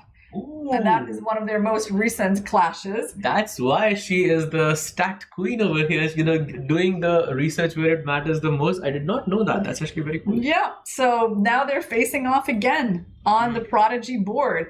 So do you think Ronak prepared well for this game? I had a talk with him a bit earlier, and I think he is prepared for both colors. And I think with black, I'm pretty sure he would want to remain solid. Of course, it's important for his team to remain solid because this match, we are almost at the halfway point with this match. All the players would have played against each other. All the teams would have played against each other. And then from tomorrow, we just switch the colors and then we go again. So after you have finished the first half of the tournament, it's important to remain in the top 2, and whichever team wins is gonna get to do that. So it's a really important match for each of these players. What's your key game out of all of these 6 boards? Well, I feel like I'm very interested in the match between Sindarov and Rapport. I could not agree more. Right? I mean, it's just hard to not pick that game, like given especially like Rapport's reputation and just like seeing his last few games here. I mean, all of his games are interesting. Rapport's report, yeah? Yeah. Rapport's report is just too good. And we support Rapport. Amazing. Amazing. But I feel like in this match, for example, maybe the absolute most random board for me is the one between Tsolakidou and Ignatz. Yeah, Again, agreed, because in that match, anything is possible. Both players not in the best shape, and it can go either way. But yeah, if you had to predict between Hikaru and Vishy, what would be a result? It's very hard, I know. Yeah, I know, because, obviously Hikaru is doing better than Vishy in this event. Vishy does have 3 losses at this point. Hikaru's got white, and, so Vishy has kind of an uphill battle, I think, in this match. On the other hand, I feel like when you're a world champion, you've had such a long and successful career, like you really hate to lose, right? You gotta have an allergy to losing. Like it's such a bad feeling that like, is he just going to continue letting this slide and going to 1 out of 5, or is he going to hold off Hikaru? That's a tough task, and also on the icon board, this match will matter a lot for both teams. Hikaru is definitely the slight favorite because it's a faster format, and Vishy is not playing as much as you have said before. So we'll keep a close eye on this. I also have to say that Vincent has had a meteoric rise this year. Like I think he's world top 4. He's world number 4 right now in the classical ratings. So he does have a slight. Maybe I will pick him there, but he's playing black. Yeah, against a very solid Vlad Artemiev, who I think has been like put on this board to bring the solidity. And given that Artemiev's games haven't featured that many fireworks, is this going to be the day when they're going to come out, or is it going to be more solidity? I guess we'll find out in just a few moments, as I think we will have the video feed very, very soon for you. The players must be sitting on their boards, and we will have liftoff for you guys very, very soon. They have entered the hall.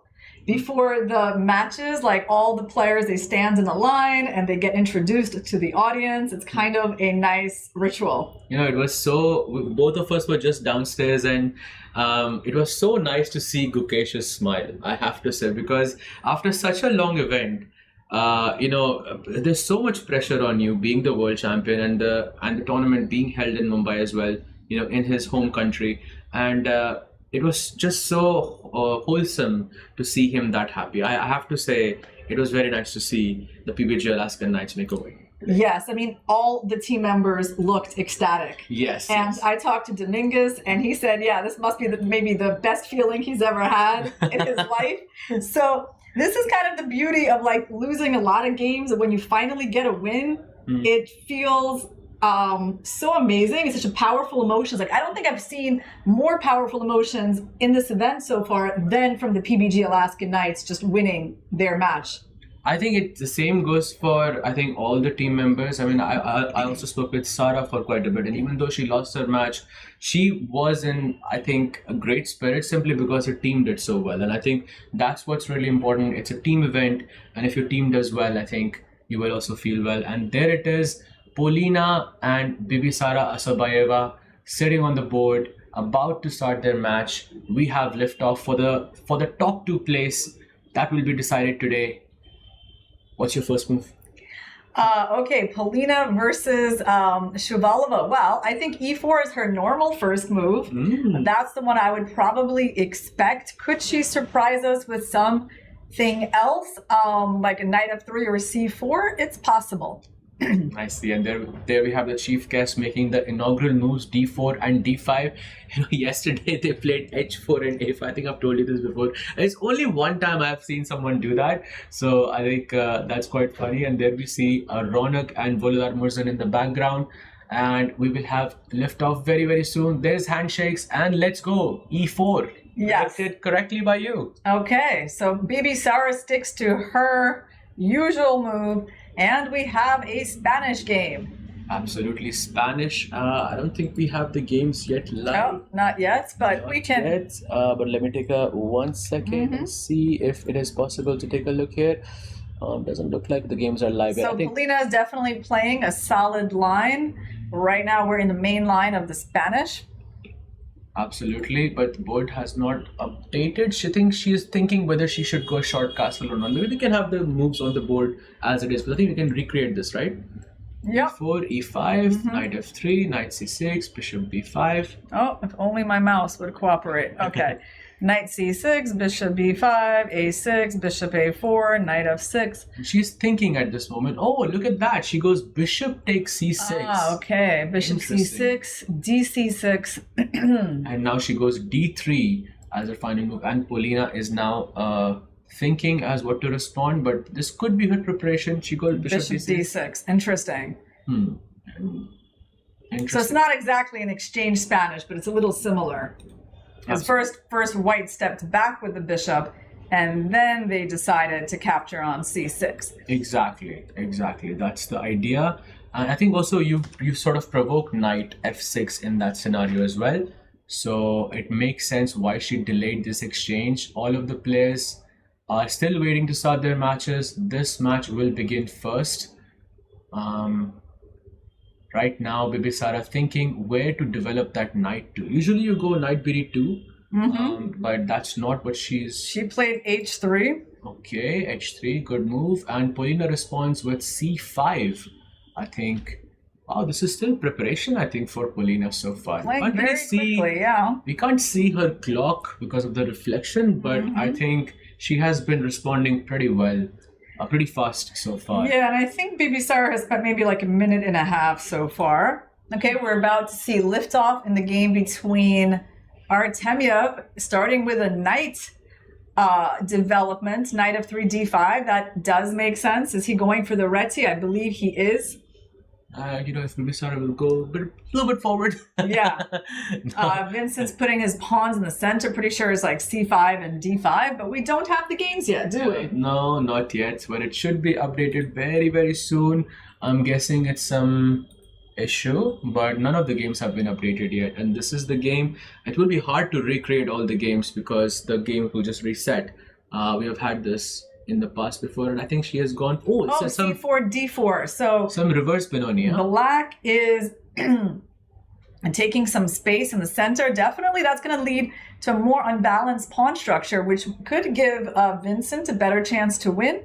But let's see. I mean, Artemyev is quite familiar with these structures. He plays a lot of these reti openings. Absolutely. I think we should keep the game of Polina and Bibisara as the game because the games are not updating on their end, and it should update very, very soon. But I think we should keep that video on so we can recreate at least one game as she goes knight c3 in this position.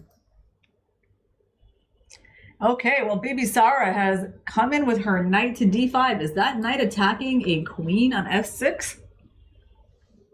Yeah, I think it's attacking the queen on f6. Oh, she went bishop g5, bishop f6. I guess that was the plan. And then so she's given up 2 bishops. Yeah, I think let's try and recreate this as well. So white plays bishop to g5 in this position. Black goes h6. Bishop takes f6. Bishop takes, queen takes, knight c3. And now black has gone some move to place here. Oh, maybe she went queen e7 or something, yeah, because it feels like black has lost her tempo. But the queen is well, it's not exactly like that. Yeah. But okay, the queen's on d8. And now white plays a4, yeah? This is the current position. Okay, let's pretend we have guessed the moves correctly, reconstructed, bishop e6. I mean, I'm a little puzzled by the whole white strategy, to be honest, of giving up the bishop pair.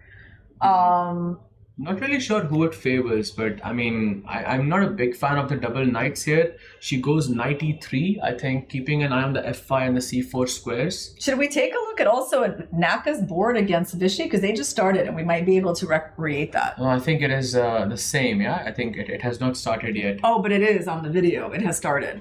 Oh, it has? If we bring up the video, we can see. Yeah, they've just made a first couple. All right, but if we switch, then I think it's gonna not record the moves. But I think we can start with we can because they've only made a few moves. Let's see what opening Naka has chosen against Vishy. There we have it. D4, D5. I think c4. Yeah, it's c4. You think it's very difficult to make do of what they're. Oh, I think it's knight f3. D5. Okay, wait. C4. Knight f3. D5. C4. Maybe not the right move order. D5. C4. E6. But there's a knight on c3, which is a little strange, isn't it? E3. Are you sure that the pawn is on a light square there? He's gone for e3, and black has played knight f6. Ah, okay. Knight c3. And now then this would make sense, yes. And now I think b6. And now b3 has been played. Okay, very good spotting there, Sahej. So Naka going for kind of a quiet system. Bishop b7 and bishop b2 has been played. Still don't have the moves yet from here. I think it should be updated. Must be a server issue. But black plays bishop e7. Okay, CD. Oh, you know what's an idea here? Sometimes to play g3. Sometimes in these positions, like to develop the bishop on this diagonal. But no, Naka goes for bishop b5, provoking c6. Yeah. C6, and where's this bishop moving back? To e2. Exactly. So I get it. So what he's saying is like, I want to play a quiet position where black will eventually play c5, and that's going to get met with d4. And play against these hanging pawns, like a very typical structure. Exactly. And he goes short castle, and Hikaru also castles on the short side. He has gone for, like, I think one of those offbeat openings, keeping that pawn on d2. What is the benefit of keeping this pawn on d2? Oh, well, the benefit is that for now, this diagonal is open. You know, sometimes I actually wouldn't even be like so shocked if at some point we saw rook e1, bishop f1. Okay, what did Vishy just do? And the knight came out, I believe. Yes, knight b7, and now... Do you think rook e1 makes sense here, Sahej? Like, I mean, okay, obviously rook c1 can be played, so probably he'll start with rook c1. Exactly, rook c1 makes a lot of sense. Oh, he goes queen c2, I think also a very nice move. Also a very nice move. And, so the question is, when does he push that pawn? If you push the pawn, then maybe I have some d4 ideas. Maybe I have knight d4, knight. This is what I was wanted. This is what I was trying to get at. Like, if the pawn is on d2, Irina, can't I play knight d4, knight f5? Yes. Look amazing. So here's the thing. Maybe black wants to hold back with the c pawn, just so he doesn't give like white this obvious d4 move. So if you play c5, then I'll play d4. Right. So white only plays this move when they are forced to by black's advance. Exactly. Yes, rook e8 makes a lot of sense because you want to tuck the bishop back. Exactly. So if there's knight d4, knight f5 type of ideas, you already are sort of preparing for that. Yes, I like rook e8. Position is roughly quite balanced, as you can see from the bar. We don't have access to the chess clock yet because the games have not begun on this end. So we're just trying to make the moves manually. White goes rook c1, I believe.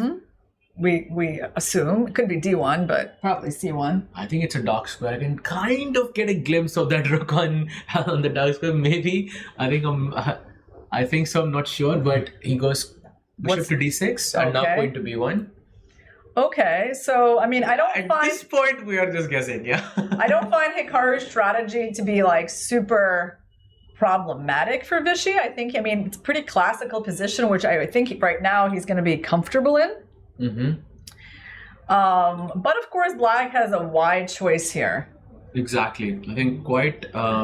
Is the queen going to come out to e7, for example? I really like still knight d4 or knight h4, but maybe you have some g6 ideas to stop me from playing knight f5. And he goes knight e5. Okay. I would say that's very solid. Don't say anything wrong with that move. Offering a trade of knights, simplifying the position one step further. Maybe Hikaru can take on e5. Maybe he can go knight d4.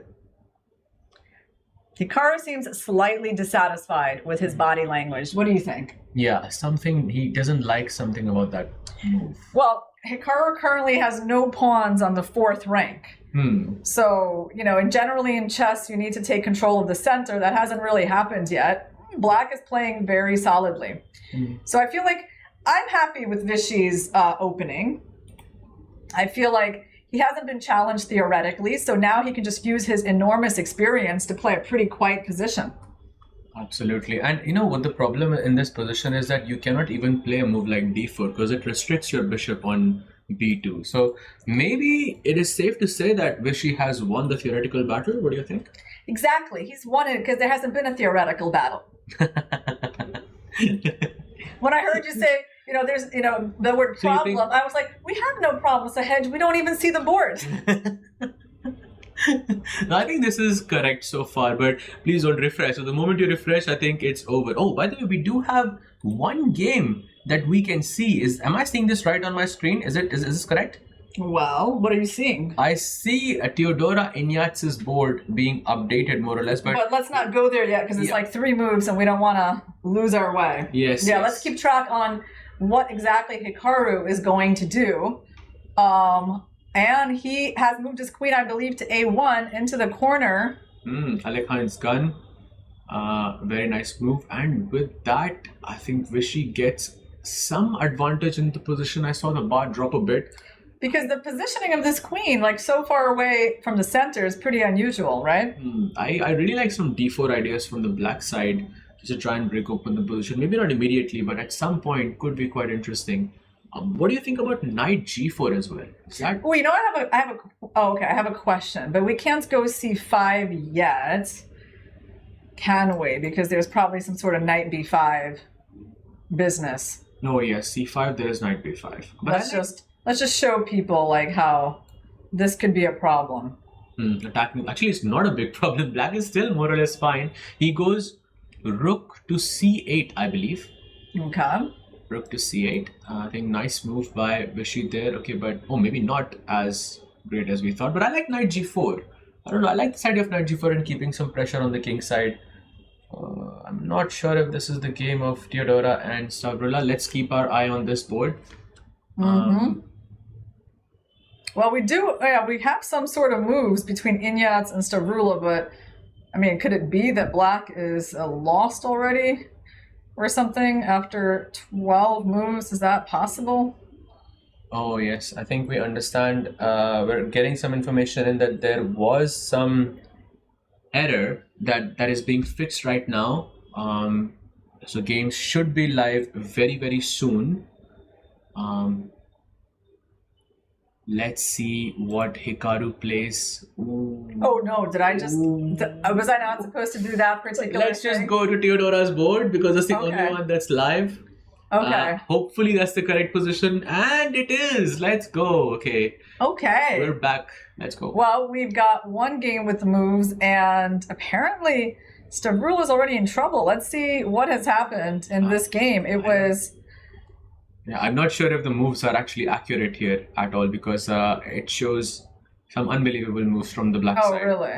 Yeah. Oh, okay. I see what you mean. Right. No. There is a bigger one incoming. Oh, I see what you mean. I see.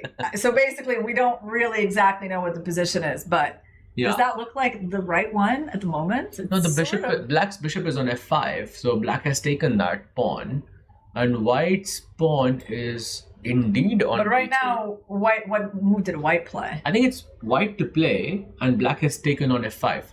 That's the current all position. the boards were reset. So, oops. Yeah, that's the current position. So we are, I think, kind of at the mercy of some technical difficulties. Absolutely, which should be fixed very, very shortly.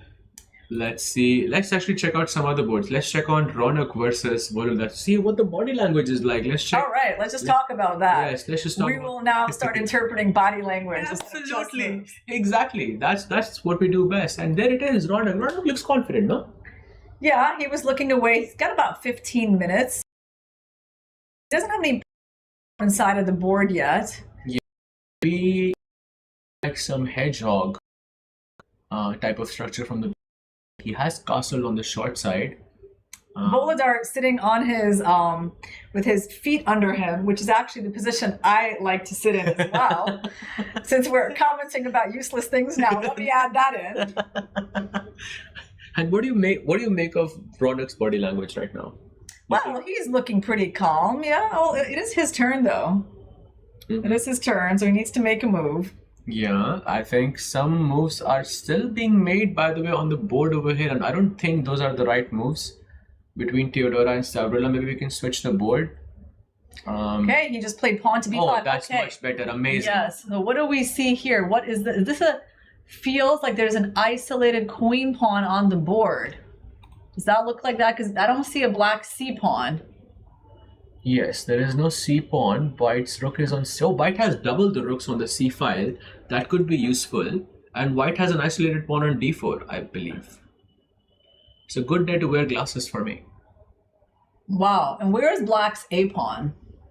So black. It's a very good question. I think white is he Has he sacrificed a pawn? I think he has sacrificed the C pawn for black's A pawn, and he doesn't have the E pawn. The white piece. The material is more or less balanced, but the position looks slightly more comfortable for Volodar so far for me. As you can see from the body language, which we are experts at right now. But don't you see like 2 white pawns on the queen side and only 1 black pawn? Like Yeah, but in the center he has a D and E. Oh, he has the E. Oh, he has the E pawn. Yeah. So wait, so where are black's pawns? Oh, by the way, we have some moves coming in the Ronak board as well. I think this is the correct position. Let's jump on to Volodar versus Ronak. We were on the right board. Okay. But let's see if this is the correct position. It says that we couldn't see the black D pawn. That knight is just... It's blocking it. Yeah, the knight is just too big. Okay, so basically Ronak is not down a pawn. It's a pretty balanced position, very quiet. White, I don't even know if you can say he's slightly better. Probably not. I mean, a little bit more space, but black is super solid. So I think... he has gone knight FD5, offering the trade of pieces. White can go knight takes knight, or he can go E4. Both of them seem logical. Yeah, he can go E4. That allows this knight to come into F4, though, and maybe like the queen to come in. So I don't know if he's going to want to unbalance the pawn structure like that. Yep. I feel like from what I see, the draw is the most expected result from this position. Absolutely. So after knight D5, what are we supposed to do in this position? He goes knight takes D5, black goes knight takes D5. Okay, trades of pieces are coming. I mean, that's fine for Ronak's team if he gets a draw with the black pieces. I mean, I just don't see this as being a serious play for an advantage by Volodar. And look at Ronak. He's looking around because he's like, this is just going nowhere. Let me see what's going on in the games of my teammates. Maybe he realizes the digity issues as well. Yeah, maybe let me go and fix them myself and see if that works. But maybe after he finishes his game, he can come to our studio and tell us what the board positions actually were like. I think that could work as well. And by the way, we were on the right board. Only one position so far has been updated, and it is this one. We are on the right board. Let's stay with this one because we have the live board here. More or less looks equal. Are we supposed to just take the rooks, or do we go bishop f3? Yeah, of course. Well, actually, let's take a look at their opening. How did it go so quiet so fast? So we got D4, knight f6, knight f3, e6. So we have a Queen's Indian with a Petrosian system. So this is going to be the move d5 now. Okay, bishop f4, not as familiar with that move. Normally, what are we doing here? We're taking, D5. Right? Yeah. I remember I played a game against Tanya in this position in one of the Tata Steel tournaments, and she took on d5, played queen c2. It's very, very aggressive setup. He goes for bishop f4 though. Bishop f4, allowing the pawn to get captured. Queen f4 check, and he plays e3, tries to capture that pawn on c4. Looks very balanced so far. Yeah, takes things.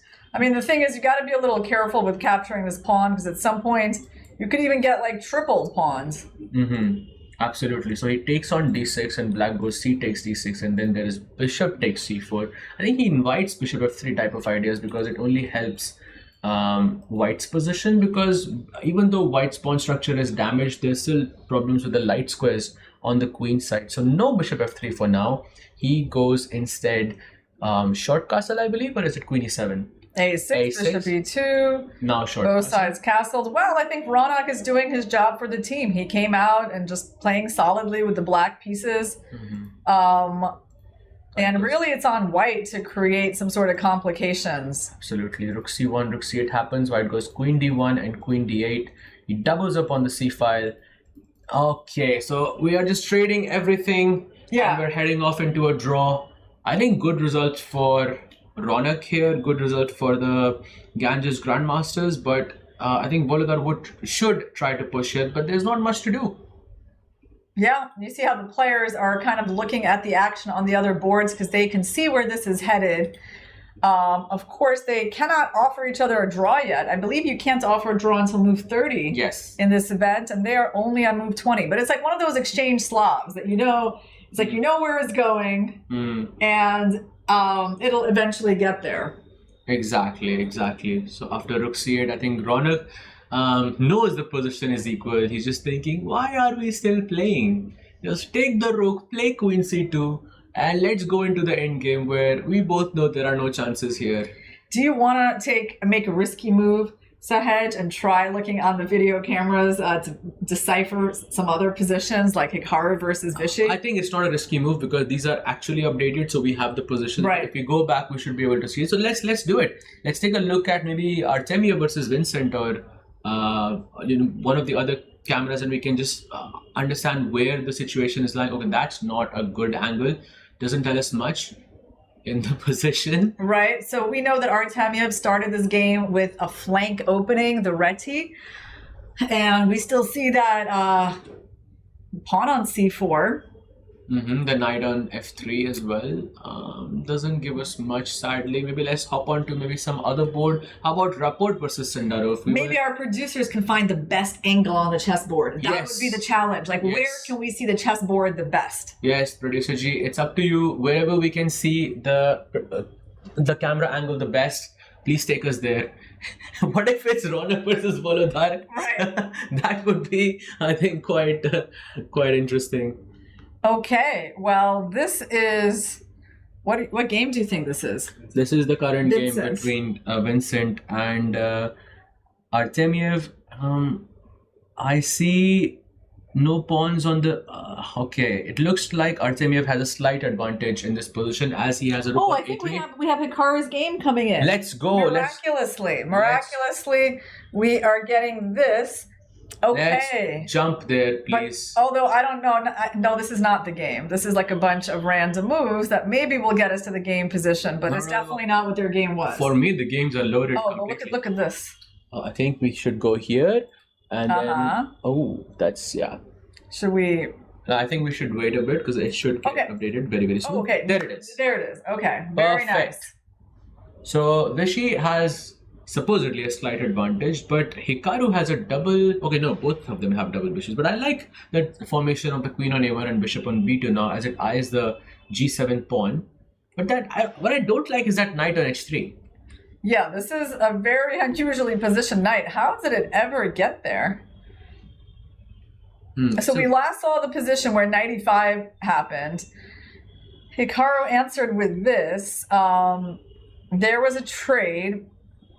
Apparently Vishy had a move like knight e4, but he went bishop f8, d3, knight d7. So he wants to put the second knight on e5.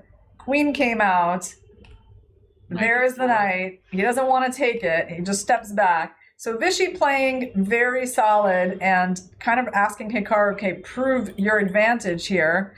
Hikaru is like, I would rather not even trade pieces with you. I would rather put my knight on the side of the board. Pretty surprising decision. He's trying to play for a win. He goes queen h4, bishop f1. He wants to push g3 next, and done. Queen retreats, bishop hops onto g2, and Vishy goes bishop a6, attacking that d3 pawn. The question is, can I go d4 here, or is it too risky? Because currently, I feel like there are so many moves that black can play. The problem with d4 is that c4, and I think you're getting positionally kind of in trouble. Yeah, this feels very bad for Hikaru, so maybe don't push that d pawn. Maybe try to defend that d3 pawn somehow with queen b1. Something like queen b1, because I don't know, maybe the queen has exhausted her utility in the corner of the board. Like, what is this queen really doing on a1? But it's kind of funny. Hikaru has a queen on a1 and a knight on h3. So yeah, it's hard to be better. Imagine if we didn't have the board. How would we predict that? This would feel like, okay, it's not right. You know, something is not right in Hikaru's position. Because this is highly unusual for Hikaru to have the queen on a1 and knight on h3. Yeah, well, he does like these, knight f3, b3 setups for his Title Tuesday forays. So I'm not so shocked that he's in this position, but what is good for Vishy is that this is super solid, a bit better for him, not forcing him to really calculate so much, right? So it should allow him to play kind of faster. He's a little bit behind on the clock. Yeah, 9 minutes for Hikaru. Okay, almost 10 minutes for Hikaru and Vishy having 8 minutes and 40 seconds. He has gone bishop a6. Hikaru in deep thought. He can defend that pawn with queen b1. He can defend it with rook d1, and he goes queen b1. Nice move there, protecting the d3 pawn, and also getting his queen back into action, because I think something like queen c2, queen d2 can be quite decent, and then you can think about how can I complicate things further, and try to play for a win. So the question is how black, what plan black takes here, right? Because everything's super solid, but where do you go from here? Every time you move this knight, you let this knight back in. Exactly. It feels a bit odd, but the best move here for black is to play c4.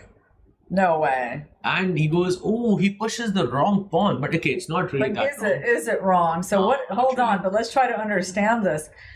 Is this move, the point of it is that like in the end, you get this pawn back on the d file. So it feels like it's kind of an equalizing type of try. Wow, look, did you see that? Hikaru actually is shaking his head in disbelief that he missed d4 and he thinks that Vishy is completely better. But actually, Vishy had a stronger move, c4, which was much stronger. And the problem, I think, what is the problem with e4? Because the bar doesn't even mention this move. Oh, well, the problem is... You can't play knight e5, there's knight f4. You probably still can. You know, you probably still can. And they might even have g5 tricks afterwards. There's knight f3 check, I think. So knight e5. Okay. Knight like f4. Knight e5. I think that's the move. And the point is knight f3, yeah? Exactly. Nice intermezzo here. And you have to capture this knight on f3, and black will go queen takes f3, putting pressure on that d3 pawn. And now g5, bishop d6, all of these moves just incoming. And look at that bishop on d2. It's horrible. That explains why Vishy started this whole, moves with d4. So what is the most likely thing that can happen? I mean, Hikaru is going to take. Hikaru has to take. It's the only move in the position. Well, let's say, we either take or... it doesn't really matter if we take the rook right away. Exactly. He has taken. He's played knight f4. Wait, he has gone what? for something totally different. And I don't know what's how good that is going to be for him. He once goes for knight f4, knight takes, e takes. Yep. But of course, in terms of pawn structure, it's just better for black, isn't it? Just a free attack on that weak pawn. Exactly. And not just the pawn. Look at that bishop on b2. It's so bad. It has no future. Even if you reroute the bishop to c1 and d2, you still are looking for activity for that bishop. That's the biggest problem for me in that.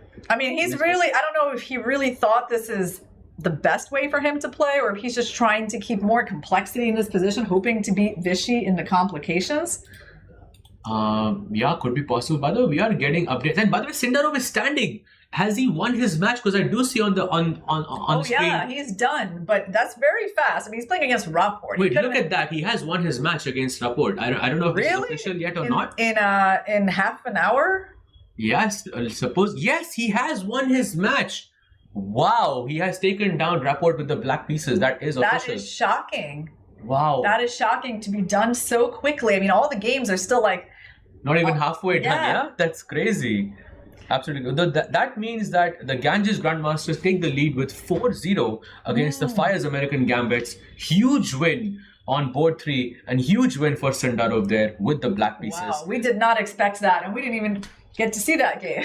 It's okay, we'll get to see that. I think it will be updated soon and we'll all get to catch a glimpse of that game. But well done to Sindarov and well done to the Ganges Grandmasters. Let's maybe switch to, let's stay on this game actually. Board.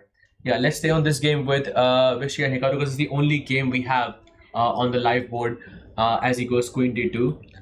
I see something coming to h3 from far away. So wait, let's update this. What do we have? Rook d8, queen c2, bishop c8. Interesting, queen d2 and bishop h3. Interesting strategy by Vishy. So he's trading the light squared bishop, which is the one that can attack the d3 pawn.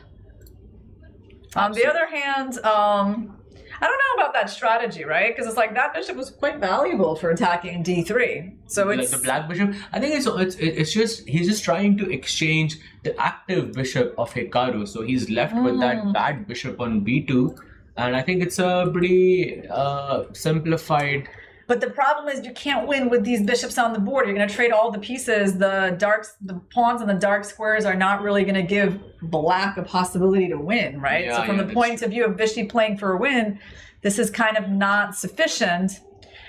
I think that's accurate. If he wants to play for a win, he has to take that rook and maybe retreat with that bishop to f5 and do not take bishop g2. And by the way, Hikaru looking completely dissatisfied. But this is the funny thing. It's like he's dissatisfied at what? Like he's going to make a draw from a worse position? I think because he's gotten a worse position with the white pieces, I think maybe he's a bit dissatisfied with the outcome because he has to now play for a draw. Absolutely, the queen and the knight, the most dangerous combination in the game of chess, and you can see that in action right here. White has to go rook takes a5. Just forget, don't give any checks, keep all the checks for you. Okay, he goes C4. Yeah, I was thinking this would look supernatural, right? Because after they take on b4, you could even throw in a check on f5 potentially, right? Because there's no queen d7 because of rook a8. That's one idea. And look at Shuvalova's body. I mean, now we can analyze the body language, yeah, because now we have the position as well. But yeah, Shuvalova does not look happy. She looks very, very, I think, alert and concerned here, and rightfully so. This would be her first loss in this entire event from Bibisara Asabayeva. What a turn of events. Let's also see, okay, we don't actually have the live board in Keimer versus Artemiev, so let's not go there. Let's stay with Bibisara. She could hand Polina her first loss of this event. So, okay, let's see what happens if you capture the pawn. Go ahead, Sahej. Try to show us a convincing victory. Oh, she goes a4. I was thinking something, yeah, rook d1, rook c1. Just don't give any checks. Try to put your last piece into the game. But she goes a4. That makes Bibisara's job very easy. Take that pawn on a4. Very simple move, and she does it. And Polina goes king d7. There must be some sequence of events here, of moves here, which would give her an advantage. And look at this, one of the best. Knight d4. Yes. Is it? Yeah. Wow. Nicely spotted there, Irina. But she doesn't find it. She goes b5. I think still a very good move. I wanted to give a check without letting you block me, so that's how I thought of this one. Beautiful. Okay, but she tries something else. She goes b5. Protecting the knight, not bad, but queen b3. And now rook c4 is very clever, just blocking that queen's view along the diagonal. And queen f5 check incoming in the next move would just be a checkmate. But she goes rook b1, okay. That's not the best Is there a problem? Is f5 the problem? Yes, f5 is the problem here, but knight takes e5, king e6 is not easy to spot for Polina. She has to retreat with the queen, and I think she will do just that, and this is going to be GG very, very soon. You think so, yeah? But f5, when you're desperate and you have a chance to trade the queens, you've got to take a look at that. All you got to do is see knight e5. I mean, even bishop e5. What's wrong with it? It's the queen c6 and you lose the queen. Well, yes. Yeah, but playing king e6 or finding king e6 in that scenario is, I don't know. I feel like she'll play f5. I think so difficult though. Okay, let's make a bet. No ways that she finds f5. There is just no chat. What do you think? Do you think she's going to play f5 here? I think no chance. And I owe Irina a coffee from our previous sort of thing. We want to double the bet. Is it double or nothing? Chat, what do you think? Is she going to play f5? Yes or no? I think no. Irina says yes. Absolutely not. No chance. She's going to retreat with the queen. All right, I am fascinated to see. She's down under 2 minutes, I believe. Yeah. Let's go. And now it is even, and she goes queen e6. And look at that b6. Okay. I think Bibisara is just destroying Polina Shuvalova here with the white pieces and getting the Fires American Gambits a much needed win in this match. Well, absolutely. After Richard reports the loss, they do need a couple of wins.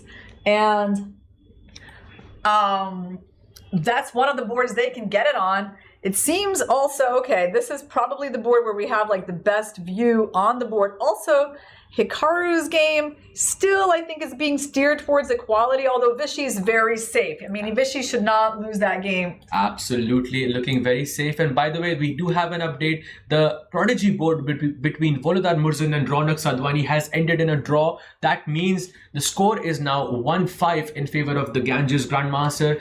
If the Fires American Gambits want to come back, they have to win 2 games with the white pieces. And let's hop on to, I think, Hikaru versus Vishy, because that's the only game we have on the live board where we can see the board and the players as well.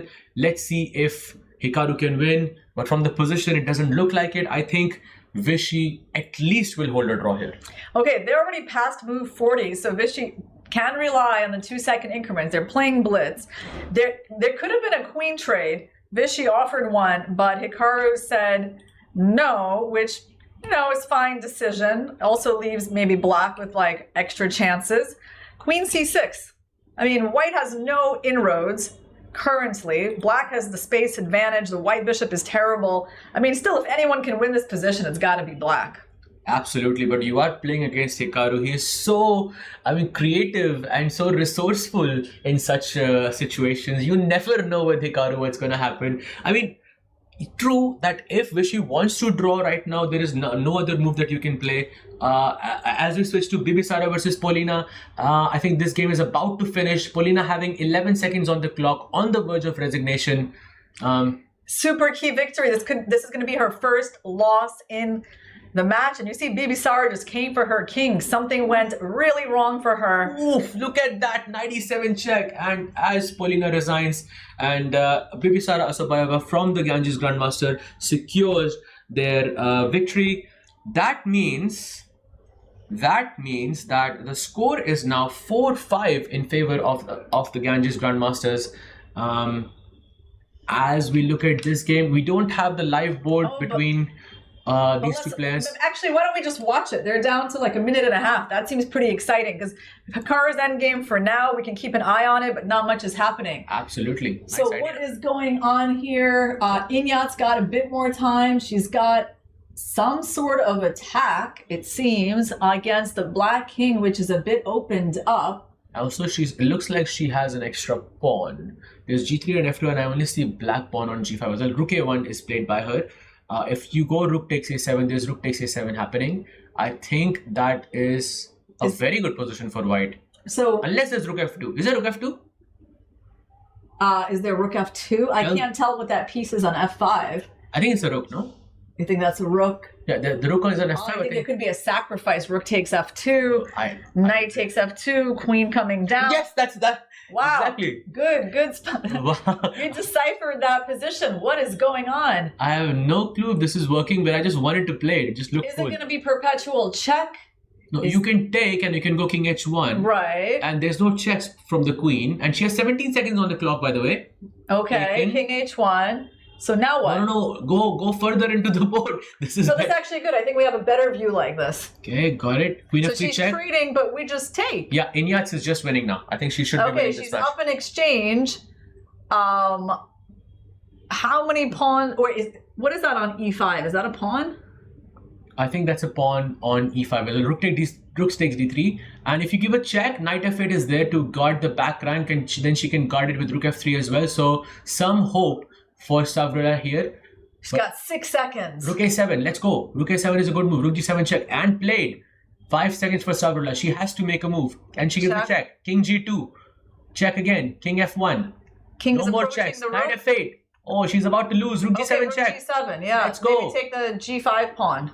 Yeah, take the g5 pawn and play rook f7. I love those rooks on the 7th rank. She goes rook g7 check. King h8. What do you play here? All right, rook g5. Rook g5 is nice. I think rook gf7 also a very nice move. What is she going to do? Rook gf7? King g8. Okay, how does she round up that knight? She just needs to move her rook somewhere so she can play rook a8. Exactly, and pin that knight. So rook f6 looks like a very logical. Okay. She gives a check. She no needs repetition. to win. Come on. Oh, she's panicking. Both of them having less than 5 seconds on the clock. She gives a check. King goes to g8. Gaining a little bit of time. Rook 8? Isn't rook 8 just winning? Yeah, can you just pin that knight? Wait. You can just pin the knight. Okay, right now she attacked the knight. Where is it going to go? Knight h7, knight e6, knight g6. She's going to try to come back to the 7th rank.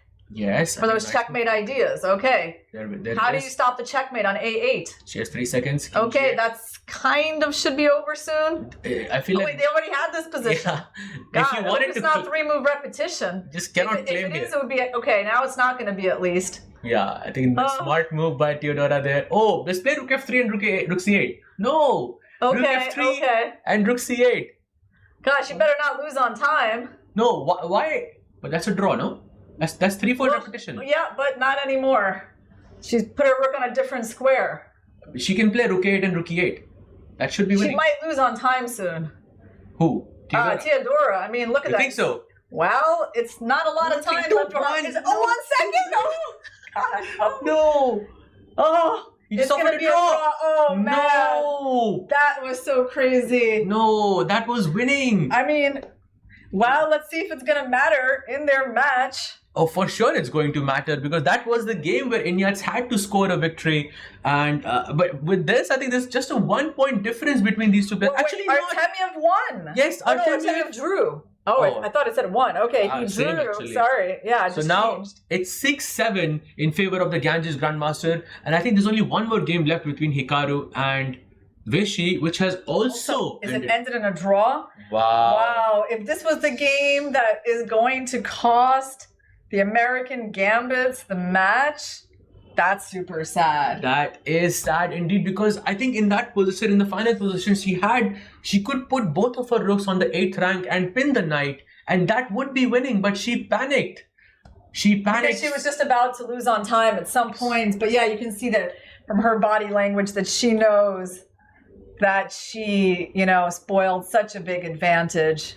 Wow. Man, that's one of those results that is costly to the team. Yes, let's do a quick roundup of all the matches. By the way, the game of Hikaru has finished as well, as we saw on the clock. The first board has ended in a draw. The second board between Artemiev and Vincent has also ended in a draw. Jabokir Sindarov wins a key match for the Ganges Grandmaster with the black pieces. Bibisara Asobayeva wins with the white pieces for the FIS American Gambits.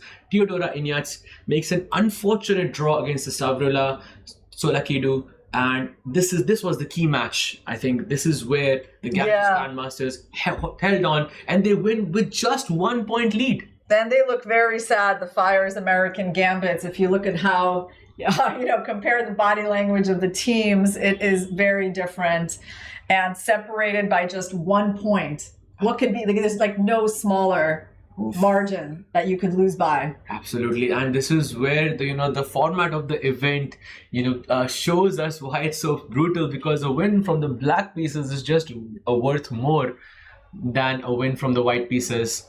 And I would love to catch that game of Sindarov, but it's still not live yet. But I hope we can see maybe by tomorrow. Yes, by tomorrow it will be there. But I would love to see how he defeated Richard Rapport so quickly with the black pieces. Yeah. It was like less than half an hour. Well, should we sum up the results of the day and take a look at our standings? Because we do have one team, the Triveni Continental Kings, that have moved into first position on their own. They're now 1 match ahead of the second placed teams, the Ganges Grandmasters, who just won, and the Upgrad Mumba Masters, who won their match earlier in the day. Alpine SG Pipers, Fire's American Gambits, they both lost their matches today, falling a little bit behind.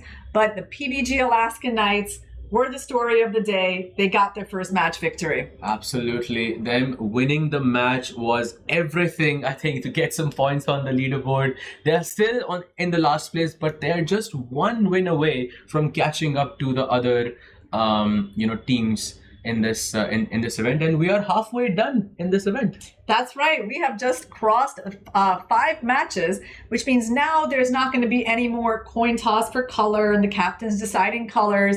Now you're just going to face the same teams all over again, playing the 1 remaining color you have left. Absolutely, and it will be a very, very exciting match. I think every team is still in it. PBG Alaska Knights definitely still in it, especially because they won their match today. It can be anyone. Is there any favorite team that you have so far, or do you think it can be anyone's team? I feel like the Triveni Continental Kings are doing great.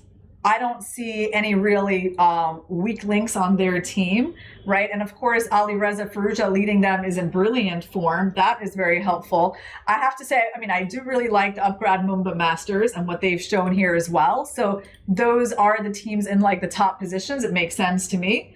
But we see that this is an unpredictable league.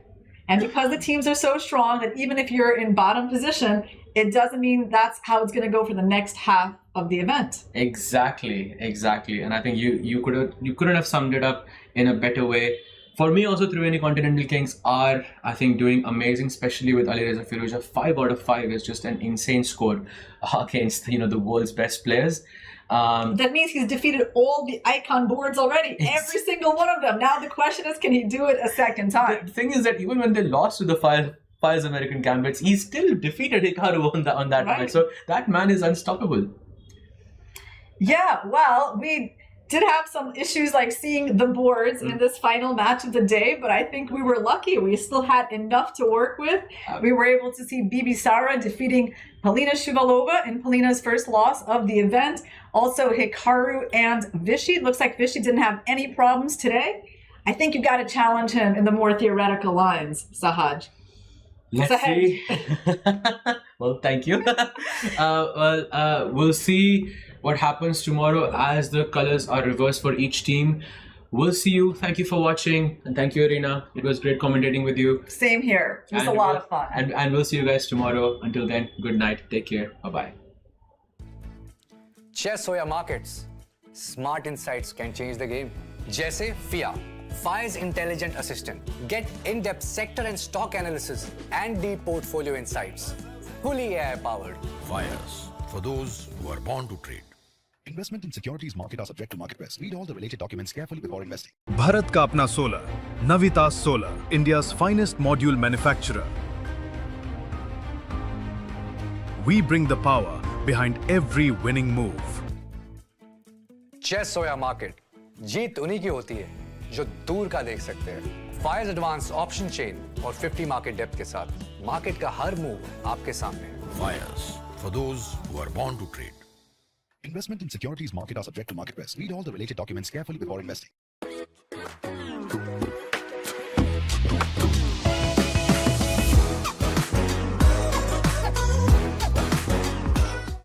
Bharat का अपना solar, Navitas Solar, India's finest module manufacturer. We bring the power behind every winning move.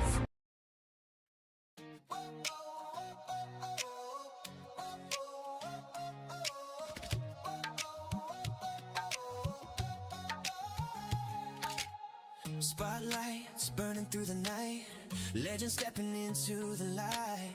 Crowds roar like a rising tide, biggest stars standing side by side. Cameras flashing, hear the noise, history made by girls and boys. This is fire, can't contain, every heartbeat calling your name.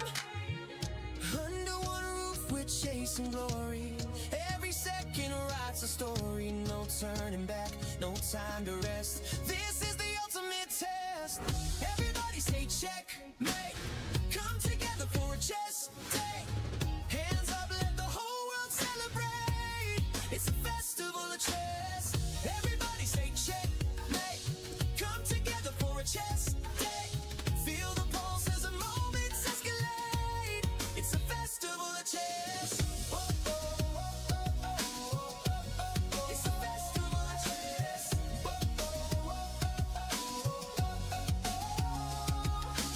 Fans from every corner of the globe holding their breath as the tension grows. Heart rate sinking with the stage, one spark setting off the cage. Voices rising from the stands, history shifting in their